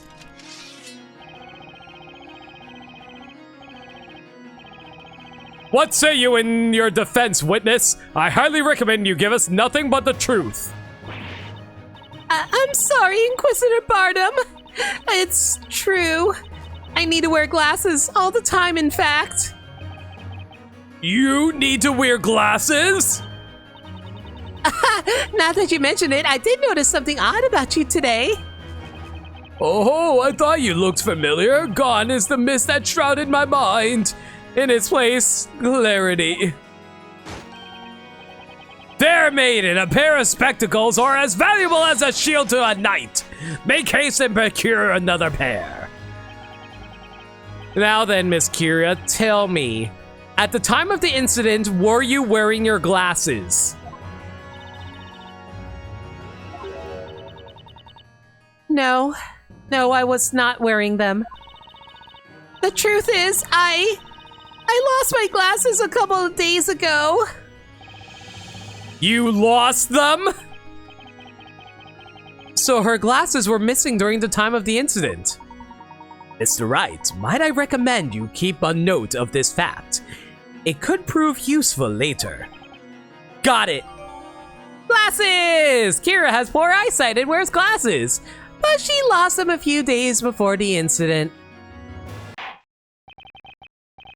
Am I to believe there is nothing left to prove on this matter? At the time of the murder, the accused did not have a witch's scepter in her possession.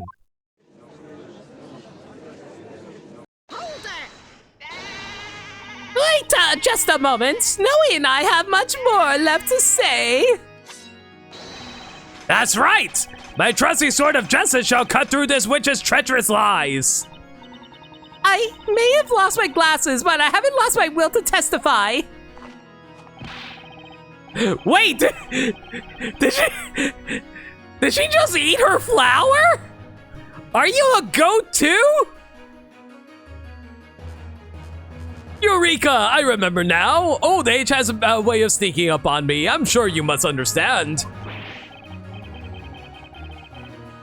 Yes, I understand. I understand you're all completely ridiculous. It would seem we have not yet arrived at a clear-cut verdict. Witnesses, you may once again begin to testify to the court. Tell us about the scepter and how it was used in the detestable display of witchcraft that y'all witnessed tonight.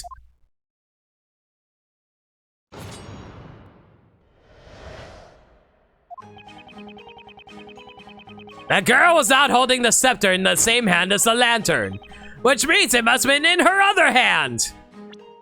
Well, I already know the issue with that comment. The accused is holding a milk bucket in the court illustration. Is to say she wasn't also holding the scepter in that hand. Woman, have you ever tried to hold two heavy things with one hand before? That milk bucket is lighter than it looks. Even Snowy could carry it, so she could have easily held the scepter as well. Have you ever carried around a gallon of milk? I did not see this milk bucket. Everything felt like an illusion.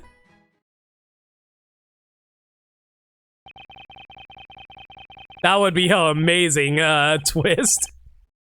The scepter was in her other hand, you say? Indeed, such a proposal was feasible. Sir Baker! Yes, Your Honor. It is the strangest thing. The longer this trial goes on, the more you begin to resemble a legitimate defender. Huh? Well, no matter. Defender, you may begin your interrogation.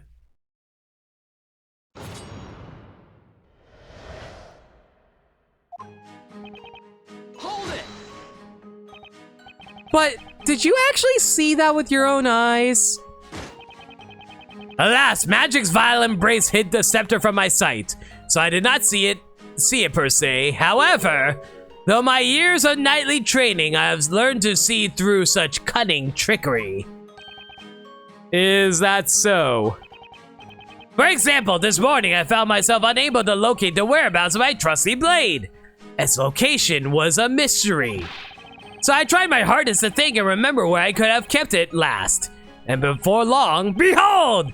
It had transpired I was carrying my trusty blade in its scabbard all along. Life is riddled with such trickery. Would you say life is riddled with trickery, Nick? Only if we're talking about my life, Maya.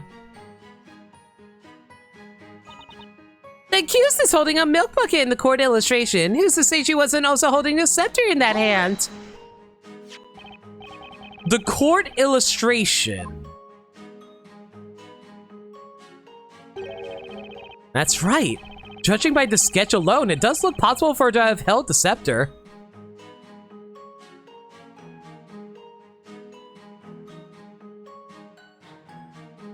How? Her hand is clearly holding onto a bucket! How are you also holding a scepter? What?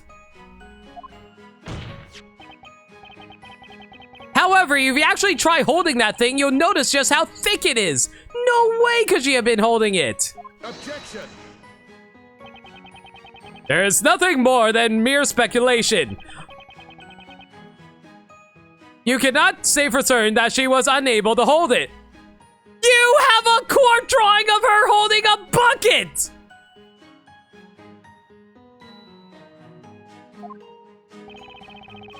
You say speculation, I say it's a fact that there's no way Isabella could have been holding that thing. As expected, this testimony is filled with nothing but assumptions and conjecture. Mr. Layton. You know, Mr. Wright, there does not appear to be any unusual evidence present in the court illustration. Yeah, I agree. It does look like that way. The milk bucket ended up disappearing from the scene. That'd actually be an important piece of evidence in itself. The milk bucket is lighter than it looks. Even Snowy could carry it. Just a second, Miss Mary. What is it now? Snowy and I don't have all night, you know. Come on then, out with it. I just have one question regarding your testimony. How exactly did you know that the bucket Miss Cantabella was carrying was light enough for Snowy to carry? Well... You see, the girl always uses the same bucket whenever she comes to buy milk from us. Naturally, I would have seen that bucket countless times before. You've seen it countless times before. That doesn't answer my question. You specifically said that bucket is lighter than it looks. Miss Mary, at some point tonight, you must have held that bucket yourself. Now then, please enlighten us as to exactly when you got your hands on that bucket. So, random question. When did this game come out? Did this come out before Dual Destinies or after Dual Destinies? I'm just wondering because, like, This came out after Dual Destinies. Wait, it came out before Dual... This was a No! Wait! No!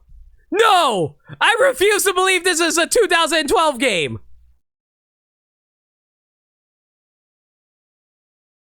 Before, but it took its sweet time getting localized. Oh. Okay, that makes a lot more sense now. Okay, that's fair. I was about to say, there is no way this game is that old. Oh my god. I feel old. I feel so old. It's true. By that time, Robs and mugs had already been burnt to ash. And then I noticed the milk in that bucket that the girl had been holding in her hand. The milk? Then, when those two went up in a blaze, Snowy and I made a dash for the bucket. As the girl stood there looking confused, we took the milk from her to make sure it was okay.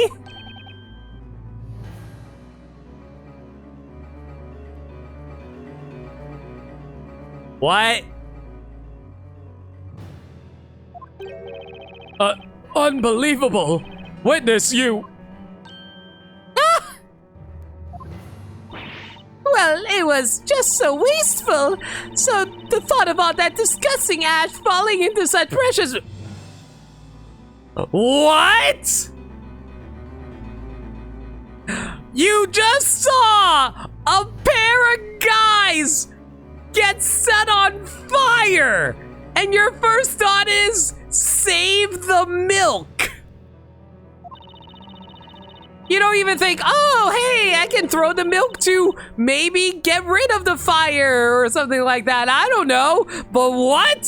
Hashtag save the milk. Yeah, that's another raid message for tonight, I guess. I felt I just had to protect the milk, so I took the bucket back to the farm with me. Milk greater than people. Thank you for the bid, Bermsai. Yeah, milk is greater than people, apparently. Ma'am, do you mean to tell the court that you took evidence from a crime scene back home with you? That explains why we were unable to locate the milk bucket at the scene. Oh my, you're scaring poor Snowy. Here, I brought the bucket with me. Anyway, see, I didn't even tamper with the milk. That milk is goat cheese at this point, ma'am. I'm sure you didn't. The court shall accept this milk bucket as evidence. That milk has spoiled. The milk bucket Isabella was carrying at the time of the crime. Mary brought it back to her farm. That is some spoiled ass milk.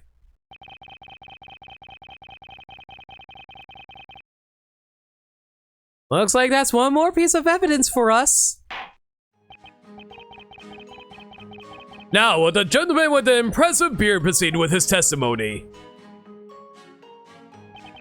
Did not see this milk bucket. Everything felt like an illusion. You didn't see the bucket. Indeed, naturally, there's no way for me to notice a switch before the crime occurred. My mind was placid as the most placid of placid lakes.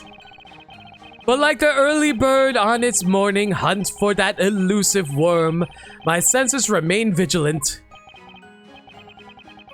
You do realize that the other witnesses have all testified to having seen Miss Cantabella carry that bucket, though. And when you have journeyed as far as I have through life, you find all this but an illusion. As is, except for Lord Storyteller, of course. Apparently no one smelled the bucket. That's it for the testimony. Still, something is bound to be there. I can't believe Mary took the bucket home with her. Miss Mary must be one of those thieving forest wolves we've been hearing about. Ha!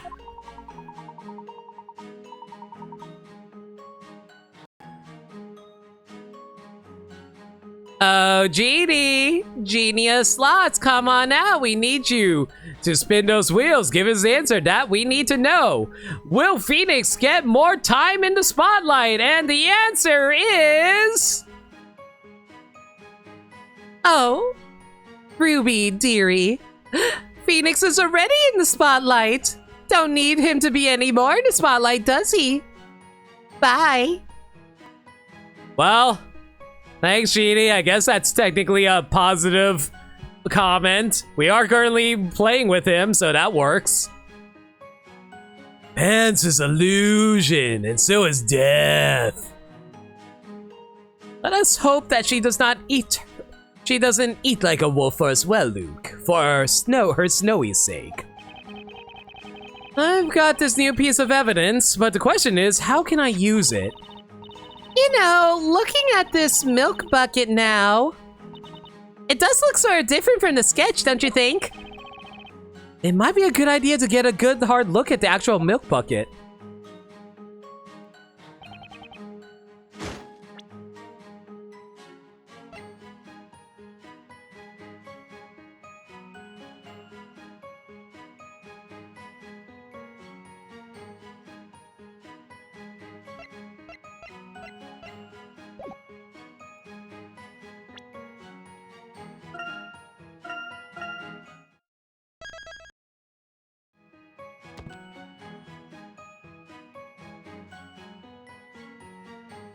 Does Maya still have amnesia? Technically, she still has amnesia.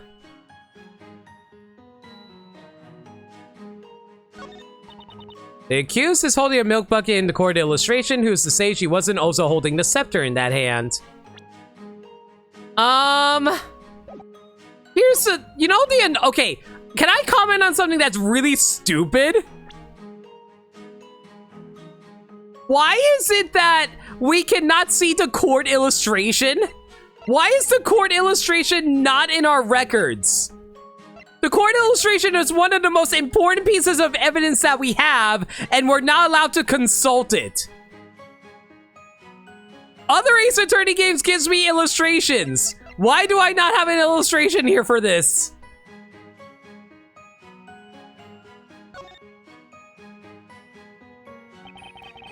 It's very dumb, yeah. Like, I know I need to present a milk bucket, I just don't know who to present it on because I don't know what they're saying about it. It's not holding the scepter in the same hand as the lantern, which means it must have been in her other hand. The accused was holding a milk bucket in the court illustration. Who's to say she wasn't holding the scepter in that hand?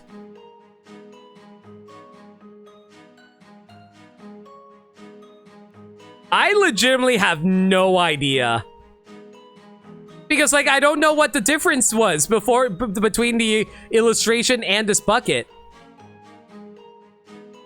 The other person you saw playing the game noted that as well. Yeah, I wish I had the illustration because I don't know what to compare it to.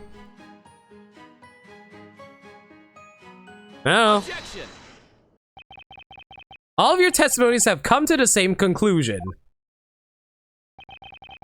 The scepter was not in her right hand with the lantern.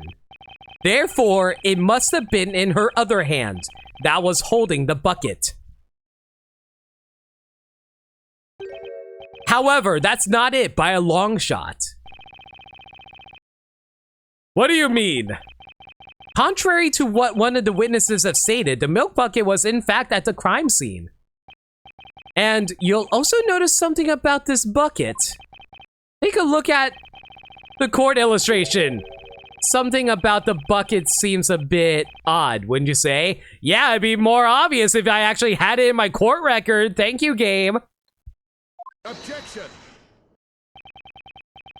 This illustration was based on eyewitness accounts, so a small discrepancy or two is conceivable. Objection. Actually, Inquisitor Barnum, it's highly likely that this illustration is much less accurate than you think. In fact, there is a blatant contradiction present in this illustration. Admittedly, it does look at first impossible that Miss Cantabella was holding the scepter and the bucket at the same time. No, it doesn't. However, if you look at the real milk bucket, that possibility goes up in smoke. Hey, let's have a look at the real deal. Notice the handle? That cannot be! Oh, but it is. This particular milk bucket has 2 pieces of wood on either side of the handle. If you were to try and hold the scepter in this bucket, well, let's just say that'd be a challenge. To put it simply. There's no way anyone could hold both the bucket and the scepter at once. What? Oh, that must mean clearly you have the wrong bucket. We never lie when it comes to milk. That is the very bucket I took. Looks like the witnesses are as surprised about this as Barnum. The defendant couldn't have been able to hold the bucket and the scepter at once. Also, we have already established that she was not holding a scepter in her right hand. Therefore, the defendant, Miss Espella Cantabella, was not holding a witch's scepter at any point during the incident. Order! Order! I said order! Just what is this meaning of, what is the meaning of this? In all my days as judge of this court, I have never heard such an argument. These are but a paltry set of words, and yet they ring with such remarkable strength! Your Honor, what you just heard was logic. Logic, you say? The devil is a logic! Is it witchcraft? I do not appreciate such magic in this courtroom. What's with these two? They just silenced Inquisitor Barnum with mere words. Such foolishness! This must be some kind of witchcraft. Wait, do you think? Could they be witches?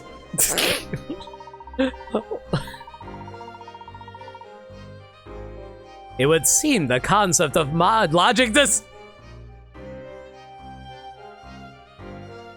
What? It would seem the concept of logic does not exist in this world.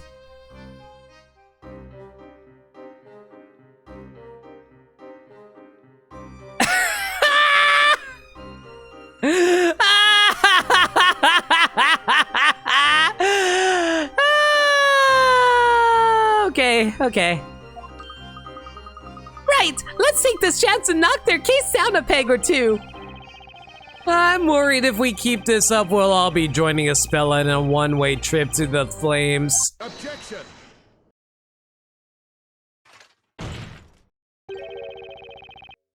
Most interesting. A knight allows his sword to speak for him during battle. You have spoken with a sword of wards. So be it. I too shall wield such a blade. What do you mean? Sir Blue Knight, there appears to be a hole in this logic of yours. A hole? Is it a trap hole? Logic is witchcraft? That's pretty good. According to earlier testimony, it was believed that the accused had a lantern hanging from her wrist by the handle. However, she supposedly dropped it, hence it being covered in mud. That's right. While that may be true, it does not necessarily mean that the accused was therefore unable to use magic. It is merely a question of when she dropped the witch's scepter. What do you mean, Inquisitor Barnum? It's very simple, my lord. The accused, while first holding the lantern and the witch's scepter, cast her magic, then she dropped both the lantern and the scepter. Oh. The witch's scepter was dropped after the spell was cast. Of course. Yes, that must be it. What say you, Sir Blue Knight? This is but a taste of the knightly knowledge of the Inquisition. Wow, Sir Barnum cut through that baker's witchery like a hot knife through butter. Exemplary. I expected nothing less from the hand of Barnum. Oh, to be able to shake that powerful hand someday.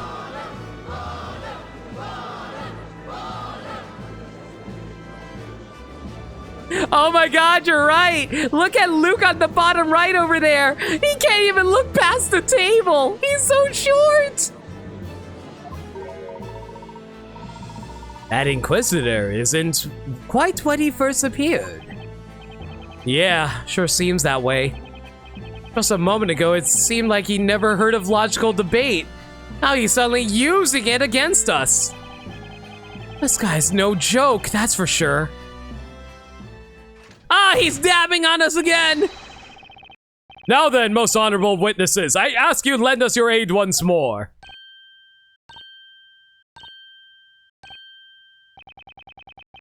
Ruby, can we not have Xenoblade spoilers in chat, please?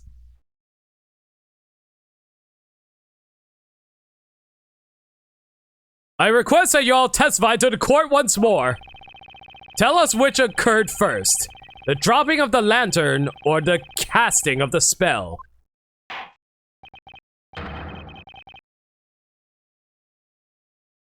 Witnesses, you may begin your testimonies. Tell this court in your own words about the sequence of events that which transpired tonight.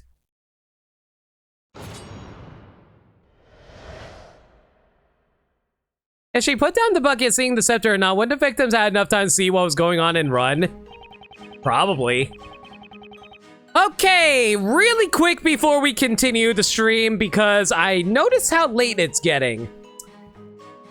For people who have played this game before, how much is left in this trial? If we got at least 2 hours more, I think we might have to call it here.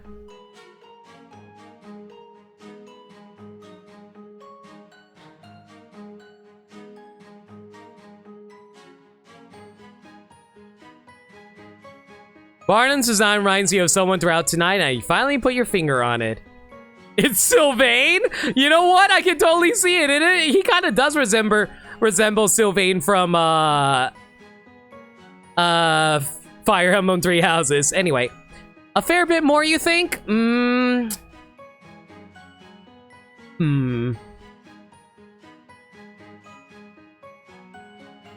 Okay, if we were to say everything I played up to this point was a certain percentage, how much have I played of this trial out of percentage? This is in call it territory.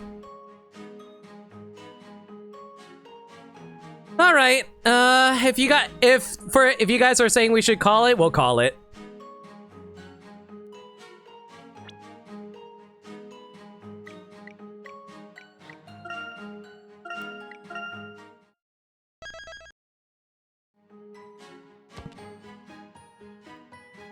Oh, Ruby, there's a thing called first episode spoilers. Basically, you want to avoid, like, it's one of those things where it's like you get spoiled on something that happens in the first beginning of the game, but at the same time, you don't want to know those spoilers anyway because it spoils a plot twist anyway.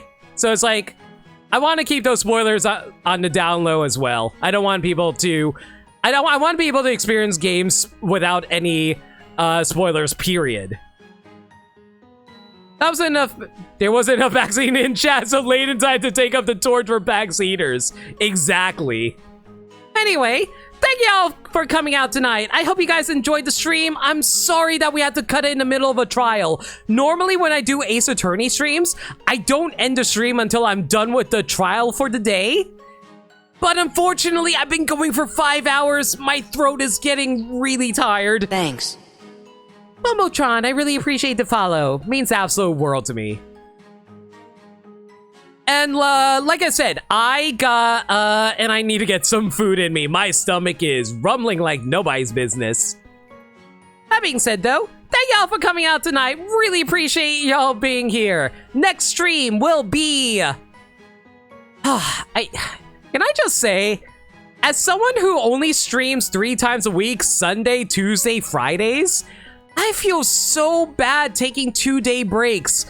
I really want to stream more for you guys. I love streaming for you guys. And taking a 2-day break just feels weird. Whatever. But yeah, the next stream will be on Friday. Maybe I'll stream Thursday. We'll see what my schedule looks like. But for sure, I will stream on Friday. Guaranteed. I will be starting at 6 or 7 p.m. Eastern Standard Time. If there's any changes to the schedule, though, y'all can follow me on Twitter at NoLimit42, where I post stream updates and general shenanigans. Alternatively, y'all can hit up the Discord server, where we talk about anything and everything. We're a very friendly bunch there. We're always welcome to any new faces. We also do movie nights every single Monday night at 7 p.m. Eastern Standard Time. I've been doing a massive Disney movie marathon. Ruby, don't beat yourself up about it. Everyone makes mistakes sometimes. It's all good. But yeah, we've been going through the live action Disney movies, and we recently finished up, what was it again? We finished up 20,000 Leagues Under the Sea and, Davy Crockett. The next 2 movies we are watching are Davy Crockett and the River Pirates and Old Yeller. If anybody wants to check out those 2 movies, we're going to be watching them on Monday, so consider joining Discord server where we host it. Anyway, do you guys mind posting all the hashtag raid messages again? I'm gonna go find a raid target for ourselves. I remember there was also, yeah, Save the Mill, Logic is Witchcraft. Who should we raid? Who should we raid?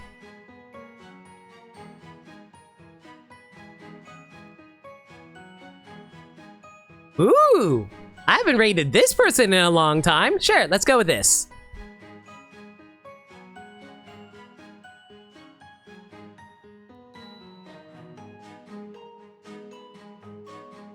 We're going to be raiding Crazy Sunshine, and we're going to be raiding with both of those messages. Raiding with both Save the Milk and Logic of Witchcraft.